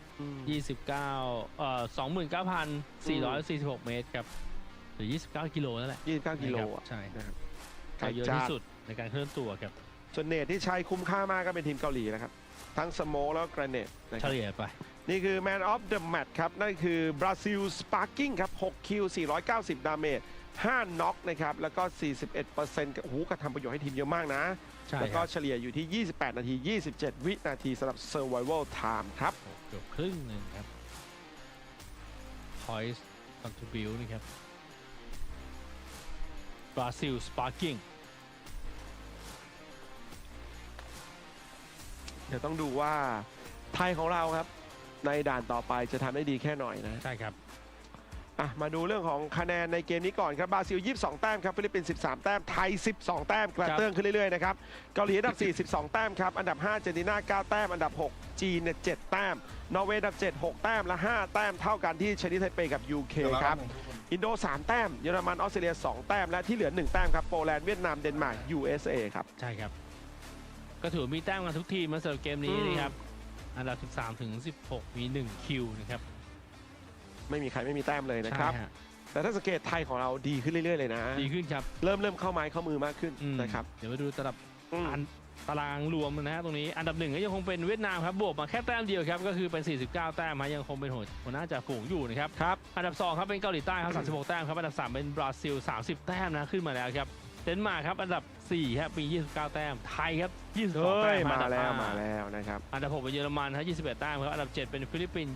20แต้มและอันดับ8ไชน่า15แต้มครับแล้วก็อันดับ9ถึง16ดูตามตารางครับ USA 13นอร์เวย์12 UK 10อาร์เจนตินา9อินโดนีเซีย7ออสเตรเลีย6ชนิดไทเป5และโปแลนด์4ครับโปแลนด์ หนักสุดเลยฮะตอนนี้หนักเลยเพราะแกสกิดแกติดหมดแกไม่เอาเลยแกเจอพวกแกบวกเลยฮะวางเป้ายิงเลยนะนี่ก็บวกกับเวียดนามเมื่อกี้โอ้โหยับนะครับเอาละครับท่านผู้ชมครับแหมใกล้ที่จะเข้าสู่การโดดรอบที่ 4 กับ Final Stage ในการโดดวันแรกแล้วนะครับแล้วพอจบรอบที่ 4 นี้นะครับเราจะเบรกแค่5 นาทีแล้วกลับมาที่อีรังเกลสุดคลาสสิกกันแบบรอบที่ 5 รอบที่ 6 นะฮะเดี๋ยวดูบรรยากาศที่สนามกันก่อนนะตอนนี้ครับเกม 4 ของเราเนี่ยอย่าลืมนะครับว่าช่วงนาทีที่ 5 จะมีการเตือนให้ทราบก่อนพอเข้านาทีที่ 8 ปุ๊บเนี่ยคำถามมานะครับและตอบได้แค่นาทีที่ 10 ของในเกมเท่านั้นนะครับท่านผู้ชมครับหลังจากจบนาทีที่ 10 ไปแล้วเนี่ยคือไม่ต้องพิมพ์แล้วนะเพราะมันไม่ได้ช่วยให้เรามีผลแล้วนะครับใช่ครับนี่ฮะไทยแลนด์ครับจับบ่อยเหมือนกันนะจับมาแล้วเรื่อยๆฮะเพราะว่าผลงานเราดีขึ้นแล้วอยู่ท็อปไฟฮะตอนนี้นะครับนี่ว้าว301%นะเกทับอาจารย์เฟรมไปก่อนเมื่อกี้เขาบอกก็ไม่เป็นการแก้เคล็ดฮะเพราะถ้า300%เดี๋ยวไม่ดีเอาเป็น301ดีกว่ามันไม่ค่อยมงคลนะครับไม่มงคลตั้งแต่ตัวเขาแล้วไม่ได้มงคลที่300ไม่เกี่ยวกับ300เกี่ยวที่ตัวเขาไม่ว่าเขาจะพูด100 200 300 400 500อะไรก็เป็นที่ตัวเขาก็เป็นตัวเขาหมดครับผมนะครับนอร์เวย์ฮะนี่ครับนอร์เวย์เสื้อสวยมากไม่ใส่หูฟังนะฮะนั่นหมายความว่าใส่แล้วฮะใส่แล้วนะน่าจะโดนต่อว่ามาครับเอาละเริ่มใส่หูฟังกันแล้วท่านผู้ชมครับนี่ฮะดูบรรยากาศสดๆตอนนี้นะครับย้ำนะครับว่านี่เขาแข่งขันกันที่กรุงโซลครับที่โอลิมปิกแฮนด์บอลจิมนาเซียมครับคือตรงนั้นเนี่ยมันจะเป็นเหมือนกกทของเราอะตรงหัวหมากมันจะมีหลายฮอลหลายสนามมากๆฮอกีฬาใช่เป็นฮอกีฬาครับนะครับแล้วก็มีเกมหลายเกมนะไม่จัดกันที่ฮอบริเวณนี้เยอะนะครับคือมันจะมีทั้งฮอใหญ่ที่เป็นแบบใหญ่หลายหมื่นนะใช่ตรงนี้ก็จะเหมือนสเกลเล็กลงมานิดนึงนะครับแฮนด์บอลใช่ครับนี่ครับนอร์เวย์นี่นอร์เจียนนะครับนอร์เวย์ดูจงฝรั่งเลยPeople have traveled thousands of miles to see their favorite teams. Yeah, no, it is so cool. PNC is always so fun because you get fans from literally everywhere that come here and are supporting their region, supporting their players. A ton of fans of Korea. Those are some nice jerseys. Some Gyumin fans, some reigning fans there. Love to see it as jerseys were available out front to be purchased today. So a lot of people getting to support their favorite team even more. Germany, dude, just steady as she goes. Just kind of. This is their PUBG. And they continue to play it pretty well. I think. I don't know what happened with that fight with Thailand, but still, overall today, I think they're playing just fine. Yeah, Thailand brought the fight, and Rondo will hopefully bring the heat as we are into the second half of day 1. Rondo, which brings a little bit of randomness that some of the other maps don't have, is going to come live and into the action here from Seoul. And we're getting a look at Jadena City, and I've only ever seen a Jadena City finish once. And the players, I'm going to be honest, they didn't know how to deal with it because they'd not seen it either. No one goes there. You know, like it's just like it's often just completely disregarded in drop spots, other than maybe like a really kind of late like alt drop that you don't want to go there because it's hard to rotate in and out of there. It's actually, you know, there's a bunch of bridges you have to cross, and if you want to go north, like there's only one bridge on the north side, and it's actually close enough to other people's drop spots that it makes it dicey. If you end up swinging way up north near Meiran, you're going to have some problems crossing into there. So there's just so many choke points coming out of that peninsula. It makes sense why nobody wants to go there. Do I drop there when I play the game? Yeah, because I think it's fun. But for the pro scene, it's kind of not the best. And I'm just going to say it for the people who are really excited to see China and Australia dropping inside of Test Track. A lot of teams, you'll see teams drop here, and the fight never really kicks off in earnest. But I think that China actually want to deal with. No, they've stolen the Pika bus and they've retreated. So they're saying, okay, you're going to take that spot, we're going to take the vehicle. So in a way, they've harmed Australia's chances. And what is going on here? Chinese Taipei with a really late drop and somehow getting the player in on top. But this is not a spot that you tend to see hot drops in. No, this is rather surprising as it ends. Trying to use that mutant. Mao Rush has a QBZ. So both players just kind of letting each other know they're there. Saw a shotgun in the hands of James. He's looking to identify a Chinese Taipei player. Saw that JS9 in the hands of one of them as they're trying to make their way through. This is pretty wild. James thinking about the grenade. 8C revolver, I'm hoping we can find you an upgrade, my friend. I hope so too. But if he is going to use it, I hope he gets knocked with it, because it'll be fun to see as Jia Wei will take a ton of damage. JS9 and no meds at the ready. He needs covering support from his teammates. 8C to see him down to 1 HP, but Intense is going to get dealt with by Mao Rush. And Erez will be pulled off onto Leo here as well. So things not quite going Norway's way, but a win in this battle will, of course, lead to an instant buyback. Oh, James, he got knocked with a nade in his hand there, Paper, and he's going to fall. And now him and 8C are the only two players standing for Norway. Nice shot there. At least getting the knock on a Chai Wei, but losing Intense on the backside makes this so much more challenging for Norway overall. Not only is it going to be likely a 2v4, but you lost that flank angle and you had no ability to cover that, to try to, trade the knock or, take a better fight. Instead, Chinese Taipei has everything in front of them until look who it is. Your top fragger from the survival stage. Trick shows up to the party and hits Leo in the head. Mao Rush underneath with an MP5, jumping down, and he's got Iman before he can even get there. 8C all on his own. This is a really, it's a third party. Indonesia doing some damage, but 8C and Savior and a 1v1. Savior's going to go for the repeat. 8C free fires, but Savior wins the fight, and it's 4 more points for Chinese Taipei. But the thing is, Indonesia, they've gone.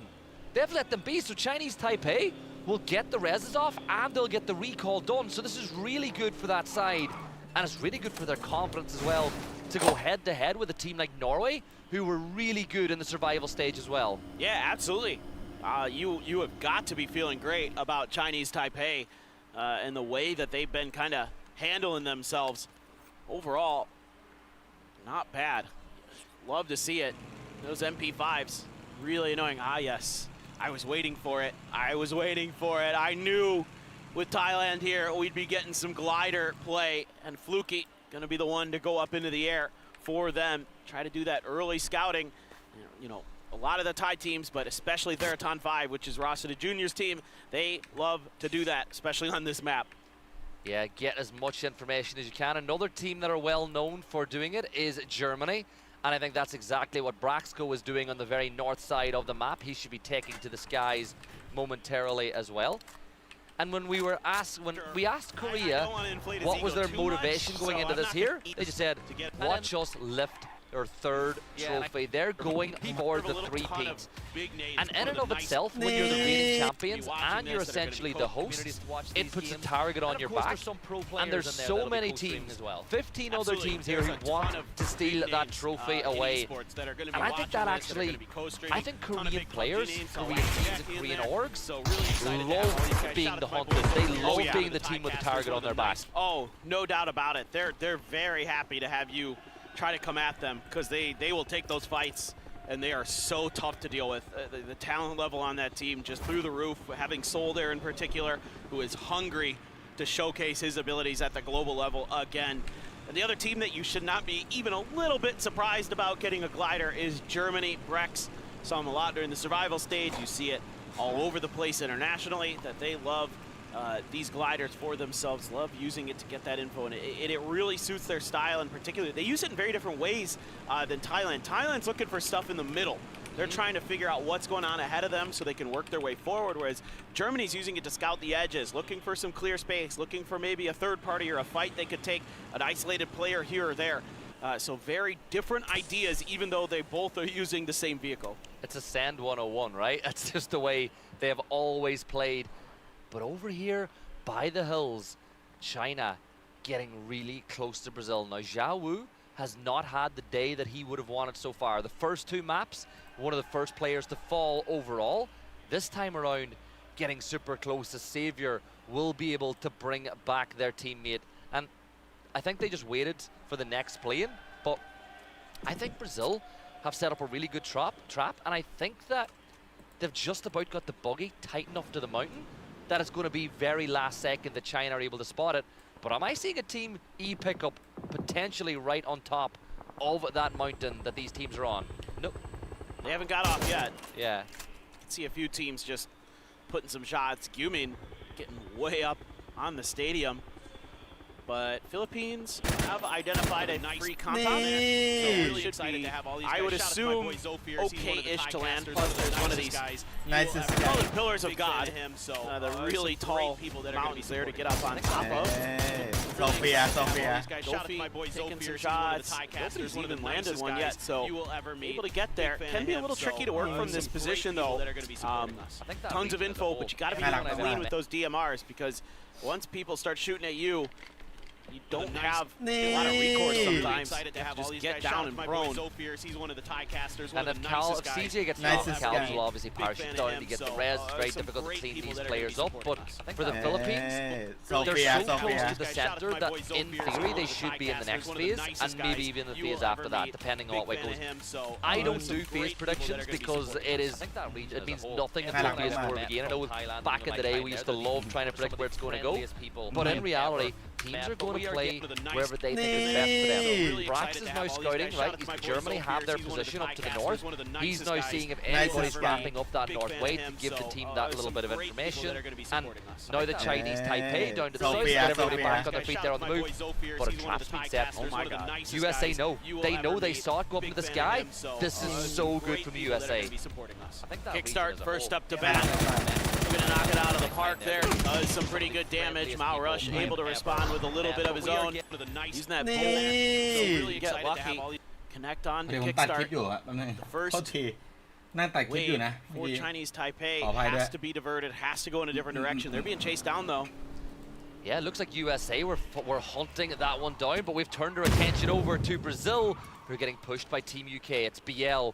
All by himself. Can he stay alive long enough for get enough knocks to tempt the rest of Brazil? They're on their way. BL's done his job. He's dealt a little bit of damage. He's going to get knocked though by Vard, but the rest of Brazil, they are landing in this position. Posa, Sparking, and Santastico. They're looking to take down the team from the UK. Sparking got himself the QBZ, which is oh look, he switched it over because it's a close range fight. Yeah, that's really, really smart.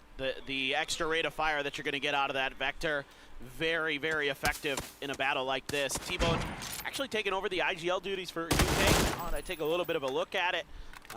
Doing some long-range scouting. That's kind of been the formation that we've been seeing from UK is T-Bone out on his own. The other three going to fight together to try to break things open in the battles. Ming Sparking from being able to be comfortable outside. Gustav dodging some grenades here. It's actually Seoul from Korea. That one splashes right into his face. Doesn't get the knock, but certainly keeps him honest.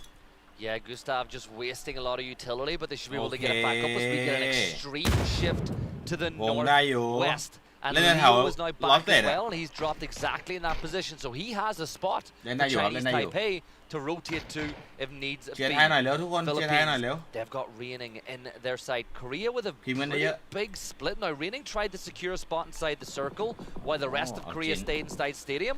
And Philippines are looking to make them pay for that choice. This is actually going to be really tricky for Korea. Going this far north is going to be awful, and this is just making matters worse. Reining 1 HP. Immediately goes for that first aid, and now the Philippines know that he is weak, and they are trying to get there. The first aid does come through. China's going to drive right on by this fight. Seoul arriving to the party to try to bail Reining out. Reining just hiding, hoping that he can survive long enough that the rest of Korea is going to be able to do something about this situation. And oh, it's so fast from Aljin Bots. He knew there was basically only one place that Reining could be. Oh, from afar. That took a long time though. USA taking advantage of the Indonesia rotate as they pick up a couple of kills of their own. And it looks like Sparking and the rest of Brazil are ready to make their move because T-Bone was dealt with by Australia. And Brazil now know they hold the advantage, they hold the key. Pre-fire there around the corner. Not good enough. Good stun grenade though. Sparking will hear the vault of Vard as he jumps out that window. Michael with the S12K shotgun makes it work, but Sparking will trade it back. 2 versus 2. Posa caught in the open by Vard, leaving it all down to Sparking. And he's got that vector, but he has got to make this work. And look, Australia, they know that they can take advantage of this and maybe get revenge on Brazil. I love this from Australia. This is fantastic decision making. Sparking now has so much to deal with. Dealing more than he takes, but he tries to go back and Tiggleton's ready for it. Brazil goes down. Australia looking to finish the job. Vard trying to stick the res, but Tiggleton's up on the roof, and Vard has to pull back before he can complete it. Grenade through the window. Vard just hiding. Now, nothing left to do but try to get some extra points to try to salvage this, because Fex is no longer for this lobby.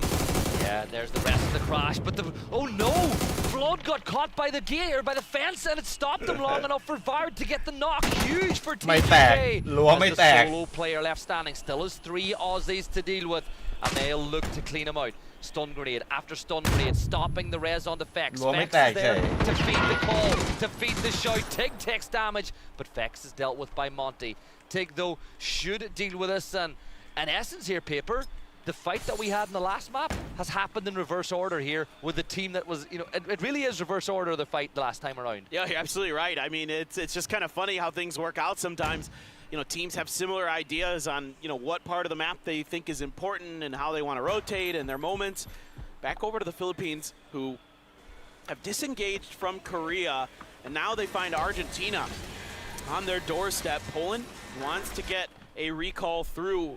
Dangerous in the middle of that lake, but Matchster wants to go for it. Okay, Vard finally dealt with. It's going to be Tiggleton here. 3 kills for him total so far for Australia. They will be out in the blue, but we're only in phase 2, so not too big of a deal. And the Philippines want to fight. Surprise!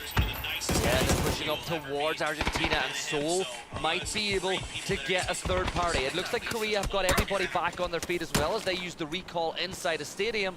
And all that is bad news for the Argentinians, because Seoul is here. Vietnam are pushing up this intersection, this junction, as well as you see that little bit of damage. 10 triple with a great nade up and over the top as Capitan is going to get knocked. Another nade is thrown, finds another 25 damage. But the Argentinians really stuck between a rock and a hard place, and that's a great BZ. Oh, that's brutal. That's so well placed. That's right on top of Capitan. And 10 trip is what we got to knock on a Vietnam while this is going on. The man's just a one-man army. He's taking on fights from anybody. A newcomer arrives. It is going to be raining coming back for Korea. They're able to use the recall system once again.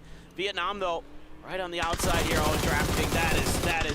That sucks. You're just dead there. Vietnam has such a good angle. Now they're really trying to get away. The good news is they ran out of ammo. The bad news is Hemas has a Lynx. I thought he might go for the shot there onto Emmy, but Emmy should be A-okay for now. They're going to try to be the next team to take shots, but as Emmy moves further north or further west, he'll run to USA, he'll run into Germany. But Poland, they've got Marcel back on his feet. Looks like they carried enough loot for him as well, but he's got himself back in the game with a barrel. And Korea, with all 4 players, they waited for him to get there, and now they will get on the move as well. So Korea really adapting to the recall system very well so far tonight. We'll have a look at what ALO was able to do, and this is probably when they got all those points off of Indonesia. This is going to be good, isn't it? I would hope so. I need to see some more from the USA. ALO took a bunch of damage. Oh, nasty, nasty, nasty. That is so many headshots there. It's such a tight angle. And then Shrinzy so quick to respond as well. The teamwork so good for the USA. Kick arrives to the party, and he just bypasses, doesn't even go for the flushes, knows there's more, know they need to take this fight and really wipe Indonesia out. You know what I love about how things change in PUBG? About 2 years ago, pro players would have used 2Xs and they would have carried 4X sprays. Everyone's gone back to the red dot now. Because everybody loves the line. When you aim in, you see everything. None of your line of sight's been cut off. Red dot อะไรพวกนี้ Players at this level are that good. They don't even need เดี๋ยว the นี้ extra zoom. โลกเปลี่ยนแล้ว2 ปีผ่านไป a mile away. ขุดดิน Not มา the player, by the way. The actual the pixels of the player. He retired. I know. I'm so sad. I am too. He's just a great guy. He's so funny. Definitely gonna miss him at global events for sure. Shout out Pixel if you're watching, buddy. Germany, one player out in front. It's Brex up high. The other three behind also up high. Oh, Flood going to be called back here. Three more players of Indonesia. So Indonesia trying again late in the game to get their players back up and running. They're going to go way up north. There is some open compounds, so if they're allowed the opportunity to land, they could get some gear again and make a go of it. Chinese Taipei underneath the gun barrels of Germany. High ground advantage doing wonders for them to keep track of their opponents, but they're outside of the new circle. And there's a river right down the middle of the phase 4 circle. This is nasty stuff. Luke 12, though, going to get beamed by Beamy. It's a fractured circle, as you pointed out, with that river running through. Flood is on his way to the ground as everybody is firing this way. And it's going to be Gustav as Denmark get 2 members of Australia down and out. Pressure now is up over the hill comes Monty looking for revenge for his fallen mate as the rest of Denmark are now looking for the same. But Monty, you should get that point confirmed. Get it on the board as Germany and Chinese Taipei are battling with USA not too far away. It is all getting crazy on the southwest. Thailand just saved Tiggleton's bacon. Ketter was coming right for him. They knew he was there because he took some shots while Monty was dealing with Beamy. And instead, Thailand comes from behind and takes out Denmark. So they get sandwiched, and that's going to give Australia a little bit of breathing room. Purdy Curdy taking some damage, trying to get down the hill with the rest of his team. Shots ringing out in their direction, but looks like they're at least going to be able to survive. Oh, I died. Spoke too soon. Brex strikes from above. Shrimsy going to be knocked here. Smokes have to come through. You also have China potentially looking into this fight, but they're inside of the circle. ลงแล้วเพลง just trying to ตัดคลิป do มาลง some ละ damage from afar. Grenades coming out now for Germany to try to finish that knock onto Shrimsy, but they're all rolling too far down that hill. Yeah, and they don't want to go for the res in this position as well. They want Shrimsy to get closer to the corner, but all these explosions taking health off of Shrimsy is going to force the issue. And the nade from Mika is perfect as Kurt went for the hero res, and he's going to get shut down. So USA -1 and one more down on his knees and kick.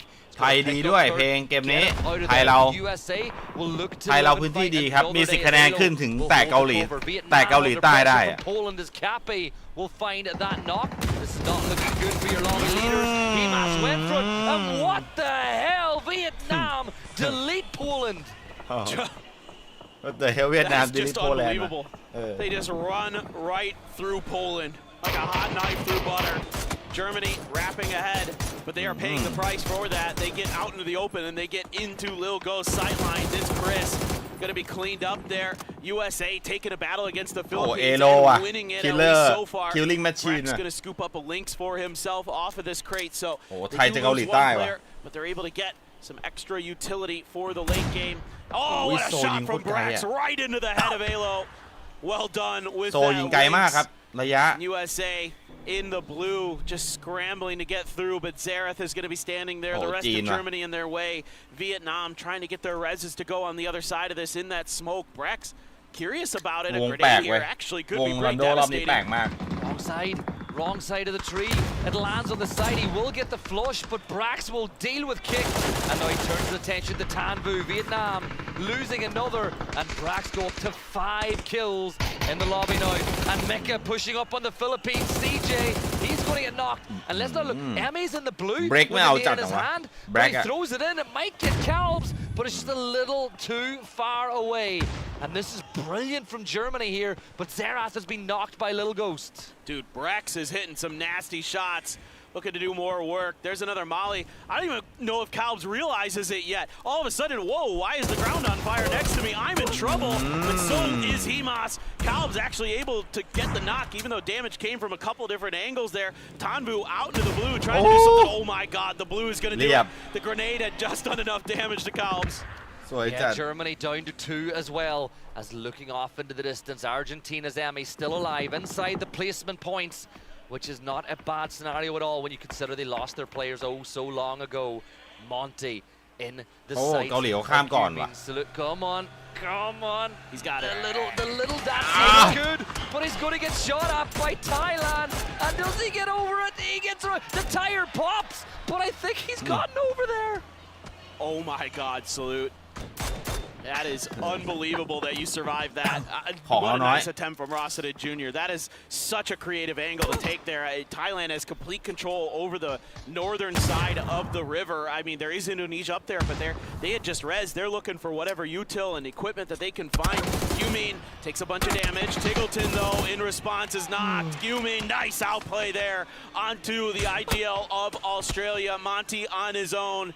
Just the logs of the shack and a Pico bus for cover, and Korea needs some kills in this one. They only have one, they're looking for more. And have a look at Rossiter. He's crossed the river, he's sneaking up, he wants to get involved, he wants points for Thailand. And Korea push on up, but on the other side of things, Germany's there. Seoul, you're taking 5 damage every second you stay inside the blue. And I think the Germany know it, they know he's weak, but Yumin will get the knock on Amika, and Korea fighting on multiple fronts and winning all the battles, but Braxco will take down Seoul. Oh, finally dealt with. What a reposition there by Gyumin to back up Seoul on the backside. He should be able to grab him, get him into the next zone, and try to go for the rest. China has other ideas. They have flanked out wide to try to cut off Korea's advance. They know that they're still 4 up potentially, and they want to make sure that that doesn't exist into this late game. Not much to work with here. It is a coastline, some high hills. Thailand, though, so smart to get ahead of the curve here. They can leave 2 players on the backside as well to watch for Indonesia. I'm pretty sure they know they're there. ตอนนี้มีเปอร์เซ็นต์ไก่สูงสุดเลยไทยอ่ะ Korean players, juicy targets for Lil Ghost. Connects onto that, onto Raining, and he should be down and out. Yeah, really good from Lil Ghost as he takes advantage and picks up that kill. So that's 1 player down for Korea. And this makes it a 3v4, v3, v3. Korea being held by China, but China have got to get a move on as well because Zhao Wood is holding the circle.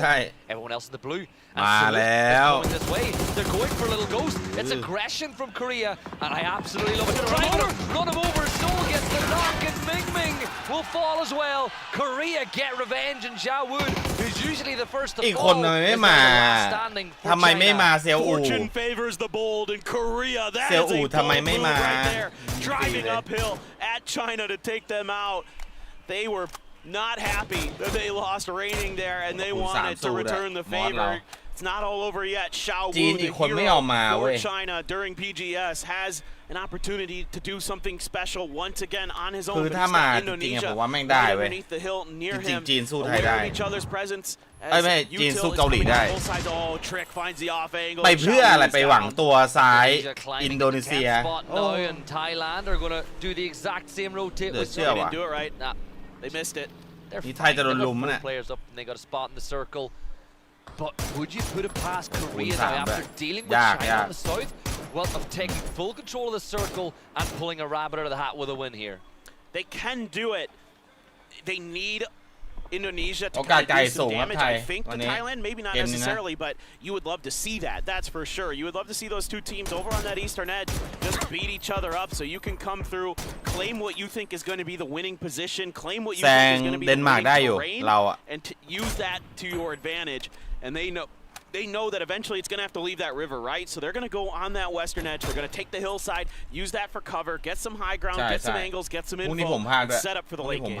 Yeah, Indonesia, Setsuna turning his attention over towards Korea as Thailand all group on that south side where they believe the next phase shift is going to go. Simoy hunting that way, though, to make the crossing through the water. I think Thailand are looking the way, and just by Indonesia firing shots across, it enables the Simoy crossing. So this is really good team play, and Korea, they want to push Indonesia, but they also know the position they have in the circle is really good as things stand, so they're not going to make the move just yet.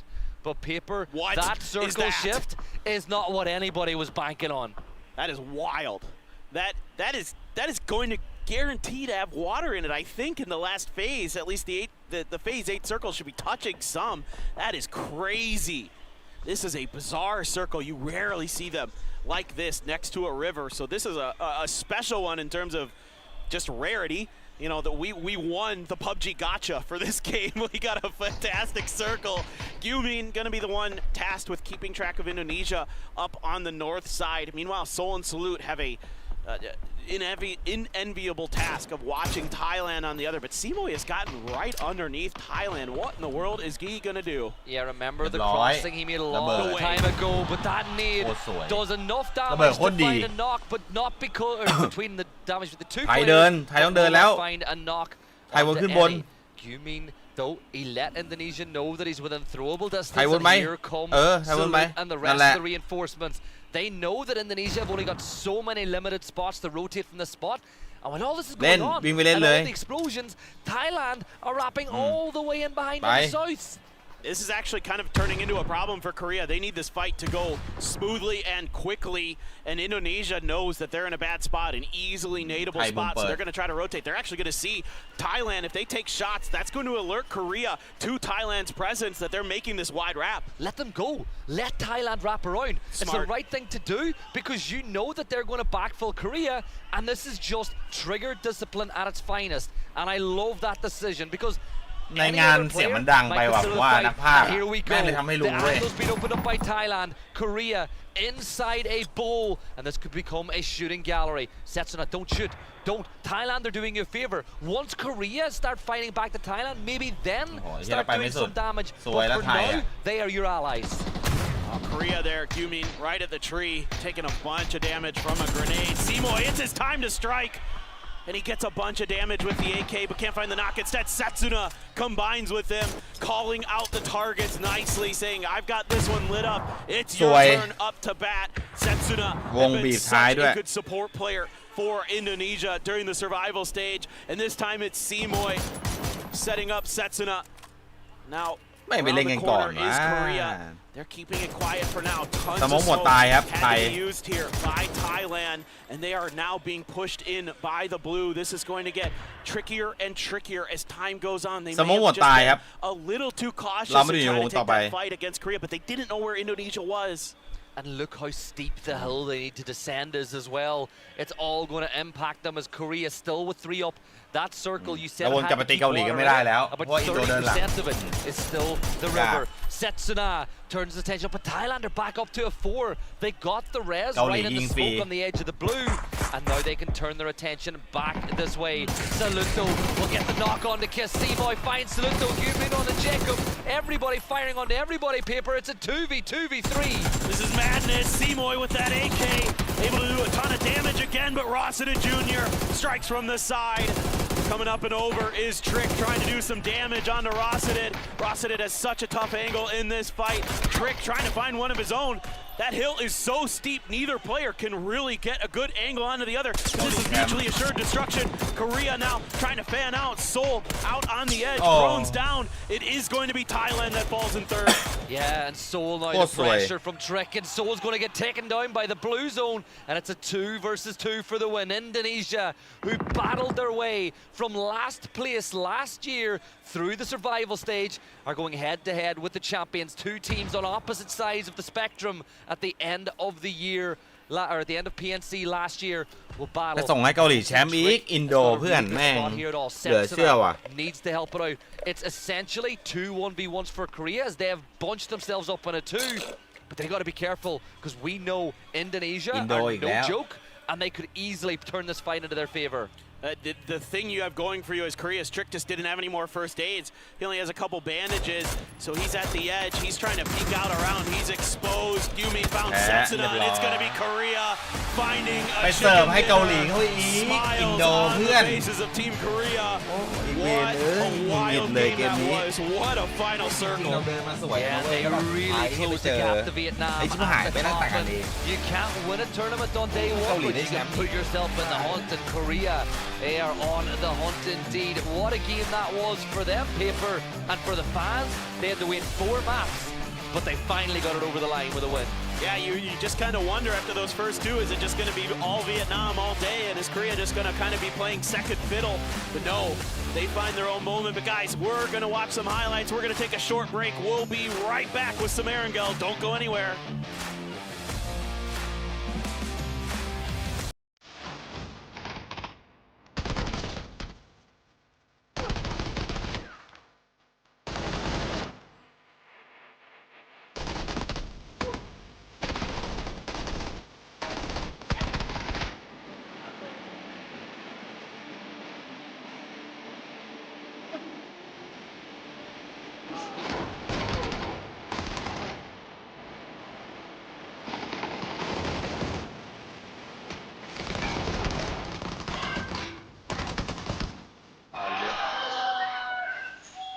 Ready.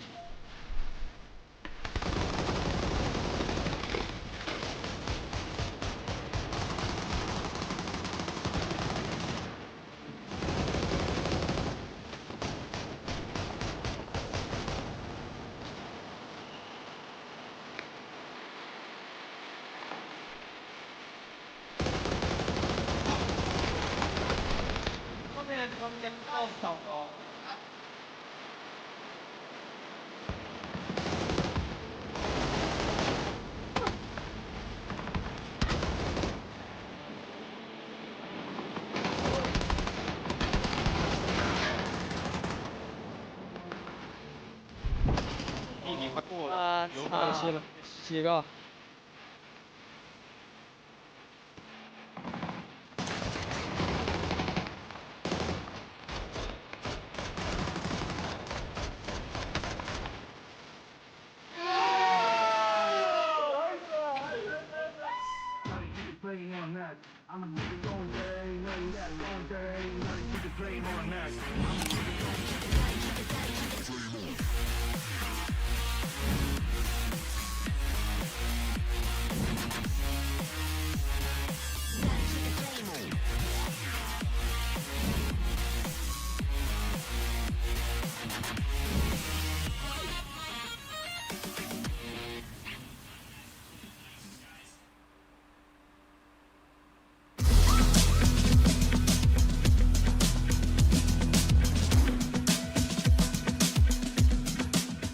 They get involved as they're at the wall for the second time.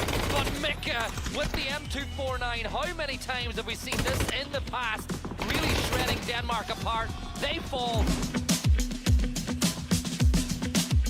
The overlords of what's going on, and if they can spot out Adam, like Philippines hold the key into this circle for both of these sides. Look at the kit. 3 players stacked up now. Adam is going to get knocked by Tentrip, and this could not be going better for Team UK. They're trying to steal the kills away. Tentrip with another one. Vex gets the last one, and Canada fall. Team, they assumed that this position was clear. Trick was there. Elsewhere though, Turkey, they're going to run into Chinese Taipei as a quick triple knock will come through. Savior, who we heard from at the start of the game, he's holding the MJ3 and that weapon. No, not like this. Don't do Cappy like this. Don't do him like this. ผมว่าโทษทีมไทยไม่ได้อ่ะสุดท้ายโทษทีมไทยไม่ได้ครับอินโดเลือกเป็นอย่างนั้นด้วยผมใช้คำนี้แล้วกันอินโดเลือกเป็นแบบนั้นเว้ยอินโดเลือกที่จะหนีเว้ยหนีเกาหลีแล้วมาตีไทยเว้ยเกมเมื่อกี้นี้นะเพราะคุณดูจากโพสิชันนะจริงๆแล้วอ่ะเกาหลีไม่มีอะไรเลยเว้ยคุณต้องเห็นในเกมนะเพราะว่าจริงๆแล้วเกาหลีไม่มีอะไรเลยนะครับเนี่ยคุณเห็นป่ะสเปซเนี่ยการเล่นเห็นป่ะเนี่ยจริงๆแล้วเนี่ยมุมเนี่ยมันขึ้นไปบีบบนเขานี้ก่อนได้เว้ยไม่ไปเนี่ยเห็นป่ะครับเฟสที่6เข้าเฟสที่7เนี่ยเนี่ยเห็นป่ะยังไงคุณก็ได้เปรียบกว่าเห็นไหมคุณดูจากมุมนะคุณดูจากมุมนะขึ้นไปเล่นหลังเนินเนี่ยได้เปรียบกว่าเดี๋ยวรอดูครับไอตัวเนี้ยไม่มีปัญหาเลยไอซีมอยเนี่ยไอซีมอยไม่มีปัญหาเลยจะมีปัญหาแค่ตัวหลังเนี่ยไอตัวที่มันกัดมาให้เรามาแค่นี้เนี่ยเขาเล่นแค่กับเราเขาไม่ระวังทางขวาเลยเหรอวะถามจริงจนทำให้เกาหลีเนี่ยเดินขึ้นมากดแล้ววนไปใส่ได้เว้ยเนี่ยเห็นปะหลังเนินเนี้ยหลังเนินเนี้ยเห็นปะครับดูจากมินิแมปนะดูจากจอเล็กนะมินิแมปนะเนี่ยจังหวะที่เอาจริงๆแล้วเนี่ยเซซึนะเดินต่อได้ครับเนี่ยผมจะให้ดูแล้วกันเนี่ยเห็นปะครับคือมุมนะครับมุมขวามือเนี่ยของอินโดนีเซียเนี่ยแม่งยังไม่ชัวร์เลยว่ามีใครมาหรือเปล่าจริงๆแล้วไอ้เนินไกลอะแทบจะไม่ต้องระวังเลยเว้ยเนินไกลเนี่ยจริงๆแล้วแทบจะไม่ต้องระวังเลยแค่ระวังแค่แบบว่าขอบวงด้านล่างที่เราเช็คกันมาหรือแบบว่าคุณจะมั่นใจขนาดนั้นเลยเหรอว่าทางขวาไม่มีคนเพราะว่าจริงๆแล้วเนี่ยอินโดแม่งข้ามน้ำมาเว้ย ตั้งแต่เนี่ยไทยตีกันใช่ป่ะเดี๋ยวรอดูเรื่องวงก่อนเห็นป่ะเนี่ยที่เก่าเขาเห็นป่ะแล้วเขาเป็นคนแล้วจริงๆแล้วเขาเป็นคนเคลียร์เว้ยเขาเป็นคนเคลียร์จีนเว้ยเนี่ยสังเกตป่ะเนี่ยวงอัปเดตมาเห็นป่ะเนี่ยรู้อยู่แล้วครับว่าฝั่งนี้มีไทยเว้ยอินโดนะรู้อยู่แล้วฝั่งนี้มีไทยเว้ยแต่เพียงแต่ว่าพออินโดข้ามน้ำมาเว้ยจีนวนไปตีเกาหลีใช่ป่ะจีนวนไปตีเกาหลีไม่พอแล้วอินโดขึ้นมาตีเว้ยเนี่ยอินโดขึ้นมาตีเห็นป่ะเคลียร์ได้เพราะฉะนั้นแล้วสเปซขวามือแทบไม่มีใครเลยเว้ยเนี่ยแล้วถามว่าอินโดจะมาเช็คอะไรเราจริงๆมีก้อนหินปิดมันไม่จำเป็นต้องมาวัดเลยเว้ยมุมเนี้ยนะครับมุมเนี้ยอินโดเนี่ยจริงๆไม่จำเป็นต้องมาวัดกับเราเลยเว้ยมันไม่มีความจำเป็นที่ต้องมาแลกหมวกเกาะใช่ปะคือเนินมันไกลเว้ยแล้วไปกันต่อนะเนี่ยยิงวัดกันเนี่ยทำให้เกาหลีอ่ะเขารู้เว้ยว่าแม่งยิงอยู่2เขาเว้ยเพราะฉะนั้นเนี่ยเกาหลีแม่งเลยเดินก่อนคุณเห็นป่ะเนี่ยแล้วมุมอินโดเนี่ยเอาจริงแล้วเนี่ยหน้าผาเนี่ยมันปิดอยู่แล้วเว้ยสุดท้ายอ่ะไอเซซึนะเล่นหลังเนินนี้ได้เลยเว้ยเต็มเลยเนี่ยหลังก้อนหินนี่ยังได้เลยเนี่ยที่เขาวิ่งมาเนี่ยเห็นป่ะที่มีประมาณ8 เอเคอร์เนี่ยหลังเนินเนี้ยเนี่ยเนินที่ผมเอาเมาส์วนๆน่ะเห็นป่ะเนี่ยเห็นไหมครับเนินเนี้ยเล่นได้หมดเลยเนี่ยตรงเนี้ยสเปซเนี้ยเพราะเมื่อกี้มันก็รู้อยู่แล้วว่ามันโดนยิงกดมาเว้ยเห็นป่ะไอทิกอะเนี่ย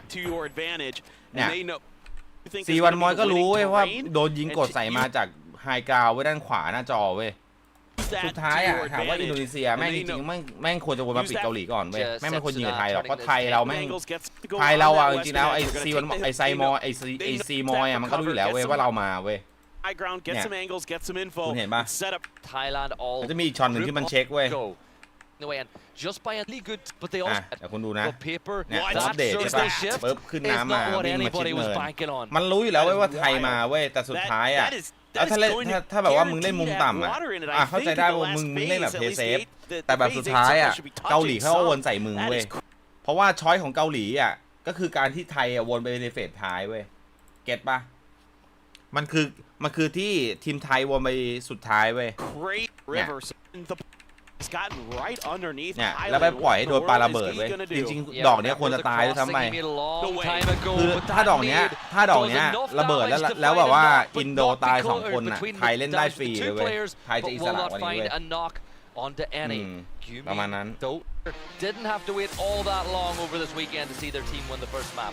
No, and it shouldn't be too surprising at this point with back-to-back wins. But look at this. The man of the match going to be the IGL. อินโดแม่งไม่กล้าเล่นเกาหลีกลัวอะไรเกาหลี 4 kills, 4 knocks, a ton of damage. But that game แค่รู้สึกเซ็งเฉยๆเว้ยทิวแบบ so well in the beginning for Korea. They're on the bad side of the circle. ตีเกาหลีได้แต่ไม่ตี They lose Raining. คืออะไรวะ But then they opt for that res. They get Raining back into the equation and they play it really slow. They had 0 kills for so long in that game.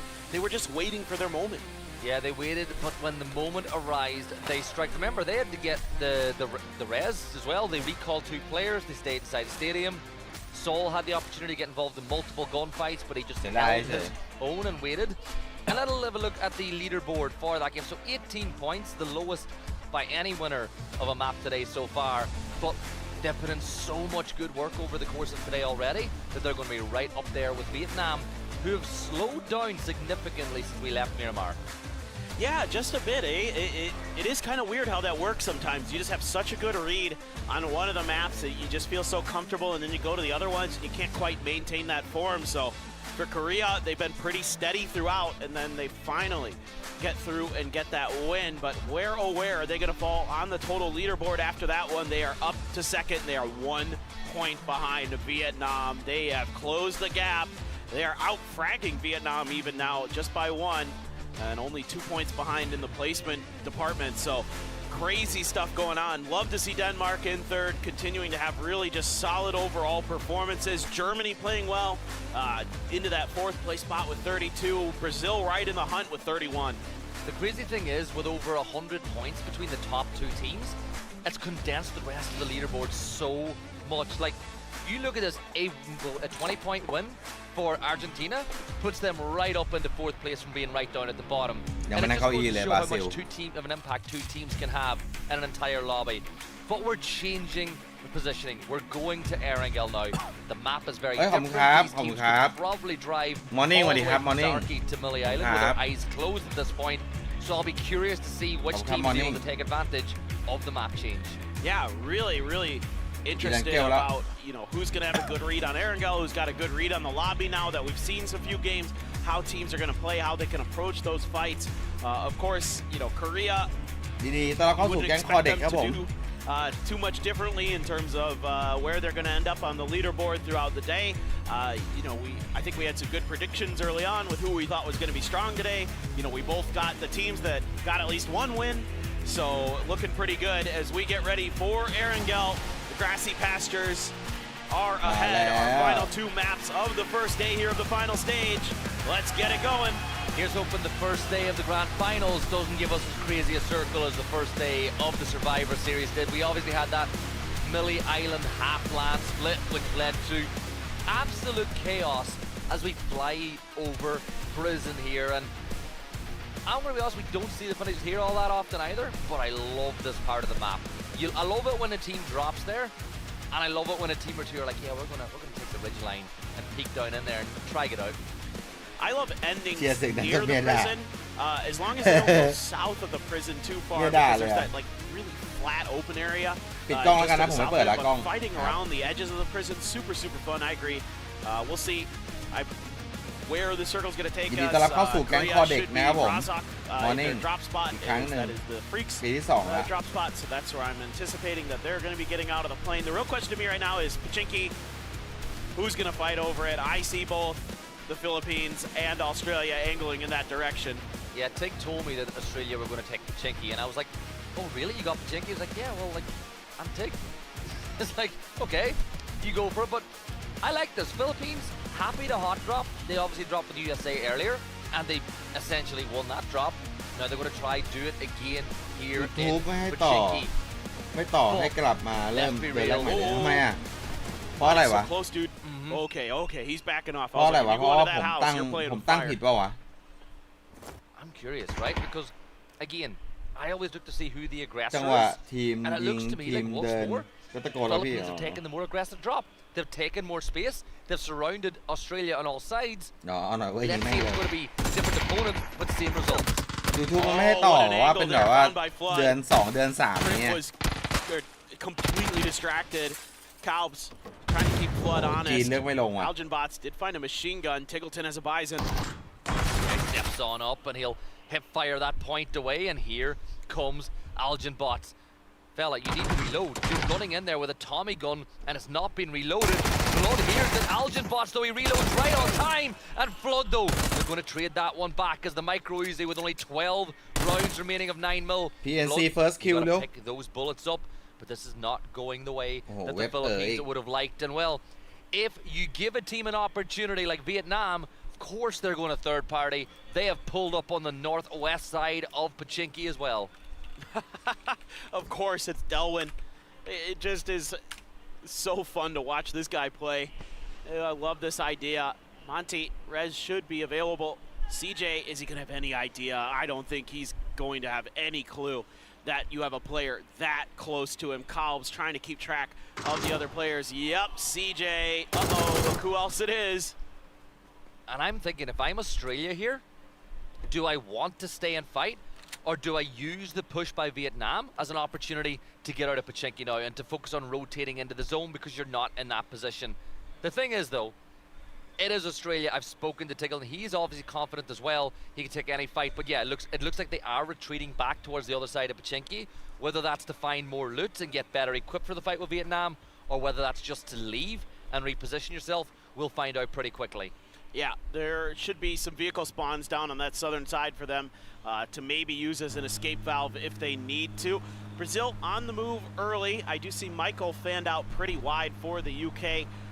Not too far, not too close. He's got a vehicle he's peeling off, so don't anticipate that there's going to be any fighting here early. But a lot of teams going to want to get center. They're going to know that this plane path and with the drops that not many teams are going to be there early to that center. So if they can be ahead of the curve a bit, they could find themselves in a nice spot as the game draws on. Argentina going to be hot to get towards that central area, you know, using the heaven area to themselves, or as we call it in Korea, the Sky Garden. 2:30 เหรอ And then Germany over in Lipovka does have a red zone on top of them, but I think they weren't going too far. Anyway, Vietnam, they have pulled back out of Pachinki as well. So the thing now you have to consider as Australia is, do you really want to barrel down on top of this fight and make sure that the reses can't come through for the Philippines? Yes, you do. That is really, really good stuff. Yeah, I think they heard the Vietnam retreat out of Pachinki as well, and they says, okay, we can go back in and get that extra point. And that's just good game sense as well. As we look, Tickle's on a 5, or says, look 12, and Tickle, their streaks here at PNC, but I want to say this about the stat that we had a little earlier. We had Vietnam up on our screens. They've obviously got a tough spot, right? A player that I would have loved to have seen was Clories, but obviously he isn't here this year. And I think the move they took this year, like last year, having spoken to some people from the region who are fans, they felt like they had too many fraggers, too many like players who want to play as the tip of the spear.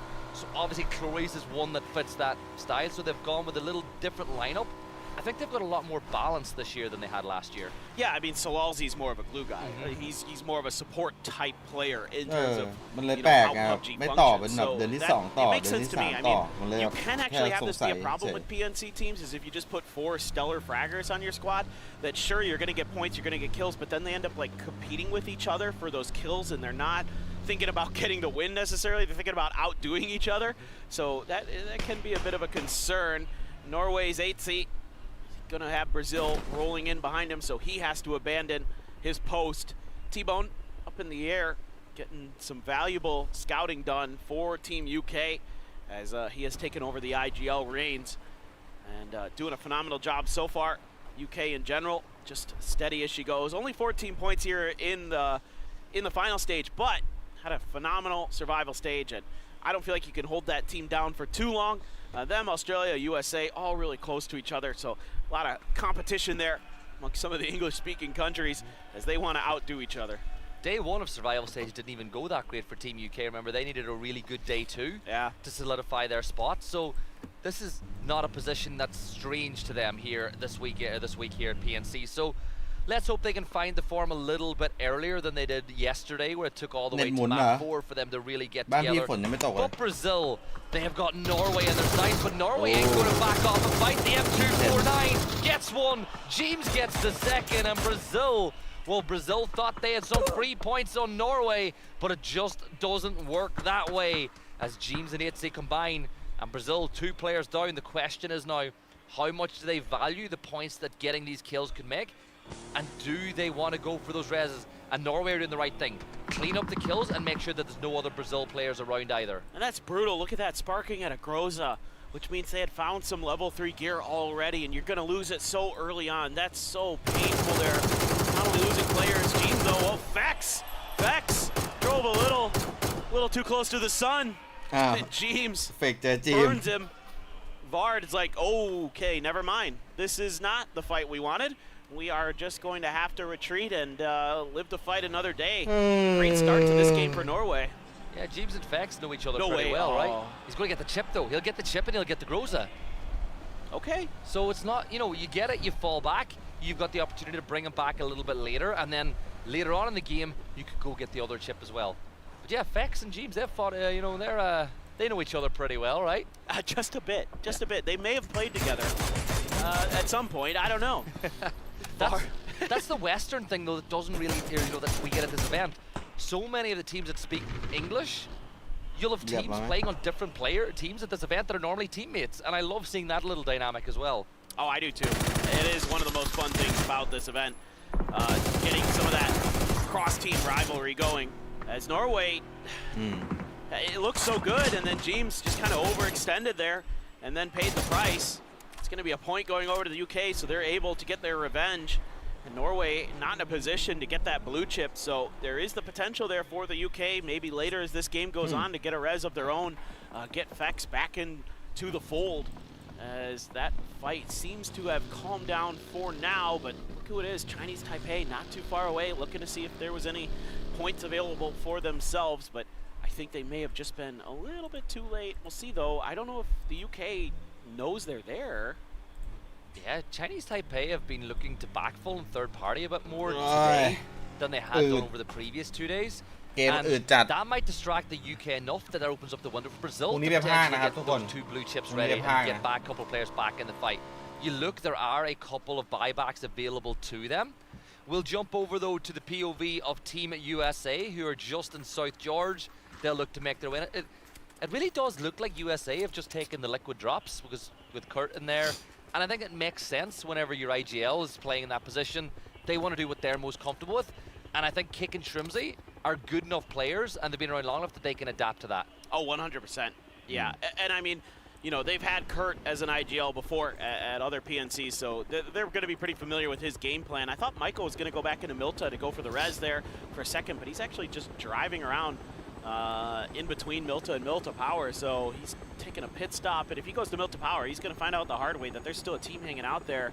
That might be a real bad situation that the UK is about to find themselves in.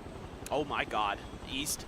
Hard east, over towards the mansion. Lipovka's still going to be in prison in that circle.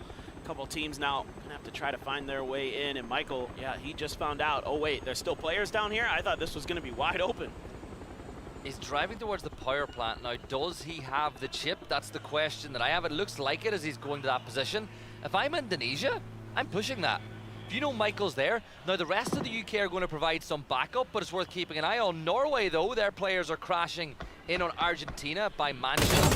Argentina have not quite had the day that they would want to have so far, sitting in 14th place, but neither has Norway. China pulling up behind Korea as well, right behind these fights as all these teams are starting to just get really close together, finding some bit of terrain, either a compound, a rock, a hillside, something in the circle that they can play out. Salute's got to be super careful here. แจกโค้ดไปตอน first kill ครับ As far as the rest of his teammates go.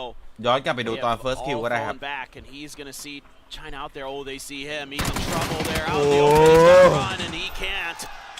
Quick reactions. Great identification there by China. ไม่แน่ใจครับน่าจะไม่มีละ They know that they have a free point available, so they let loose with a barrage. Yeah, ไปย้อนใน YouTube ครับย้อนไปดูใน YouTube. Based on that roar, it sounds like there's quite a few Chinese fans in the venue here today as well.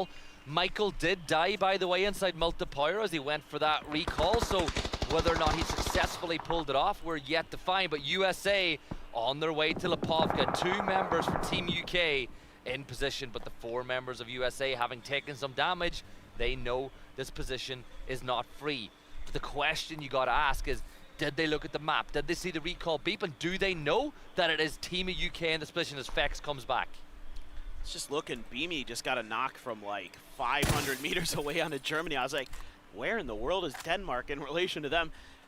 Crazy good stuff from him. But yeah, this battle, oh so important, and now Indonesia กินแล้วครับกินขนมจีบไปครับกินนิดหน่อยพอเย็นไม่ค่อยอยากกินเยอะ A little bit tough usually right out of those warehouses compared to the rest because of the 3-story building that Vex is right next to. But he doesn't have any weaponry. So if Indonesia makes a quick move, they might be able to punish. But Bard on top of things, great stuff from him to get that knock. That's such a pivotal point. ใครกินไก่มั่งเวียดนาม2 ไก่บราซิลไก่1เกาหลีใต้ไก่1 to maybe get into the fight. Australia เวียดนาม2เกาหลี1แล้วก็บราซิล1 They can take their time here a bit. They can do some scouting and then try to make their way into the next circle. Unlikely. กินก๋วยจั๊บเหรอโอเค very good ฮะ how circles like to work, but well, this looks like that res you were talking about earlier. Finally, Brazil finds their opportunity, maybe. Yeah, they waited for to get a spot inside the circle, and they waited until they were 100% sure it was safe to do so, and now BL will go for that res, and hopefully it'll bring back both Posa and Sparking, but I'm not sure. They definitely have one. Hopefully they've got both of those ones, and they can get everybody back and alive and inside the fight. And the good news for Brazil, there's so much real estate free in that circle, and Denmark are going to call an e-pickup just in case this goes to the extremity. And Ketter, is this a bait? Because Ketter's driving off. ไทยสวย Well, they look at the circle. They don't. บ้านอู่ไทย Yeah, it's โอ้โหยิงมาก่อนเลยวะ บ้านอู่ไม่น่า Such a ได้ nice situation that Denmark's going to find themselves in, and they're a step ahead of Thailand. They were both angling at the same compound. Vard did find Alo, so he's starting to heat up, starting to find some value. There you go. That's that spot I was talking about. Denmark just a little bit quicker to the punch, and that's been something they've been really good at today here. You talked about it earlier, those fast rotations that they're making, putting themselves just a little bit ahead of their opponents who are thinking similar things, and they are profiting from it. This is the thing about this compound too is usually you'll see a team pick one side because all the teams from the south will push up to the garage, or the teams from the north will push towards Gustav. So how long they hold this split is going to be curious to keep ส่วนเราอยากได้หมดเลยนะ Team UK, they're going to lose one to Kurt as he picks up Fex, and T-Bone is the last player standing for the US as Kurt will pick up another point for them. But for T-Bone, you've got to be careful on all sides because Indonesia are here as well. But I think Indonesia would do well to use this fight as their opportunity to leapfrog both of these teams inside the circle. The question is, will they run directly into Germany or Australia on their way to doing so? Yeah, I agree with you. This is, the wiser decision, I would say. Meanwhile, the USA wants to really finish that fight if possible. You see a lot of teams. Australia using all that chaos in Lipovka to just drive right past and backfill into the high ground where Denmark was earlier. T-Bone just going to hide. He just doesn't have any other options at this point. And the USA, they're still kind of looking around, but I think this might be them just starting to decide that, okay, well, we did what we could. We got some points. Maybe now is the better time to just leave. We know that Indonesia left. We heard those vehicles. And it's just a matter of how much they want to commit to eliminating T-Bone. Meanwhile, Brazil did get both players back. Something to note there. They're in the prison. There is a red zone on top of them. That's not the best, but they are at least back up to 4. Yeah, and then phase 3, it doesn't hurt that much either that they're not in the world of pain in that position. So they'll just keep on looting, get some meds, get boosted up, and Santa will pick them up at the entrance to prison as they make their way inside the circle. Dafe, though, he's got his eyes on Indonesia as he gets the knock onto Simoy, and Bimi will look to find the flush from afar through that smoke. And at some point, you'd imagine maybe the likes of a Thailand might be tempted to push this way. But for Indonesia, they've kept Trick a little bit closer to the center of the circle. And those morning วันนี้ไปปตินพูดถึงด้วย morning they've got position up on the north, but yeah, I think USA, you don't want to cut off your nose. ไปปตินพูดถึงด้วย extra point on the T-Bone if you can find it's not worth it. หน้างานเลย T-Bone stays long enough and meds enough, and he realizes USA is gone. There is a recall, เดี๋ยวย้อนให้ดู and he could potentially ตื่ bring น the เต้น UK ดีใจ back. Now, whether or not they can get any loot off the back of it is another ของเรา question, but there's an option. The found car there for the USA. เวียดนามแม่งวนสวยเวียดนามแม่งวนบนอย่างสวยเลยเวียดนามอ่ะ This next circle somehow, some way. Trick ahead for Indonesia. Just gonna get on the other side of this hill. Tire broken here, so gonna be a little bit careful with the driving on the US. They might just dive right into Indonesia. Into the ready, not even gonna be able to be used. Is that gonna do any damage to the USA though? It was in the hand, was it? Already primed. Curdy gonna go down. He tried to push into the shack, and there were a couple of Indonesian players waiting for him. They're just gonna opt for the double blue zones. Indonesia gotta heal off. But I don't know how much longer they are for this lobby. Simoy down. Teddy gets another first aid just in time. I'd have liked to have seen the blue zone nades before Kurt made the push and the dive inside the shack. I know they want to save their utility, but you lost. Kick's going to get the down on Halo, but he'll be able to get him back up.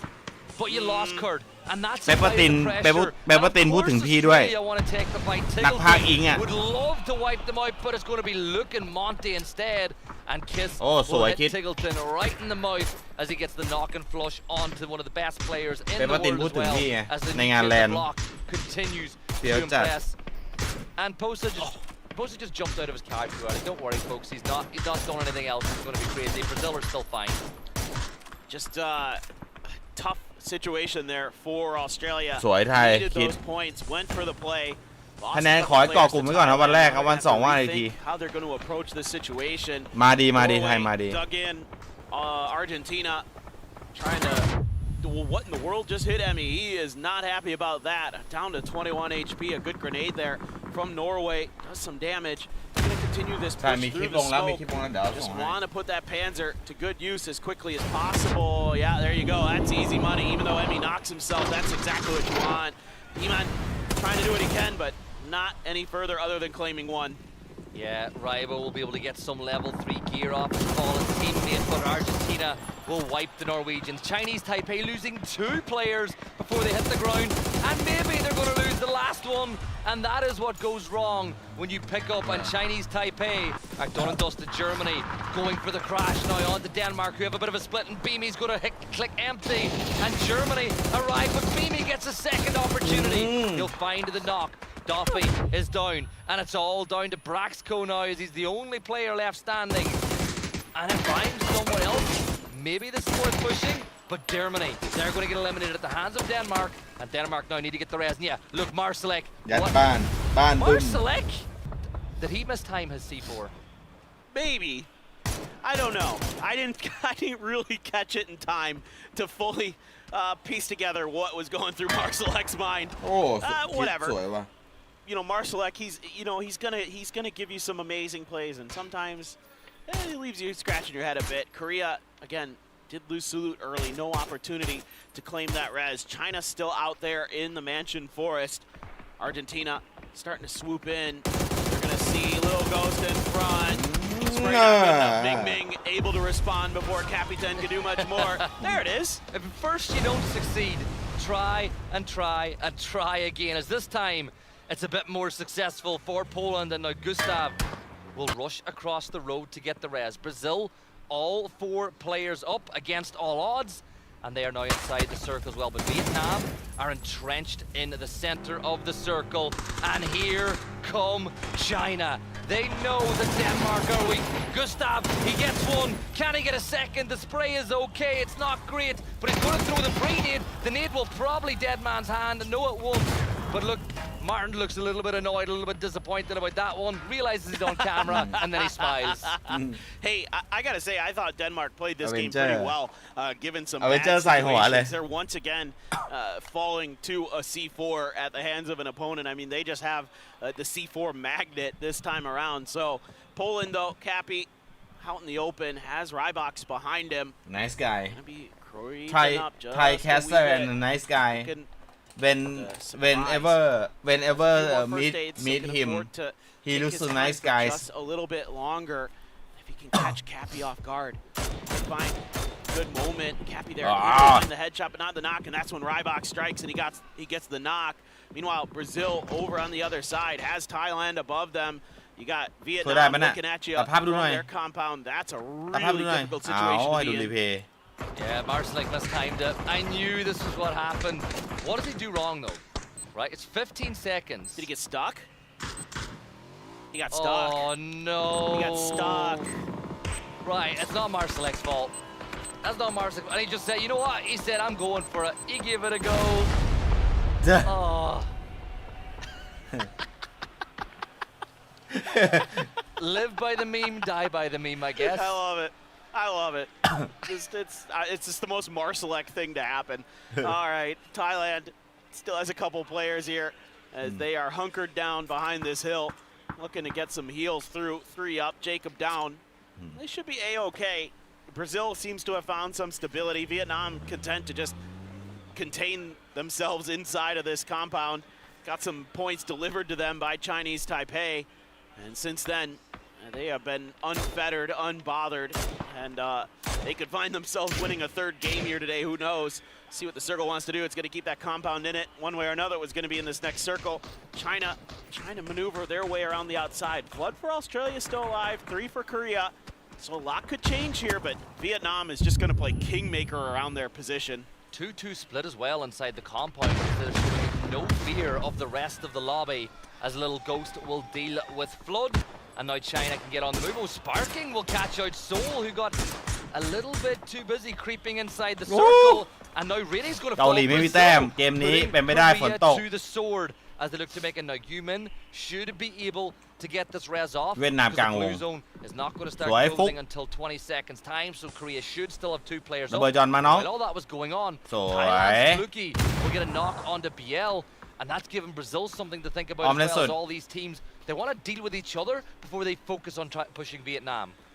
Korea's in a really tough spot right now. China is really keen on making sure they don't get too much further in this game if they can help it. But there's a hillside at least affording some level of safety to Gyumin temporarily. But look what he has in front of him, not much. It is wide open space as that hillside goes down, opens itself up to a couple different angles. Brazil hanging on. Rez is there. BL back on his feet. Posa, nope. Oh God, Gyumin, that was quick. That was some nice shooting. Him and Reining are going to combine, and they're going to take the point. Yeah, and that point will get them a little bit closer to Vietnam, but Vietnam are surely going to extend that lead at the top. Also, I want to say, you've been working with the Irish too often. I've heard you say we quite a few times. I know. You guys, I can't escape you. Yeah, you work with us a little bit too much as Kiss will wrap around the blue. The blue becoming a problem now, but that headshot, as good as Salolzi now gets involved on Reining, and Vietnam will pick up what is a big 2-point kill for them in the early stages of these PNC Grand Finals. And Brazil with a 3. They're in every bit of bad situation as what Korea find themselves in. I agree. You know, they're trying to get whatever kills they can, so that's why a lot of their attention being paid towards Gyumin. They know he's alone. They know that he is the juiciest target. You know, Gyumin trying to do a little peek shooting, but yeah, that don't feel good. That SLR from Sparking hurts. And BL as well, just looking to see if he can get the angle. So Gyumin gets tagged again, and this is not fun. This is not good for Gyumin. Yeah, he's got one first aid or no first aid left after that one as well. He takes another point damage. At this point, you head up, you maybe spread into the blue with your jammer pack and try to get a knock onto Brazil that should get flushed by the blue zone. But for Korea, it's not looking great at all. The blue zone is going to stop at his feet. But instead of going into the blue and trying to get the kill, he's going to hope maybe he can outlive another team. Maybe there's another placement point or two up for grabs. Okay, that shift has really thrown the cat amongst the pigeons, because that's good for Thailand, and it ain't bad for China either, as long as China can find something to play. Yeah, it's going to be a little bit tough. You can see now they're throwing out the emergency cover. They need to get to this hillside so they can get away from the sight lines. That's going to be Aches left taking on Gyumin. But they need to get away from the sight lines of Vietnam, from these compounds. So they need to somehow find a way to get to the hillside. The problem is that they might have Thailand to contest with over there as well. So Vietnam, again, kind of hunker down, just do what damage they can. If they can keep Brazil from breaching this compound, they should be A-okay going into this late game. They know there's a player behind that rock, but do they know Sparking has gotten as close as he has? They have to know. They've got to know. It's the only place that Brazil could make a play for in the late game. And they're still not inside the circle yet. But Korea are backing Brazil right now. They want Brazil to find a knock in this fight. So do Thailand and China. Everybody will want Brazil to get the opening knock onto Vietnam, because it opens up the door just a little bit in this map to find a chicken dinner for these sides. China did, of course, find a foothold inside the circle. It looks like Thailand themselves are up on the north. They're in no panic, no rush whatsoever to get into the circle either. But with 27 minutes gone in this game in phase 7, closing quick onto the... Going to trade that one back as the micro game in phase 7, closing quick onto the back of Brazil. Still got to make something happen, but it's Tanvu that finds that first knock. Yeah, this is so difficult now, although that knock helps. BL able to put Delwyn on the floor, at least temporarily. They need to breach this compound because they can't go Thailand to their right. Oh my God, there's no way. There's no way. If this works, he's going to gain a little bit of speed. Kiss is going to send it right towards him. In the meantime, Sparking tries to breach. It gets stopped. No. It gets stopped. It's not going to get close enough. I hate to break it to you folks. That ain't going to get there. And the roar from the crowd when they realized what was happening. They thought that somebody was going to make a move. But Rossida Jr. will get the knock onto Hima. Salolzi will deal with Sparking. BL is down as well. There's just one Brazilian left inside the fight, and make that none. Santa will go down to the blue. Vietnam back to 3 players standing, and I don't know if they'll be back to 4. They'll certainly try. Yeah, they've got all 4 players, I believe, back on their feet. This one could be really, really good. It was so close. It was so well thought out, knowing that they used that back window to escape. And here goes Thailand. they're pushing forward. Rossiter Jr. a little bit of blue bag to use that he can escape the damage from that. Himas is actually going to succumb to the blue. Tanvu trying to figure out what the hell's going on, looking for those Thai players. Fluky doing his best to suss out where Vietnam has gone. This has gotten mega chaotic, and this is all in China's favor now. Yeah, China loving life. Rossiter and Fluky, down go Delwyn and Himas as Vietnam are going to start losing players. Salolzi though, he's going to backstab. He gets 2 more points for the side. Vietnam now make it to 10 kills, but Kiss will see them out. And in Vietnam, with just 1 player left, and Tanvu, it's just ring around the rosy as fall after fall after fall. Vietnam rushing for the res. China, they're worried that there could be the potential that maybe Vietnam will try to deny to the blue, so they're going to push and try to get these kills. China on 7 kills of their own, mollying every avenue of escape, and I think Vietnam, they're up on the roof. If Tanvu can just do something, a miracle could happen, but it ain't gonna work because the X-Left finds Salolzi, and he's going to blue. Really well played there at the end by Team China. You got to appreciate the attempts there from Thailand, though, going for the C4, going for the push, the follow-up, some really well thought out ideas in terms of how they were using their util. But China, slow and steady at that end game, knew they couldn't get the opportunity for Vietnam to stabilize and get those reses up, had to push the issue, and that forces things, and it gives them the much-needed chicken dinner. That fight was comical at times. It was 4 or 5 different players ran up the stairs and shot the guy in front and the back, and then someone else, and then another one, and then another one. But Vietnam, they still got a ton of points in that game. China finally kind of announced themselves to this PNC. It's been steady from them, but that's a big one. Look, the Vietnam fan in the crowd looks a bit dejected after that one. He shouldn't be. Yeah. They played great, honestly. I mean, a couple different teams, because of that last circle shift, had to crash that combo. They had no other choice. You're not going to try to swing down towards China. You want to knock Vietnam out as well. Brazil was afforded no opportunities. China had an angle on them if they tried to wrap any further south, so they had to try to cut through. Thailand had a C4, had an idea that they could get it done, and it still mostly worked, didn't quite fully materialize for them.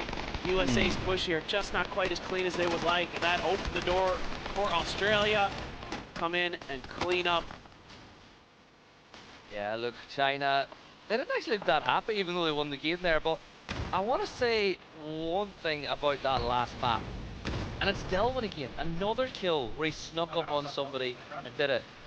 I would be so paranoid if I played in a lobby for more than a couple of maps with him. I'd be looking over my shoulders at all times, because he's literally the boogeyman. He is. He's like close quarters Pio. I mean, a long time ago, Pio would kind of stalk people from afar, but he gets up close and personal, and you have no idea. He's so good at understanding the sound cues, what the range of things are, where people can hear you. I mean, that's something that's really underrated in terms of PUBG game knowledge. Like, a lot of people don't understand, like, how far away can somebody hear you when you're running, when you're crouch walking, when you're prone, crawling. All those things actually very, very important. What's the distance that you can hear vehicles at? Because all these players got the sound jacked up so they can hear every little detail possible. And Delwyn's so good at understanding that.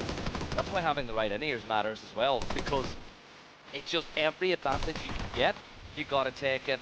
It's one of the things, look at some of the newer teams with players who've never played on LAN before, they were reaching out to pros being like, hey, it's my first LAN. What in-ears should I be using going into this event? So it's a really good point to bring up, because it really does matter. And obviously as well, the ambient noise they get over the headsets they use, that matters too, because the crowd, we can hear the crowd through our headsets. Oh, yeah. I mean, at the very least, like, players will tell you, even if you can't necessarily hear the crowd, you can feel it. You can actually feel it in the ground. So there's always kind of those little giveaways that the crowd is going to offer you. But really like this from China. Now you're seeing some smiles on their faces. I saw them kind of laughing a bit after the game. Once they kind of settled in, they do get 8 kills. They do get the win. But man, the bad news for everybody else is Vietnam puts up another big game, 11 kills with that second place finish. Thailand, steady stuff. You gotta like this from Australia as well. They got 5 kills. They got a player later into the game, kind of survived a little bit, got some extra placement points. Yeah, I think Thailand played that one a lot better, and they were They were very unlucky with that first C4. Had that gone to plan, they would have been in a much better situation going into that fight with Vietnam, but Vietnam were able to pick up those kills. So let's find out เขาบอกว่าไทย which player เล่น is going to เล่น get ดีแล้วเว้ย man of the แผน match. เซตอัพ And อะไร it's ทุก going อย่าง to ดี be หมดแล้ว XF. เพียงแต่ว่าจังหวะ C4 มัน As ไม่เข้าเป้า always, one of the best players in the world, has been now for a long time, and if anything, I think he'll be disappointed that he wasn't able to get more kills than that. But China took what they were given. Yeah, for sure. I mean, hopefully this is like the stepping stone for them to kind of start picking things up. And I know how much this event actually means to Aches Left. You know, last year they had a horrible day one. I think it was like 5 or 6 points, something just absolutely garbage. And he was furious backstage. Like, normally the nicest guy will come and talk to me a little bit, give me a hug. He was not interested after that day last year. So this is an important event to him. He wants to win it this year. They want to take this home, especially taking it away from Korea on home soil would be really fun for them. So take a look at the total leaderboard. It's extended for Vietnam, bridging the gap between them and Korea, but China all the way up to third off of that win. Yeah, China rocket up to third, Don't but hate look it, at the about gap Japan, between them and Vietnam. 72 points. 74 is what Denmark were able to get yesterday on one of the best days in PNC history. Vietnam, with another good game here, could be in cloud 9 by the end of the day. 90 แต้มได้เลย Elsewhere, นะ another few เวียดนาม talking points. I think it's worth it. Even though Chinese Taipei, I think I've had a couple of good maps, they've still only got 9 points total over the course of the opening day. Norway struggling to get the form that they were able to get on the survival stage, showing how difficult things are going to get. But this is the last chance on day one for anybody to get points on the board. It's going to be Erangel again, and I'll tell you what, all these players know the difference winning the final map of the day can do to your mental going into the weekend. Absolutely, absolutely. I mean, and at this point, a lot of the teams are probably thinking, can we slow Vietnam down? Is this possible? You know, they play such an interesting style. Again, one of those games where they're in it from the beginning until the end because they came in third party. The Pachinki fight, Thailand playing really well here again at PNC. Shouldn't be too surprising at all. I want to give a shout out to the Philippines, man. They're top 8 right now. They're playing great in their first opportunity. But one more game to go here today. One more Erangel to wrap up the final stage. Can Vietnam do any more damage? Can they extend this lead, or is somebody else going to challenge them? We're going to find out. 30 minutes. We'll know in 30 minutes from now who will be on top. But it is Erangel to finish tonight. The crowd trying to... That is, if you can hear that through your mics, that is the Chinese fans roaring from up on the stands. And they're making their presence known. The players are going to know it as well. And the players, they're right behind us. They can see those fans if they look up. Absolutely. You're trying to give them some energy, trying to see if they could go back-to-back on Erangel like Vietnam did on Miramar. Definitely, I think, very possible. I am obviously a believer. This is my prediction, my team to win this thing, because I like who's on this squad. I think, you know, with the half 17, half Petrichor Road, you know, double duo that they're bringing, firepower there, ideas are good. You know, you've got solid leadership with Aches Left. Should be very doable, and this is also going to be happening again, as Australia probably feeling good after that last one, but can the Philippines punch back? Yeah, the question is, will Vietnam Australia, get involved like they did last time as well? It looks like they're a little bit further away this time around, but we're going to get underway with our first hot drop of this map again, and I think Philippines, if they lose this time, might consider their options going into the weekend, right? But at the end of the day, aren't they above Australia in the leaderboard? Yes, they are.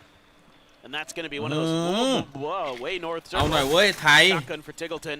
วงมาดี Can't really find much out of that. Algenbots scrape a damage. ไปฟาร์มไปเยอะแน่นๆเมื่อกี้คูณก็มีอยู่ positions that can turn the tide of a fight.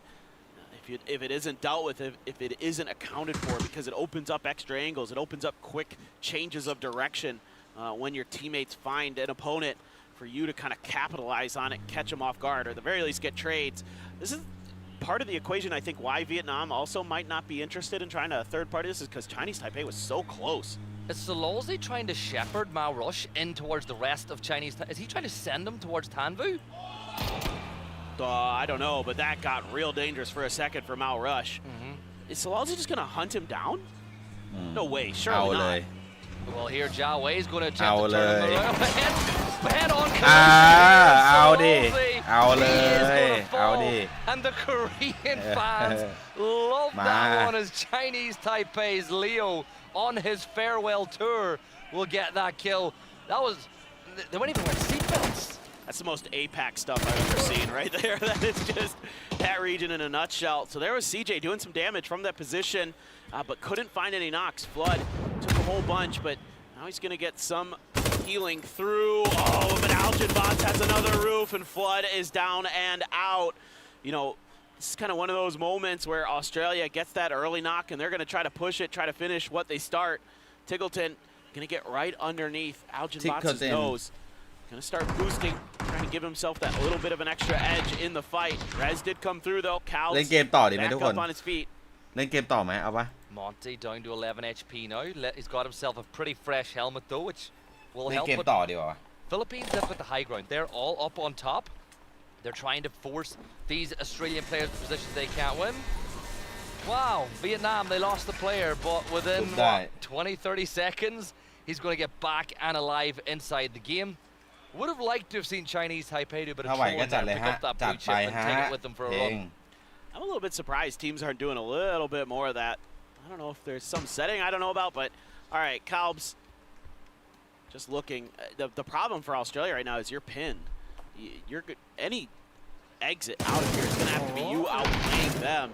This is going to be a tough fight for Monty. There's a couple different angles onto him, I assume. Oh, but what a swing from Luke. Perfect moment to strike. Tiggleton trying to use this opportunity, keeping himself quiet, keeping himself hidden. He's got it. He's got it. Oh, I thought he had it. Second time, though. Why are you re-peeking that Algenbots? You don't need to. Tiggleton takes advantage. And now it's down to CJ and Tentrip. Downed players up on top of the roof. Tentrip will look to hold on the exit. But I think Australia are playing this one pretty well. No threatenings yet of a third party from anybody, so they're given room to breathe in this gunfight between the two sides. And the smoke now being thrown. Oh, that's a great knock from Tentrip on the Tig. That is nasty stuff. Tig is probably like, oh, all right. I guess you hit those. That is pretty nasty. Calbs is going to bleed out. Oh, CJ going to find Monty there. All of a sudden, all down to Luke 12 in this fight. And Philippines is going to win round 2.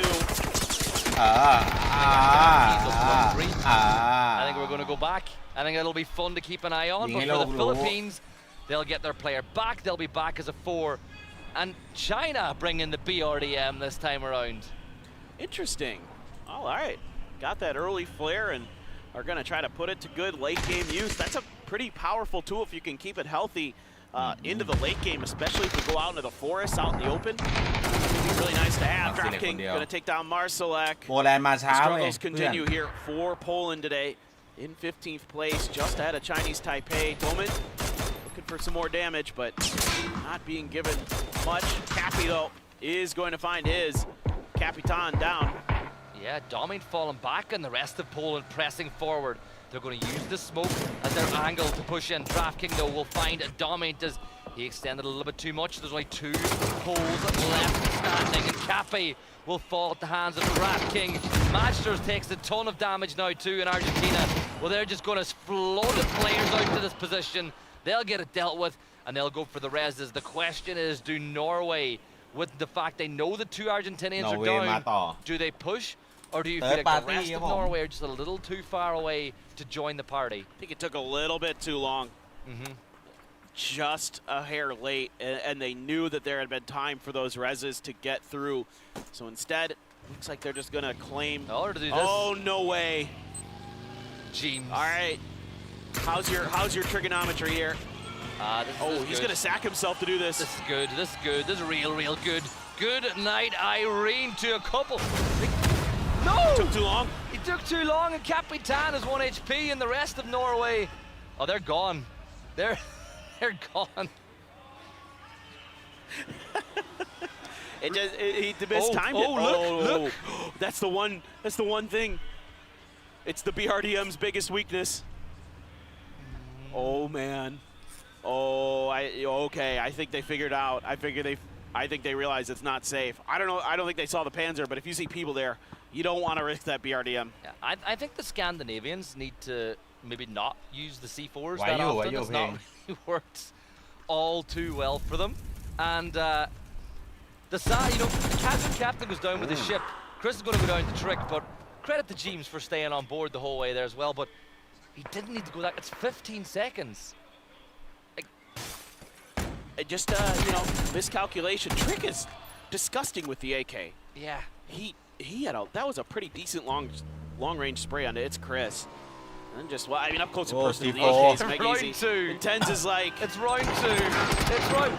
Oh no! It went too far.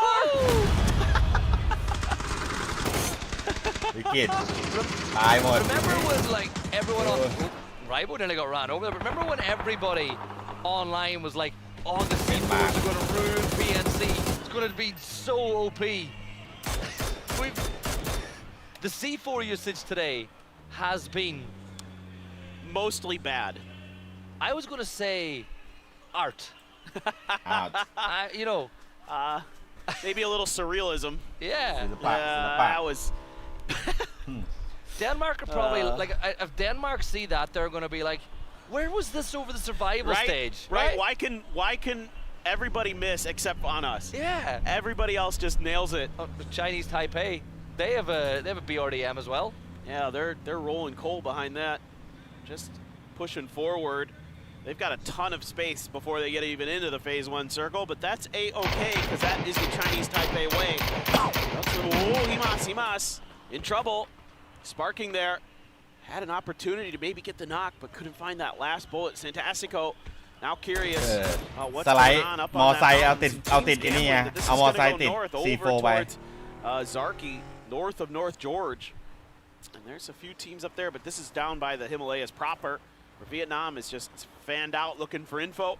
Brazil setting up to try to make a crossing in the likely event that we end up going to the other side. A north shift here is just going to be bedlam for all these teams that are on the south. I think that there are avenues of access as Norway are eliminated, but the further east you go, the easier it's going to be to get in the circle. It's all well and good us saying that. We know that. The viewers at home, we can see the map do, but the question is, how much do these players know? Sparking looks like he's going to swim his way over, and this could be really good or really, really bad. He's going to peek at Cube Compound.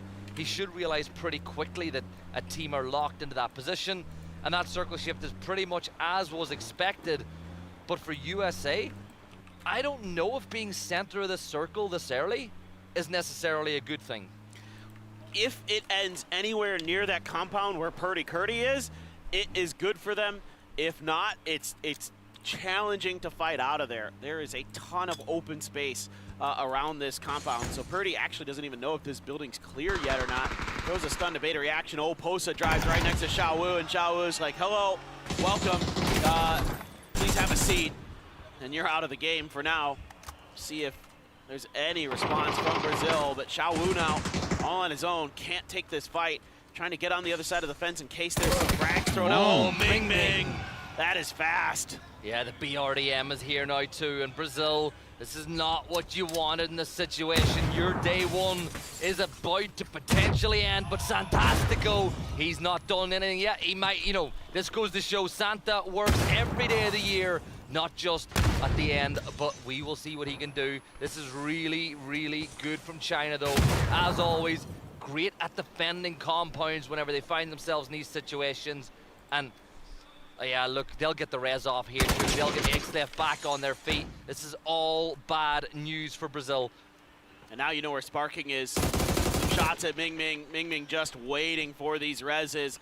No more frags for him here. He could have made short work of Brazil, but they do have a blue zone here. Is it going to get there? The Molly's on top of it as well. Oh, it's bad news, Bears. X-Left gonna find the flush and the knock. Sparking trying to do what he can. He's actually getting shot by Himas from afar. It's nice to try to find a different spot. X-Left with Groza. Can't get the finish. Sparking trying to buy some more time. Yeah, he'll get one, right? He might get one. What China's going to do now is they're going to rush, send 3 players in to try to clear Sparking. He's trying to bait them to make them think he jumped outside. But yeah, good molly. Sparking's going to erupt into flames. He'll dip into the corner once more as China look to deal with it. And this is the thing. Korea are the most interested spectators in the world right now. So Sparking gets a knock or two, you can bet yourself they're going to push in. Oh yeah.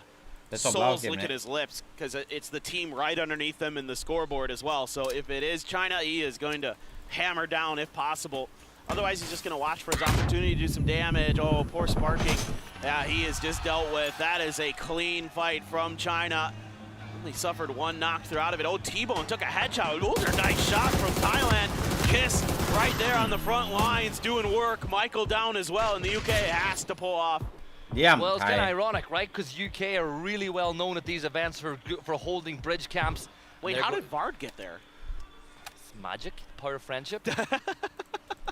Does he have a teleportation device? Yeah, shout out to the old Sun Sisters name, right? The power of friendship was their slogan That's back in the day. I miss Crazy Sam. Oh, that's a long time ago, isn't it? But Vard, as long as this stays in George for a little while at least, he might be able to eke out a couple of placement points in this game, maybe find a kill.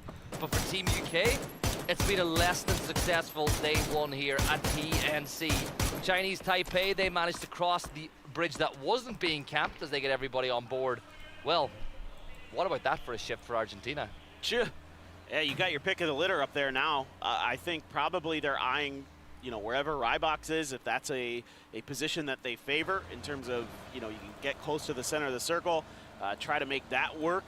Have to see if that's what they choose. That's my guess. Or are they just going to maintain that wide split because they haven't seen anybody, they haven't heard anybody, so they're just going to wait until someone challenges them before they make a decision. That could also be what they're leaning into. Germany on the move towards the center. Indonesia was way out on the mountains that are to the west of North George. They're on their way in. You got to, okay, so for what it's worth, you have to have a certain amount of speed to break those. I don't remember exactly what it is, yeah. But clearly not quite there just yet. Vietnam outside of the new circle. Denmark going to fan out around the crashed airplane to the west of shooting range. USA just going to have to hunker down.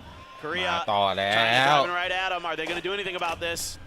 You could hear every time these teams get close together, you could hear the crowd picking up. Kurt gets a knock on the Vietnam. Delwyn was going at the compound. Did Delwyn, just in his sneaky little ways, think that he was going to rock up to a compound near the center of the circle and have nobody nearby? That one I don't have a good answer for. I'm not exactly sure. Or, if he was planning on driving by or trying something weird, but it didn't go his way no matter what it was. You can see Soul still ready with that Panzer, knows that BRDM is in play, saw it earlier. So he is going to be the one to look to spoil and ruin the prize that Lil Ghost has. Here he goes. Can he find the moment? Can he find the shot? This is tricky. That's almost perpendicular to him. He's going to have to find the timing. Lil Ghost turns around. Oh, that might have been his demise. Yeah. It's perfect from Soul. Brilliant from Soul. The Panzerfaust, the Tank Fist, wiping out Lil Ghost, and the crowd loved that one. And Soul, man, I think missing an event has really put a fire beneath him because he is playing out of his skin. Vard in the blue. He'll go down to Thailand as Kiss will deal with. Basically, he's nearly dealt with the UK all by himself, and Korea, well, they can really begin the hunt. But you got Vietnam, Korea, and China all pushing in from that southeastern side, and now Philippines, who are having themselves a day, have got their eyes focused on Thailand. Okay. Love this from the Philippines. Do some damage to Thailand as they try to escape, and then make your move from there. I mean, they're probably gonna have to fight again, maybe Chinese Taipei in their way. China, 3 players left. Gonna just be settling in here by that shack on the plateau. Trick. Okay, Thailand doesn't like it. I was curious if they were just gonna try to swarm, but they're gonna have to reroute. Yeah, look, Chinese Taipei have fronted up alongside Philippines here, just on those hills north of George, as Chinese Taipei continue to up the aggression. Remember, they have a BRDM of their own. That'll be easily outdriven as Thailand will lose Jacob to Setsuna, as he will find another kill on the board for Indonesia. As apart from Poland, a lot of our survival series teams have been doing pretty well. You look at like Denmark way up there at the top of the leaderboard. Germany are playing well, and obviously you've got a lot of love now for, I think, how Indonesia and Philippines have been playing. Average survival time, 15 minutes. Not the best as a full squad, but they're doing pretty well here. They're sitting in 8th spot. They've got the edge of the circle. Their big problem is Chinese Taipei with the high ground looking down towards them when they leave this compound. they were lucky to get out of that fight with Chinese Taipei as well as they did. I thought that could go a lot worse. Kiss, Seoul Survivor, Thailand trying to maybe get the res there, but I'm not exactly sure if I don't see the device activated on the map, so couldn't quite get it for whatever reason. Germany just going to settle up center circle. This is dangerous. These dips like this with that much high ground around you, you just have to hope other teams are fighting and they never get the opportunity to look down. China also going to be gambling a little bit on that kind of similar idea with the Shack adding an extra layer of safety for them. Aches left with the Groza. Not something I would ever want to go up against. He is fearsome, especially given that level 3 gear, that level 3 helmet and vest. He is going to be deadly. And are they going to hunt Germany here? They're going to extend at least and do some scouting work, right? They've got the Shack and they're like, okay, nobody has shot at us yet, which means that we should be free up to this ridgeline. So they'll get there, they'll go for the res. Kiss, he should be able to put on that jammer pack, and there you go. Picks up the jammer pack, buys himself a little bit more time. Maybe now he'll go for it. Yeah, Ming Ming, he'll get that knock on the Zerath, and China now will hunt Mika. But that all came from the fact nobody shot them. They knew this position was free to jump to. Oh, Mika though able to answer back. Taking the Groza out of play. He hasn't taken much damage at all, and he's just backpedaling the blue zone there. He hasn't been sussed out just yet, but the more noise that this fight makes, the more likely someone is going to show up and try to third party it. You'd love to get Akeslaft back up, get that level 3 gear, get that Groza firing. But Mika doing a wonderful job. He has completely thwarted this attempt from China. Oh, he spots Zhao Wu too. Oh, he's very lucky that he didn't fall there. Usually Zhao Wu doesn't need a second opportunity to get a knock, but China, they've got the res, they're going to go fall back to their Shack. They got their 1 point, and I think that they've just realized, as you said, the more noise you make in and around that area of the map, the more likely you are to bring attention your way. But look over the other side, Korea and Denmark getting close together. And what about that for a shift for Denmark? Yeah, if they can just hold the line here in the trench, yeah, Kiss, okay, you got the res, but there was not much else you could do there, my friend. And even if the Thai players are coming back, there's nowhere for them to grab gear, nowhere for them to really land, so not much to be done off the back of that. Some long-range shots with the Mark 12 by Gumin. Try to keep the other teams at arm's length. Argentina going to be on the other side. Indonesia on top of Philippines again. Everybody here on this western side, they're going to have to grind it out to get into this next circle. All right, at least going to get the crate called in for a little bit extra help. Yeah, what's he going to... Lynx. Hell yeah. Hell yeah. I love that, but here come the Philippines pushing up towards Indonesia now, at least as they play on the top of that hill. The crate will give even more information as Argentina move in towards the circle. Emi just claiming some ground for this team. And Indonesia, well, they're going to get on the move. Aljin steps up and CJ combined, and they find the knock and Trick will stay in the fight. He went for the level 3 gear. The level 3 gear might have just helped him. The nade thrown off to try catch him out. But Indonesia, they leave as Philippines pick up another point, which will be really helpful for them. Yeah, great patience being shown, and Mika somehow, some way, still alive. Takes a bunch of damage, and Indonesia can flush him out, and they will. Meanwhile, Chinese Taipei in a battle with Vietnam. Himas looking for the end. The BRDM is gone, no more safety, and what in the world was that? There's a good C4. That's how you do it. Lands right on top of China. Are you watching Norway? The crowd go wild off the back of that one, and looks like USA. They have made a move now as well. They're pushing up on this by DraftKing. Look at this, Korea coming under the sword from Argentina, raining and salute her down as Seoul will fight back, but Gumin, the last player up. Now Korea will rush to try to get these reses, and they're going to get at least one because nobody has a line of sight. Capitan will try to deal with Seoul, but Gustav, hear the crowd, Denmark helping out Korea, getting that knock, and Gumin will get a couple of kills confirmed for Korea. He goes and just starts stealing those. That's crazy. Seoul could be resible if Denmark doesn't reach out, but it looks like they are. So I think Seoul is going to be out of this game for Korea, but you still have plenty of firepower available. Meanwhile, Philippines continue to harass. Yumi just gets shot right out of the vehicle. Gustav, fantastic with the mini. Yeah, that's what Gustav can do, and now Salute is pushing this way. They're going to bring the fight to Denmark. Ketter can see raining off in the distance, but Salute will find Gustav. Ketter gets Salute down to 1 HP, and Salute gets Ketter back the other way. Both players 1 shot away from falling. This is a big fight for Korea as they look to catch Vietnam, and Ketter will go down to raining, and Korea, are they cats? Do they have 9 lives? I don't know. Dolphy tried to wrap around him on the outside. Argentina busy now fighting the Philippines, who are just keen to take whatever battles in front of them. They're going to let the USA deal with the other side of things. CJ, though, immediately down by Rybox. Really nice stuff from him. Salute, I don't think has any idea that Dolphy's back here.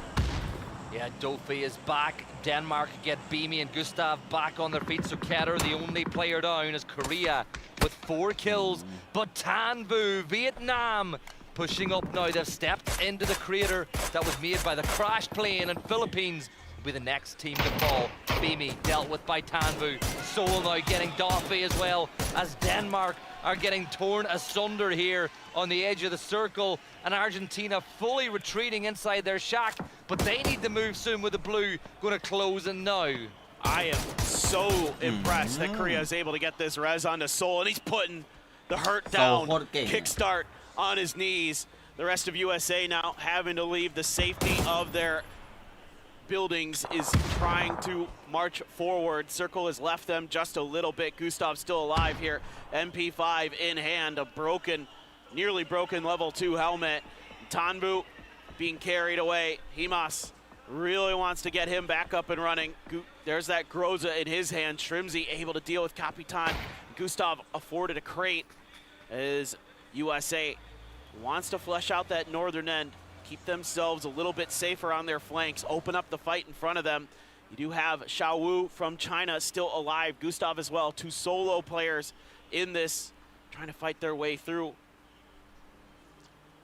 I'm curious as to what Xiao Wu can do to the USA, right? He's all by himself. Has Himas managed to pull that one off? Have Vietnam gotten 2 players back into play? Now, it is dead, so I think that he might have. So Vietnam could be about to have everyone, but again, the question is, where do they get loot? What are they going to have when they get boots on the ground? Rybo, he's going to pre-fire, thinking somebody might step in, but Argentina, it was a pleasure on day 1, and that'll be that for Xiao Wu to kickstart making quick work, and it's a 4v3v2 as Team USA look to kick off their PNC in earnest, but Korea and Vietnam still battling it out right up at the top. This is all about not giving freebies up as the USA. Try to corral the other 2 teams so that they fight each other first, and then you can come through with the win. You just want to use that extra advantage you have. Repair kit being used there. Get yourself a little bit more value out of those armors that you have. And it's just slow and steady. I mean, you have a ridgeline here as the USA. You don't need to really do too much right now. See where the next circle goes. Wait out Korea and Vietnam. See if they're going to fight each other. Purdy Curdy going to make landfall inside of the new circle. Get himself established just a little bit. Tanvu looking for the USA players, looking for that wrap. Korea, similarly, looking for Vietnam, trying to figure out where the hell they went. Yeah, this is Vietnam. They've gone all the way to the south. I think Korea have realized there's no point chasing that just yet. Just keep an eye on what's going on elsewhere. You know that USA are on the other side of the circle. You know Vietnam are to the south. You have 3 players up. If your kill feed counting has been correct, which, let's be real, it's Vietnam, it's Korea, it's going to be. They'll know exactly who has what. They are going to just wait and see. In an ideal world for Korea, Vietnam goes so far south that USA open up that engagement that it opened up the door for them. But there's always the worrying factor that USA and Korea could end up fighting to the north, and that could deliver Vietnam a win too, depending on how much damage those 2 teams do to each other. One of the difference makers that I've seen, just kind of as our observers gave us a nice view of some of the utility and what's available, is that Purdy Curdy had 3 frag grenades, widely known as one of the best in the world at getting value out of those frags. So that's what I want to see for the USA. I want to see Kurt hit some bangers. Seoul on the other side of this rock. Kurt, I don't know if he saw him or not, and if they did, they don't really want to fight this. I think they're just trying to figure out exactly what the zone of control is that Korea has, and then try to maybe set up a player or two there to make sure that Korea can't wrap around their northern end. And then you got to figure out where the heck Vietnam went. Vietnam is just going to tuck along the edge. They're trying to play for the win. They're trying to play this out. Let Korea and USA do damage to each other. It's just kind of a game of tic-tac-toe here. Who's going to kick things off first? Who's going to find that first knock? Kick is going to upgrade to the MG3. That's more level 3 gear for them. Yeah, you said it. I call him quarterback, Kurt. That's how good he is with those nades. I like that. But on the other side of it, you've got Seoul, who has proven today he is every bit as good with a nade in his hand. Vietnam, completely disengaged from this now, way off to the south, nowhere near Korea or USA. And I think that we had that little bit of tensions there between USA and Reining. And Reining has said, I think it's better to stay in the cover, and Kickstart will fire the first shots in anger of this phase. And look at that for a circle. The dip that Korea are playing now by the plane crash is not longer really in play. Yeah, just a sliver of it available for Seoul, and that's about it. So now you got to figure out other solutions. It's so tough because you just want to hold your flanks. You just want to make sure that extra team can't encroach on your territory and open things up. There's a Lynx in there as well for Shrimzy. So this is all kinds of level. I mean, this should be USA's games. By all rights, they have everything they need. They've got the level 3 gear. They've got the util. They've got the numbers. It's just, can they close this out? Like you mentioned, Seoul has quite a few grenades, though. They're swinging in towards Vietnam. Alo Purdy maybe about to make contact down there. Yeah, we spoke about it. The two liquid players wrapping around with each other, but Himas will start firing this way. USA can't afford to have a player go down as Shrimzy will waste those all invaluable bullets for the Lynx. That might give Korea the opportunity. Look, Korea started to wrap this way. They want to turn USA into the team in the middle of the fighting. Nobody wanted to be the team of the... Here we go, Shrimzy. Tan Vu has had his head removed from his shoulders, and the fans love that one as well. And look at Salute. He's wrapping around. Does Shrimzy? No. Salute with a nade. He's going to pull the pin. He's going to throw it up. This could be huge for Korea. The grenades looking to be on point, but Shrimzy gets away just in time. Some smokes that come through. Maybe they had just heard some of that jumping. Himas has an opportunity, but he is very, very weak, and now Seoul is looking for him as the USA tries to finish what they started. They can. Kick is going to get Himas down, so third place. It's a 3v4. The United States looking to claim their first chicken dinner at PNC. A nice headshot from Seoul. Yeah, that's big because that forces one player out of the fight momentarily. Shrimzy, be careful, that does not flatten you. As it started to, it tried to, it wanted to roll this way. But center circle is locked down by Korea. So USA have the numbers, but Korea have center point. And you can see them trying to turn that spot into a fortress. Seoul with a headshot on the Kick once more. But this nade from Shrimzy. Alo gets the opener though. It's a 2 versus, make it a 1. Kurt gets the knock onto Salute, and Reining is all by himself. And USA here with a USA man on the mic might be about to get the win paper. Yeah, oh, look at all this util. He walks right to the molly. This is GG. Well done by the United States. That is a fantastic end game, isolating the fight against Vietnam and then turning on Korea and making short work of them. And another one of the favorites for the tournament get a win on the last map of day 1. And they needed that. Had you... GG USA ครับผมมาแป๊บนึงนะเข้าเกมก่อนนะทุกคน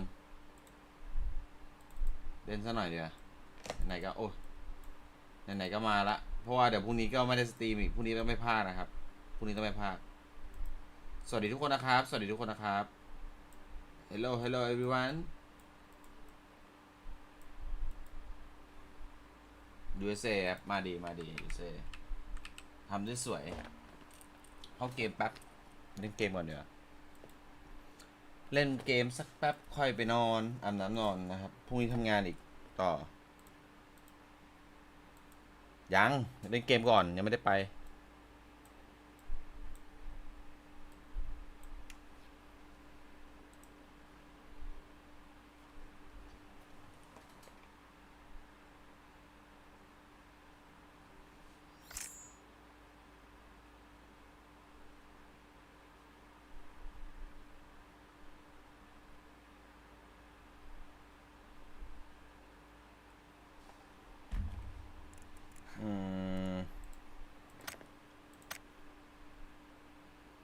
ยังไม่ได้ทำเควสวันนี้เลยเควสกิจกรรม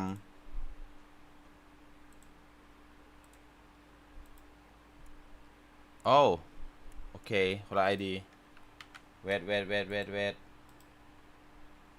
ออกจากสตรีมก่อนเพิ่งนะเปลี่ยน ID กัน Oh my goodness เข้าผิด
วะเข้าไวจัดโอ้ยร้อนหูแล้วมึงนะไปได้ก่อน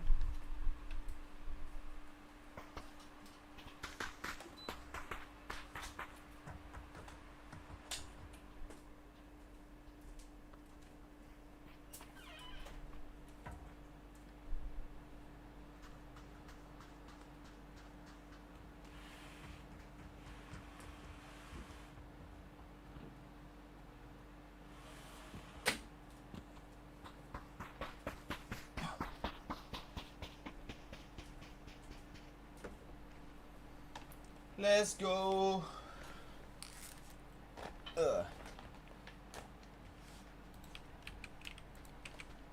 เวียดนาม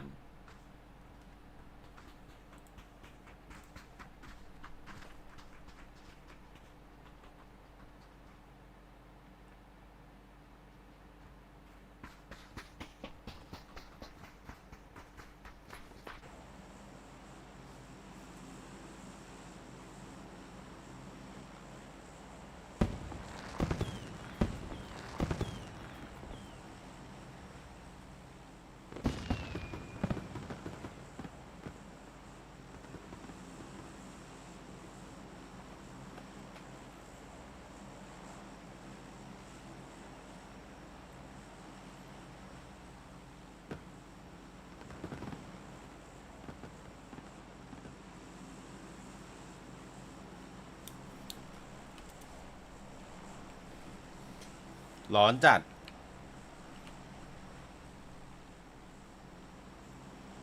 น่าจะเล่นแค่ไม่กี่ตาครับเดี๋ยวก็จะไปนอนละเพราะว่าพรุ่งนี้ต้องตื่นตะวันอีกไปหานอนดูซีรีส์ดีกว่านะครับ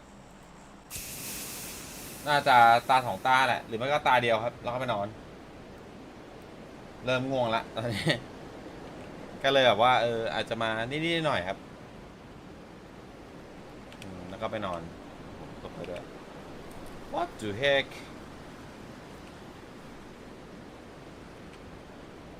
ถึงเหรอวะน่ะมันกระตุกลมก่อนมันก็ไม่ถึงปะวะ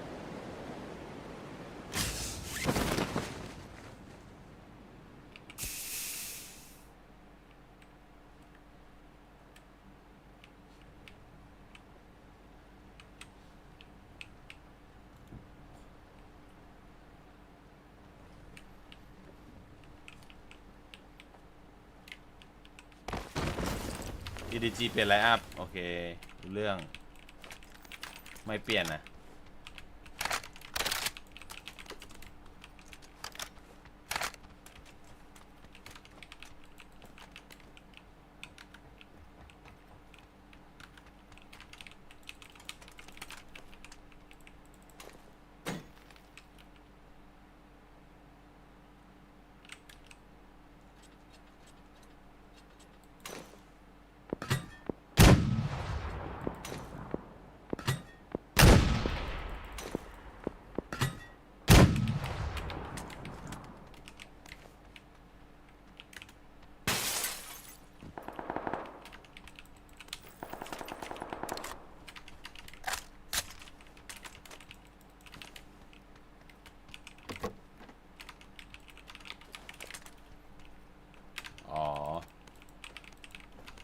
ครับโอ้ยหน่วงทำไมหน่วง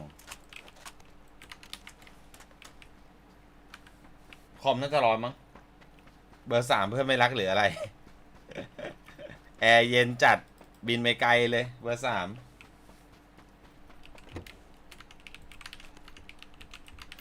น่าจะเล่นแค่ตาเดียวแหละครับแล้วก็เดี๋ยวไปอาบน้ำนอนละพรุ่งนี้ทำงานพรุ่งนี้ต้องไปภาคครับพรุ่งนี้ขอให้ไทยแบบเล่นดีหน่อยว่าจะได้ไม่โดนโถมเนาะพรุ่งนี้ขอให้เป็นวันของไทยแล้วกันนะจะได้แบบไม่โดนโถม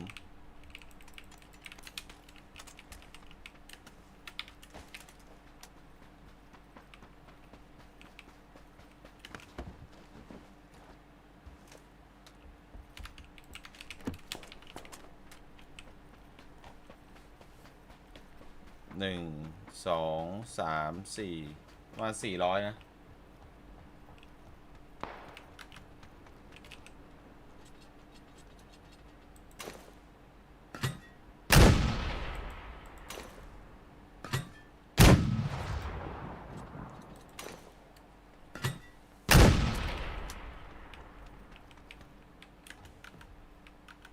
เบอร์ 3หลุดไปแล้ว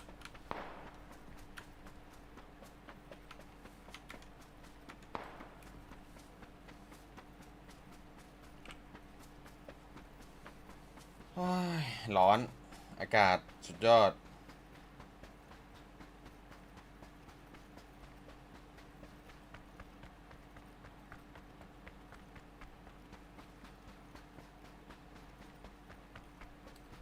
ชิวๆเหรอสวัสดีครับ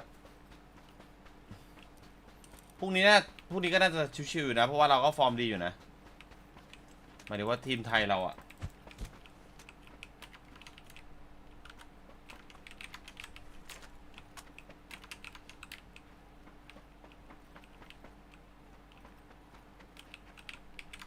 ใครฟาร์มวะกระสุนหาย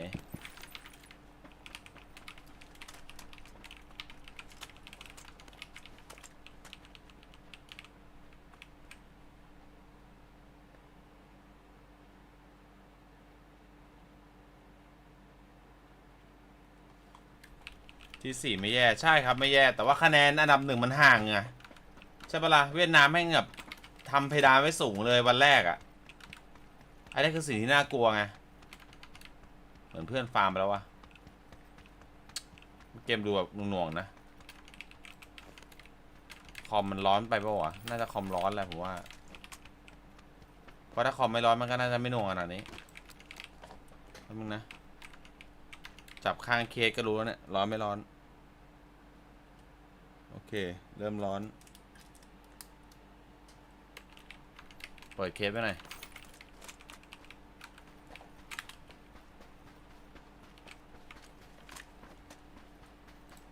ที่4ไม่แย่แต่ว่ามันก็เหนื่อยหน่อยครับ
เบอร์ 3แกยังไม่มาอีกเนี่ยเบอร์ 3ไฟมึงดับไปนะเพื่อน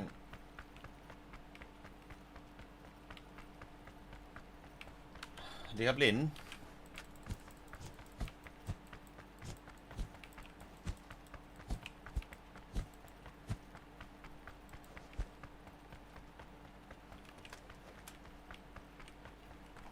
น่าจะ play safe กันอ่ะอาจจะเล่นตานี้ตาเดียวนะครับแล้วเดี๋ยวก็ไปนอนละไปอาบน้ำนอนละ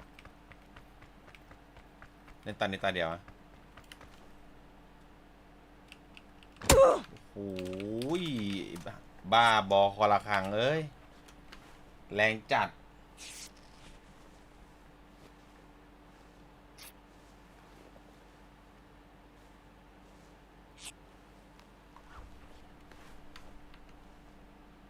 อ้าวน้องอยู่นานแล้วหูฟังไม่ใส่เลยอยากให้ได้แบบงานแบบพวกสปอนเข้าเหมือนกันนะสปอนช่อง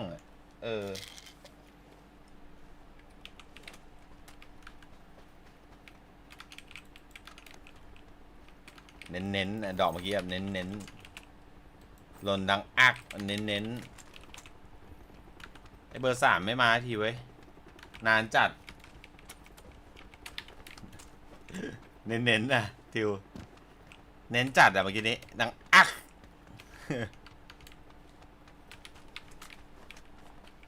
เพื่อนไม่เดินมาทีวะเราวงแรกเหลือ31 คนเห็นก็บอกว่าโปรมันเยอะขึ้นเว้ย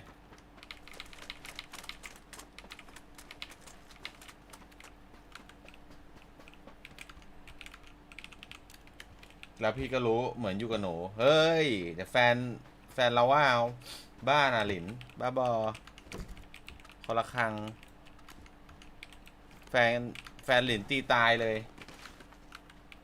ถ้าเล่นตาเดียวก็ต้องสุ่มปิดตาข้างหนึ่งเล่นตาเดียวนะครับ เอาเรื่องนะเกตนานๆมีมุกมาทีว่ะดีครับเกตต้องปิดตาข้างหนึ่งเล่นเหรอเอาเรื่องปิดตาข้างเดียวเล่นยิงใครไม่โดนเลยทีนี้หรือมันก็อาจจะยิงแม่นๆไปเลยนะแบบแม่นจัดอะไรเงี้ย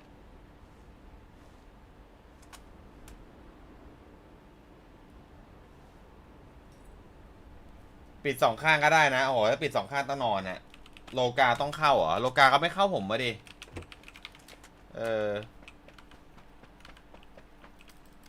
อันบนแคนเซิลไปฮะอ๋อ ออกมาถึงข้อความข้างบนนะแคนเซิลไปใช่ปะเน้นล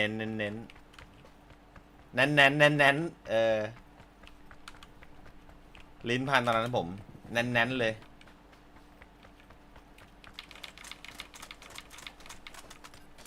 อยากให้โลกาเข้าเหมือนกันนะโอ้ยเฮียขับรถไปเลยมันเห็นผมแล้ววะ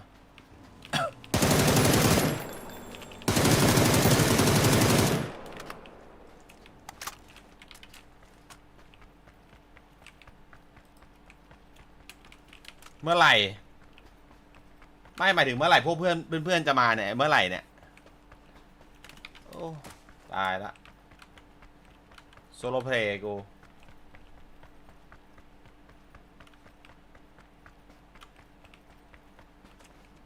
ขับรถซิ่งจัดเมื่อกี้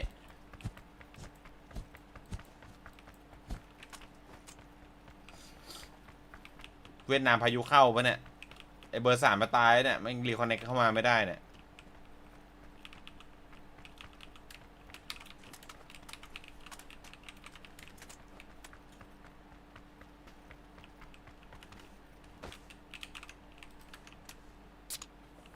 รอเพื่อนกัน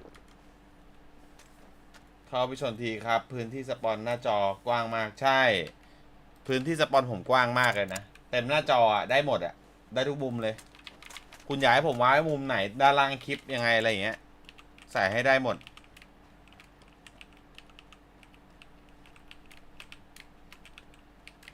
เดี๋ยวรอทำหน้าเพจก่อนหมายถึงว่าเดี๋ยวรอทำแบบว่าลงโฆษณาอะไรอย่างเงี้ยเดี๋ยวผมต้องไปทำใน Facebook our sponsorship อะไรอย่างงี้ our sponsorship ติดต่อได้ลง YouTube ให้สตรีมเล่นเกมให้เห็นด้านล่างคลิปขึ้นชื่อให้ใช่ช่วยขายของด้วยเนี่ยผมมาหัวหน้ามาร์เก็ตติ้งอยู่แล้วการตลาดการขายอยู่แล้วได้หมดผมได้หมดไม่ติดเลย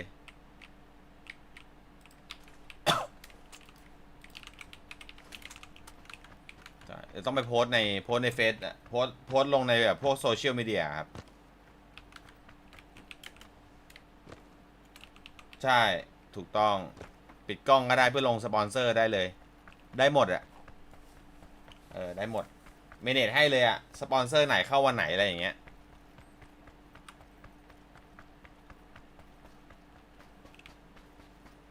เข้าให้ได้หมดจะอะไรก็ได้จริงๆไม่ต้องแบบเกมมิ่งเกียร์หรอกอะไรก็ได้เว้ยอาหารอะไรก็ได้เว้ยครัวพะโล้ยนงอะไรอย่างเงี้ยเข้าได้หมดเลยใช่ ครัวพะโล้ยนงเนี่ยได้หมดไม่ติด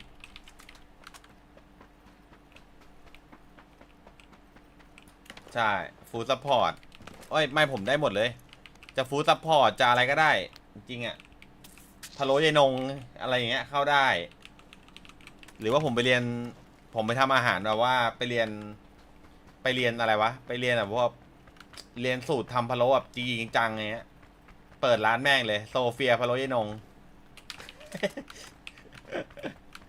ต้องต้มอะไรยังไงบ้างอะไรเงี้ยหมู3 ชั้นต้องเป็นแบบไหนอะไรเงี้ยต้มต้องแบบเปื่อยหรือเปล่าหรืออะไรอย่างเงี้ยจะเปิดร้านเลยพะโล้ยนงเป๊ปซี่ร้านยายนงอร่อยมากเลยแหละได้หมดอะผมไม่ติด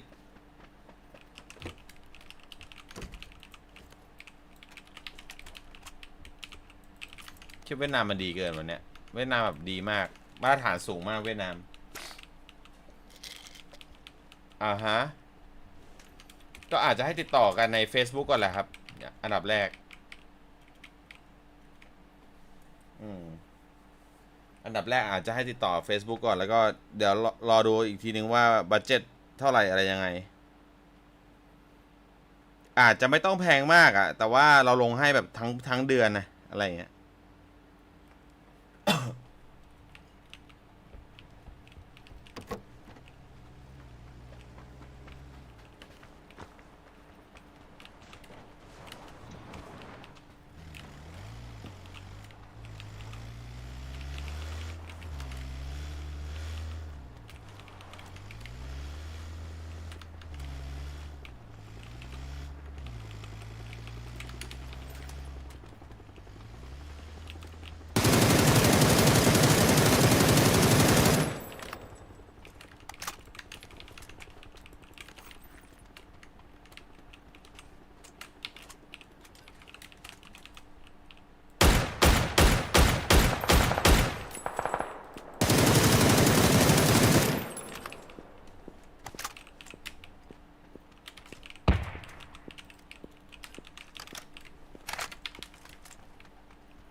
ชุบยังไงวะน็อกอย่างนั้น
ไม่ถึงวะฝั่งนู้นล้าอีก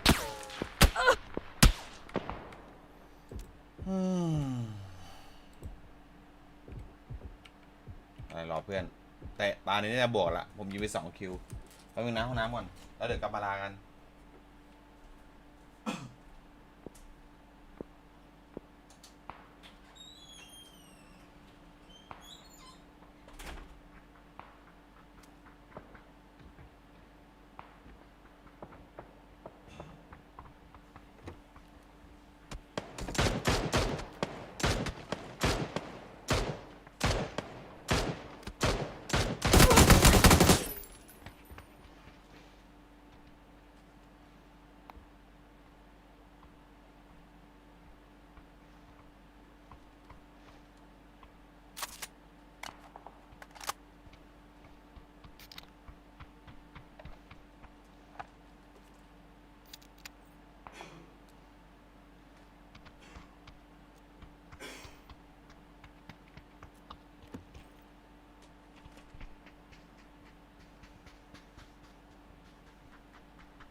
โอเคทุกคนไปละเดี๋ยวไปพักก่อนนะครับเดี๋ยวว่าจะไปพักละไปหาอะไรทำก่อนนะครับเอาไว้เจอกันใหม่คลิปหน้านะครับคลิปนี้ขอตัวลงสตรีมก่อนนะครับบ๊ายบายไปแล้ว see you next time ครับเจอกันครับบ๊ายบาย